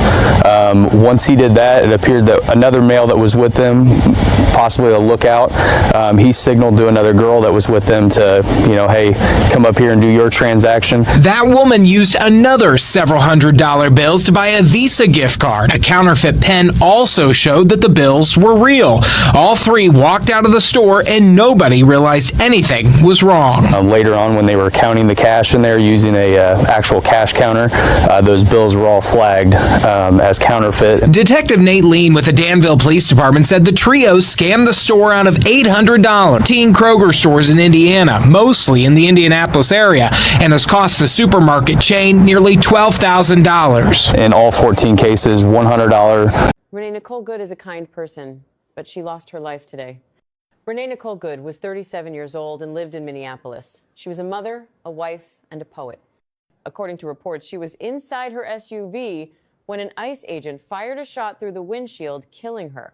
After the incident, the scene was secured, and Renee's mother later had to identify her body. She said Renee was one of the kindest people she had ever known and was not someone who sought conflict. The Department of Homeland Security released a statement claiming Renee attempted to harm a federal agent by using her vehicle. Officials said officers ordered her to move her SUV and that she then accelerated toward one of them, prompting the officer to open fire. Her mother said Renee was not involved in any violent activity and was not part of a riot. The family insists she should never have been described as a threat and believes the use of force was unjustified. The city's mayor publicly criticized the federal presence and called for agents to leave Minneapolis. The case is now under investigation, and many are calling for transparency, accountability, and a full release of the facts surrounding Renee Nicole Good's death. Rebecca Garbison was flying from Chicago to Atlanta to visit her husband Nick, an Army firefighter. 4-month-old Riley, their first baby, just would not settle down. Then one passenger, a total stranger, offered a helping hand. She said, "Do you mind if I help or if I try?" And I said, "Of course not." The passenger took baby Riley in her arms, and in that instant, as if by magic, she stopped crying. And not only did she stop crying, she fell asleep. Her name is Naifisha Miller. She held her for the entire flight. It is the largest cash seizure in Miami-Dade police history. Over $24 million found inside the Miami Lakes home of Luis Gonzalez Hernandez. Police raided that home Tuesday and says the cash was behind this wall in the attic, packed in orange Home Depot buckets, $150 grand in each bucket. A loaded Tech-9 firearm was also taken from the home. Could never think in a million years that this beautiful home here on the corner of Northwest 77th Path and 169 Terrace. The investigation by the DEA. 32-year-old Selma Hernandez, his sister, an employee at the business, was also arrested. He is facing a host of state charges, including money laundering and possession of a firearm while committing a felony. On Tuesday, police and agents raided the Blossom Experience. If you've been seeing videos about Logan and his Topgolf party and you have no idea what's going on, here's the full explanation. It all started with this user 810 Boss Lady posting this video of the entire netting at Topgolf in Auburn Hills, Michigan falling down due to an ice storm. And then this random person named Logan chimes in and goes, "They better fix it before my party on the 9th. That comment goes completely viral, like Tamara Anno Buttons. It's currently sitting at 272,000 likes. Wild. People then start commenting, every man and his dog, about Logan's party, saying you better fix it. Logan's gonna be pissed. What are we gonna do about Logan? Topgolf then reply in the best way possible and post 3 different videos saying that they're working overtime to get the fence back up for Logan's party. Oh my God! Okay, it's happening. Everybody say. And if you go to Logan's profile, people are commenting on his page being like, "We're so excited for your party. I'm glad everything's going to be sorted." Everyone's just locked in. So now everyone on the internet is waiting with bated breath for the 9th of January to watch Logan's Christmas party unfold. A Hespeler homeowner came home to a surprise Saturday morning. She says crews were working on paving her driveway without her consent. Cami Corrigan has lived in this Hespeler home all her life. Our driveway was a gravel driveway, country and rustic. Not the prettiest, but it was ours. Now paved over. She says work to her driveway was done without permission. This is not supposed to be done. Corrigan says a man knocked on her door Friday night, offering a discounted rate to pave her driveway. We talked about the reasons why we did not want to have it done. That's when Richard Gilson started hitting glass outside his Jersey Shore home. That was actually in the ground. this jar. Near the glass was what he thought were root balls. He tossed them to the side, but days later discovered something strange about the object. One of those root balls popped up. Lo and behold, it wasn't a root ball. It was actually $1,000 wrapped in burlap. These are $100 rolls of 10s and 20s. And, he had them all wrapped up in a $1,000 bundle. There were 2 wads of cash dating back to 1934. When we looked up the value of $2,000 back in 1934, it was $40,000. Initially, Gilson thought the money must have been tied to a bank robbery some 9 decades earlier, but learned the property was owned by a James Dempsey during the Great Depression, and that the owner had asked his daughter to bury the money somewhere in the front yard. It's a lot of money, but it's not life-changing, obviously. I think the story's more interesting, the history of the fact that this fella did this. Police are calling 77-year-old Alfredo Rodriguez and Hector Cortez, who's 54, the shopping cart bandits. They were busted wheels up here in the parking lot of ShopRite after security here started its own investigation and handed cops their video. They'd allegedly been at it for at least 2 weeks, and about 140 carts are missing. I think it's odd. I don't know why they need shopping carts. Maybe because they sell for about $200 a piece, wholesale. The 140 carts, it's almost $28,000 worth of shopping carts. We believe that they're selling them to smaller bodega-style places, or they've been scrapping them. But they had proceeds on them. They're making cash. This wallet has been missing for 46 years. That wallet was filled. And here's the woman who lost it. Way back in 1975, Colleen Diston went to the movies here at the Majestic Theater in Ventura, California. During the movie, Colleen's wallet fell out of a hole at the bottom of her purse. I called the theater that night and I said I lost my wallet. I told them what it looked like, and they said the cleaning crew will look for it. And then I called the next day and they hadn't found it. Fast forward to today. The iconic theater is going through a renovation. And while Tom Stevens was working in the attic crawl space, he made quite the discovery.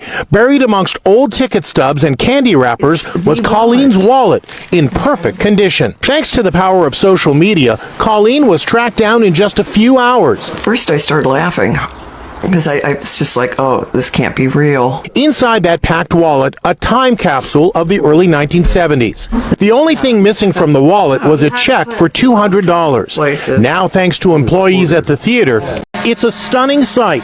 Thousands of packages stolen right off of trains.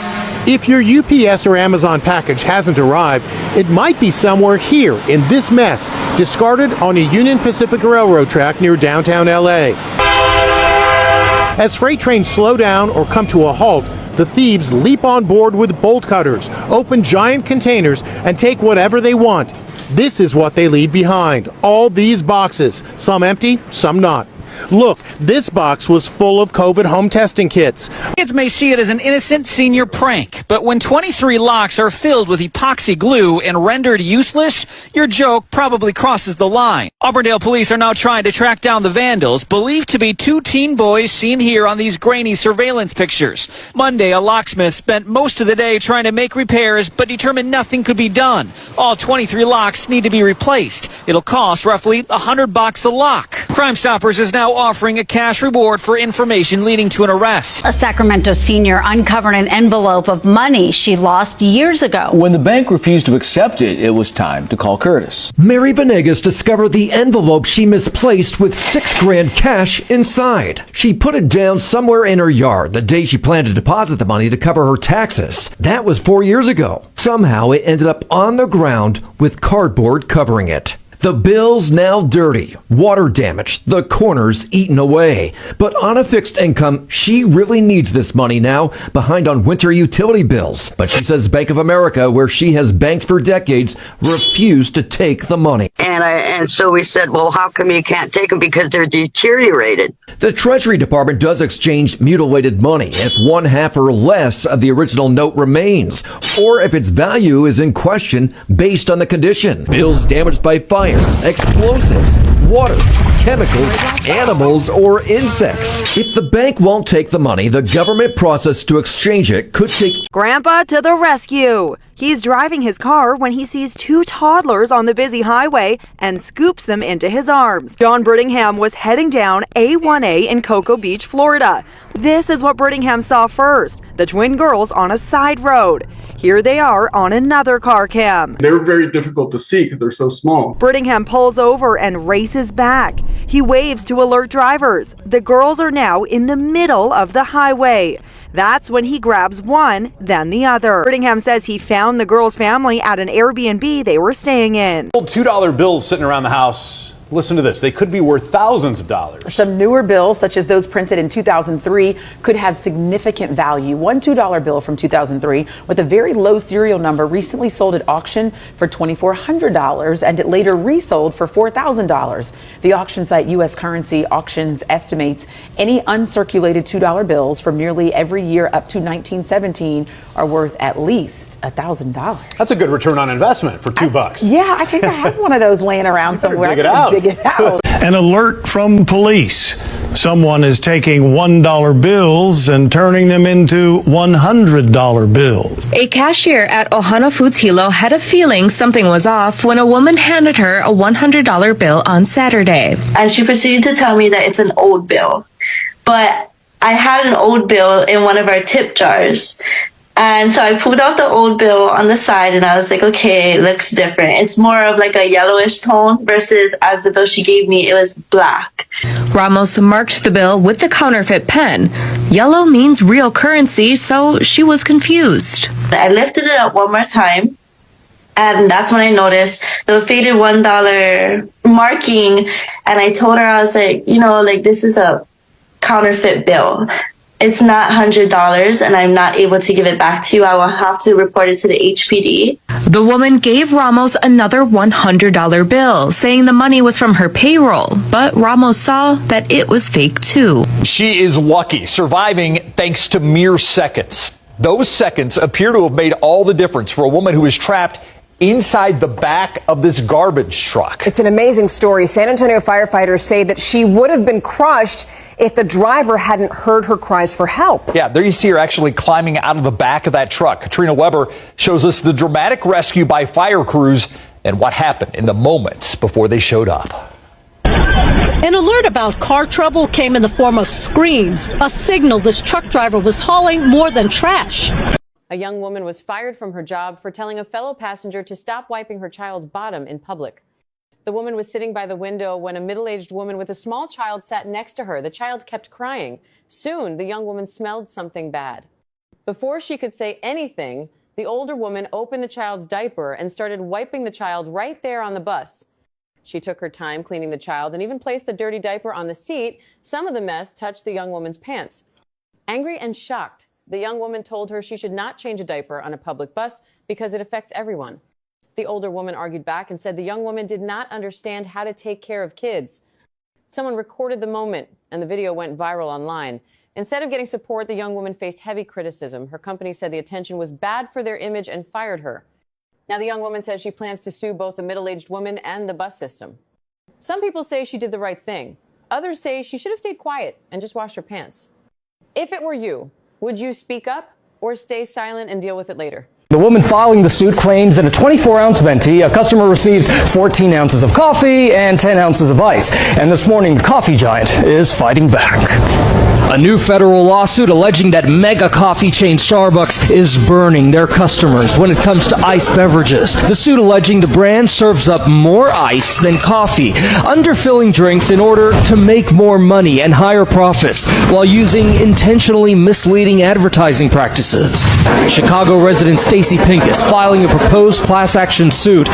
When a North Texas man found an ATM skimmer, he didn't just call police. He took the device and he started his own investigation. The ATM is inside this convenience store, and when Daniel Rodriguez put his card in to withdraw cash Sunday afternoon, he noticed that the slot where you slide your card, it was just ever so slightly off. So I just pulled on it, and when I pulled on it, it had play, and I could see the green underneath it. So I was like, well, that doesn't make any kind of sense. Rodriguez, who is a photographer, he started taking pictures of everything he did next. With a store clerk, they used a pocket knife to pry the skimming device off the machine. And then while waiting for police to come, he went back and he took another look. That's when he discovered a tiny camera. It was positioned to take video as people punched in their PIN numbers. And when he popped the memory card out and put it in his computer, he found shots of people, possibly the ones who put the device there. Along with handing it all over to police, he put it all in a post on Facebook, which has now been shared thousands of times. Here in New York City, the problem has gotten so bad, it cost $215 million in lost revenue last year. Watch as this guy just leaps over the turnstile. No one seems to worry about getting caught. Some subway scofflaws weren't happy to see our cameras. Excuse me, sir, did you just pay your fare? Hey, get out my face, bro. This is on camera. Of all the places we checked, the worst problem was here at the crossroads of the world, New York Times Square. It's an epidemic. It's the video that has captured the attention of many. A teen saving a woman from being swept out to sea from the Boynton Beach Inlet. According to Boynton Beach Fire Rescue, it's one of the most dangerous inlets in South Florida due to the fast-moving currents. But that didn't matter to Jacob Thompson, the 17-year-old responsible for saving that woman's life. I think the adrenaline took over. I didn't really have any emotions at that point. Following Jacob's bravery, Boynton Beach Fire Rescue invited him for a tour of the station, but that was all a ruse to give him an even bigger surprise. Putting my life out there to help somebody else kind of came with a reward. I was never looking for one. His heroic efforts caught the attention of Sarah Perry. She lost her son Aiden while he tried to save a driver out of a lake. Since his death, Sarah started the Aiden Perry Good Samaritan Scholarship Fund, aimed at rewarding students for their heroic acts. She felt an instant connection to Jacob. And when I saw Jacob's story, it just grabbed my heart, and I immediately knew I had to see him. It's official. The United States has withdrawn from the World Health Organization in a move that public health experts are labeling one of the most disastrous moves a president can do. Donald Trump, according to CNN, has finalized the withdrawal of the United States of America from WHO. We still owe over $100 million to the World Health Organization. That's your taxpayer dollars that they're going to pay to withdraw. The World Health Organization helps provide responses to global health threats. An Ohio grandma shares a cleaning tip and dives into social media startup. That's crazy. That's crazy, ridiculous. Lisa Pack says her pool tends to get a little green, leaving her family feeling blue. My pool has never been clear. It's just doesn't stay clear for some reason. Until she says she tried a simple trick that requires no effort, no scrubbing, and fits in the palm of her hand, a Mr. Clean Magic Eraser. Magic Eraser, you put it in your skimmer basket. She left it there overnight, and when she checked the next morning, wada bing, wada boom, it was green and the pool was clear. And happening now, some restaurant and owners are scrambling to take down street dining sheds. Today is actually the deadline. If they're not down in time, owners face steep fines.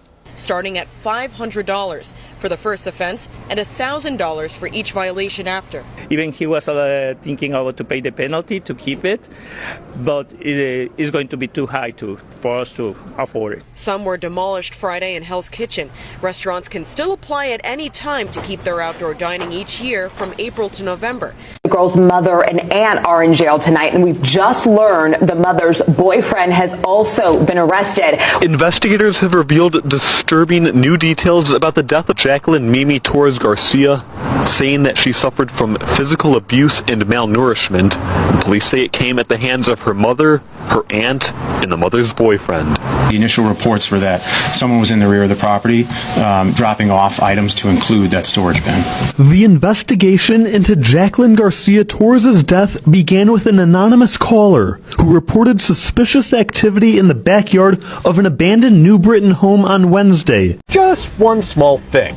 This is a two-car garage. Or is it? Come on. Keep going. Oh, stop. This is a Honda Accord. This is as far as it goes, man. Yeah, their two-car garage is more like 1 5/8. Bring it down right. Oh yeah, that's good. What's in the way? How about the 2 water heaters the builder put on the back wall? But it's not fun. The original builder, Knight Homes, now owned by Dan Ryan. The caller asking when she was moving out. And I said, what do you mean? He says, well, I bought your house in an upset bid. She had already paid off her Pitt County home of 12 years. But she soon found out this was no trick. Her home, valued at $413,000, was sold for just $221,000. It turns out her HOA foreclosed on her home 11 months ago, after it says Rogers didn't pay her dues. Rogers claims she had no idea she was in an HOA. She also says she got no notice of the debt or the foreclosure, or even of the sale, and she never signed the official papers. The HOA never served her lawsuit papers. They just didn't do it. That is fatal. That's an armored truck parked outside a credit union. They drive off, not realizing they've left behind a box full of cash. There it is, just sitting by the curb. That's when a guy pulls up and spots the box. He goes over to check it out and sees a tag saying it contains $40,000. So what does he do?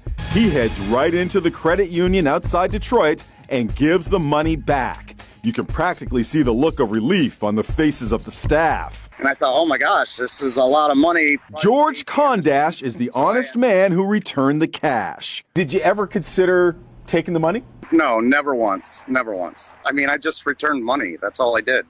I would think anybody would do that. Turns out the box contained $27,000, not $40,000. But that's good enough to prove George is one very honest gentleman. I said there wouldn't happen to be even a 10% reward, would there be? New at 6, questions about the fuel one woman says she bought at Costco. A mechanic showed her how the gas from her car was mixed with water, but she says Costco won't make it right. It was shaking like this and the engine light kept flashing. Michelle Rabinovich says when that happened, she rushed her 2022 Volkswagen into the dealer. And it does not look that pretty. Where they showed her this video evidence that her car's gas was contaminated with water. They were like, you have bad gas. We have to drain all the gas and put new gas in, clean everything out before we do that. Victoria Bradley says when her daughter Francesca was born, just 2 days after the 24-week abortion limit, she looked like a fetus. Her hand was the size of a fingernail, her feet the size of pennies. The little girl weighed less than 2 pounds, and no one expected her to survive. But 9 months later, Francesca is thriving and defying all odds. She fought off meningitis, collapsed lungs, and kidney problems, had 15 blood transfusions, and laser eye surgery, all in the first few weeks of her life. Now Francesca is free. Kendalls have been dealing with a 2-car garage too short for car number 2. Bring it down right. Oh yeah, that's good. The car won't fit because someone thought it would be a good idea to put the water heaters on the back wall. They know how to set it up for you to have a 2-car garage. It'll be fine. But it wasn't fine. Knight Homes, now owned by Dan Ryan Builders, did the same thing with several homes. After the Kendalls' claim was denied, we asked Dan Ryan Builders to reconsider. They did. Look at all this space. It fits. All they did was flipped it, because it was going this way first, and then they just flipped it this way. It only took a couple of days to make the modification. Take a look at this. It's a 2-car garage that fits 2 cars. I want to thank you guys so much for coming out and doing what you did. For Atlanta firefighter Gavin Kendall, another band visiting Seattle had their gear stolen while staying in SeaTac. GPS trackers saved the day, leading authorities to the stolen gear and the suspects. Friday, in the parking lot of the group's SeaTac hotel, a guy busts in the window of their car and bam, he's transferring their expensive gear into the trunk of his car. The criminals take off. They relocate to a motel in the area. But as you can see in this instance, over the weekend, suspects just nabbed all their DJ gear, $52,000 worth of gear. Thankfully, the musicians put trackers in some of those cases, and that's how law enforcement was able to track down the DJ equipment, gaining them access into that motel room, and then they recovered the stolen equipment just in time for the show. A Frontier Airlines gate attendant told her her backpack was too big to go under the seat, so they charged her for a carry-on fee. It was basically you pay the $100 or you don't get on the flight. Mayor's bag fit perfectly into the Spirit Airlines bag sizer, but failed to fit into the Frontier Airlines sizer. They are being manipulated. They're just making less space inside of these, and nobody checks inside I'd just see that there's less space. Incentivizing the gate staff by giving them a commission of $10 every time they... We're told, as a matter of policy, Amira says not everyone can afford to pay the $100 fee. Blake, now this story is getting a lot of people fired up online. A couple in Texas City being sued by their homeowners association. They could be on the hook for $100,000, all because of a few flower beds. I like pretty flowers. I like my yard pretty. Dottie and Klaas Tadema live in this home in the Lago Mar neighborhood and planted new flower beds a little over a year ago. I had thought they'd give us a yard of the month sign or something. Instead, they got hit with a lawsuit seeking up to $100,000 in damages, claiming they deliberately disobeyed and ignored HOA rules about how front yards in the neighborhood should look. I feel like we have no freedom here.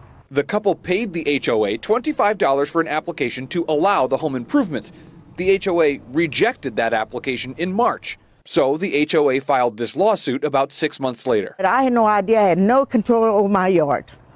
We paid for this home. The HOA is fining them $3,000 for not fixing the violations. You're about to watch a routine FedEx delivery turn into a nightmare. As the driver drops off some packages, Oh, are you okay? he suddenly collapses. The stunned homeowner comes to his aid. A neighbor across the street also starts CPR and call 911. Then first responders in Bridgeville, they place the stricken FedEx driver on a gurney and rush him to the hospital. The diagnosis? Cardiac arrest. This exclusive video shows 43-year-old Adonis Whitner being reunited for the first time with the two strangers who saved his life. My girlfriend calls them my angels in disguise. Mark McCullough says he will never forget that awful moment. Adonis collapsed at his doorstep. Outrage sparked at a Miami business owner after his cameras capture a man deliberately slapping a tray with more than a half dozen plates full of food out of the hand of one of his servers. Watch as this man is exiting through a glass door, and just as that server walks by, he hits the edge of the tray, causing the food to crash to the floor. As that server is left with a look of confusion, that man just casually walks away. Knocked over the tray full of food, which, was unfortunate. It was Mother's Day. We had to make that food again. We had to clean the floors. It seems like it happens nearly every day. Overhigh trucks hitting overpasses and getting stuck under bridges and in tunnels. One of the worst crashes happened in July of 2021. A truck hauling a water clarifying tank hit the Roosevelt Circle overpass. The damage so serious, it forced the state to shut down a portion of 93 South. The fix in this case required crews to remove parts of the bridge and decking. Mass DOT estimated the cost of the damage at more than $1 million. Records obtained by the I-Team show the state has already spent nearly $500,000 to make emergency repairs. Meantime, the owner of the truck, Dove Transportation of Lincoln, Alabama, has not paid the state a dime. Companies. In the meantime, who's paying for it? You and I, and the taxpayer. Customers are apparently purchasing footlong sandwiches and eating the entire 12 inches by themselves. A spokesperson for the company addressed reporters this morning. This is not how our products are intended to be consumed. Our footlong subs have always been meant to be shared among 2 or more friends. Eating an entire foot of food shouldn't be possible for most people, but they've been doing it somehow, and it needs to stop. To encourage healthier eating habits, Subway is clarifying its marketing, adjusting language on menus and in television commercials like this one.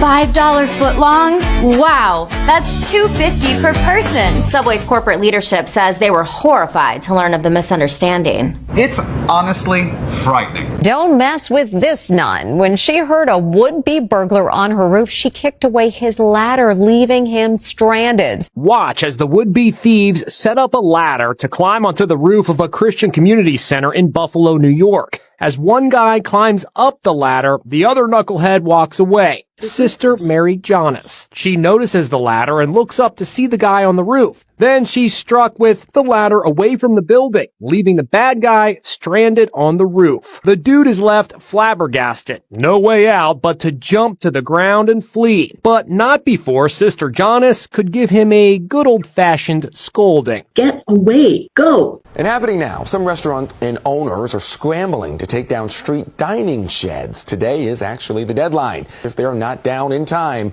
owners face steep fines. starting at $500 for the first offense and $1,000 for each violation after. Even he was thinking about to pay the penalty to keep it, but it is going to be too high for us to afford it. Some were demolished Friday in Hell's Kitchen. Restaurants can still apply at any time to keep their outdoor dining each year from April to November. Should the ex-wife of a man who won $273 million in the lottery get some of the jackpot? After all, during their 15-year marriage, she supported him because he didn't have a steady job. She's the just divorced wife whose ex-husband won $273 million in the lottery. Mike Mursky never had a steady job in their 15-year marriage. And when they divorced 5 months ago, she was ordered to pay him alimony. What's the right thing he should do? He should give his wife 20% after. At least 20? 20, huh? 15 years, or at least 15%. Now, in this exclusive interview, we're hearing from Eileen for the first time. And she tells Inside Edition she doesn't want a penny of his winnings. She does, however, want the alimony payments to come to a stop. Eileen says the lottery jackpot doesn't change the way she feels about Mike. The marriage did not end on a happy note. Now that you have money, it doesn't mean that I would want to come back.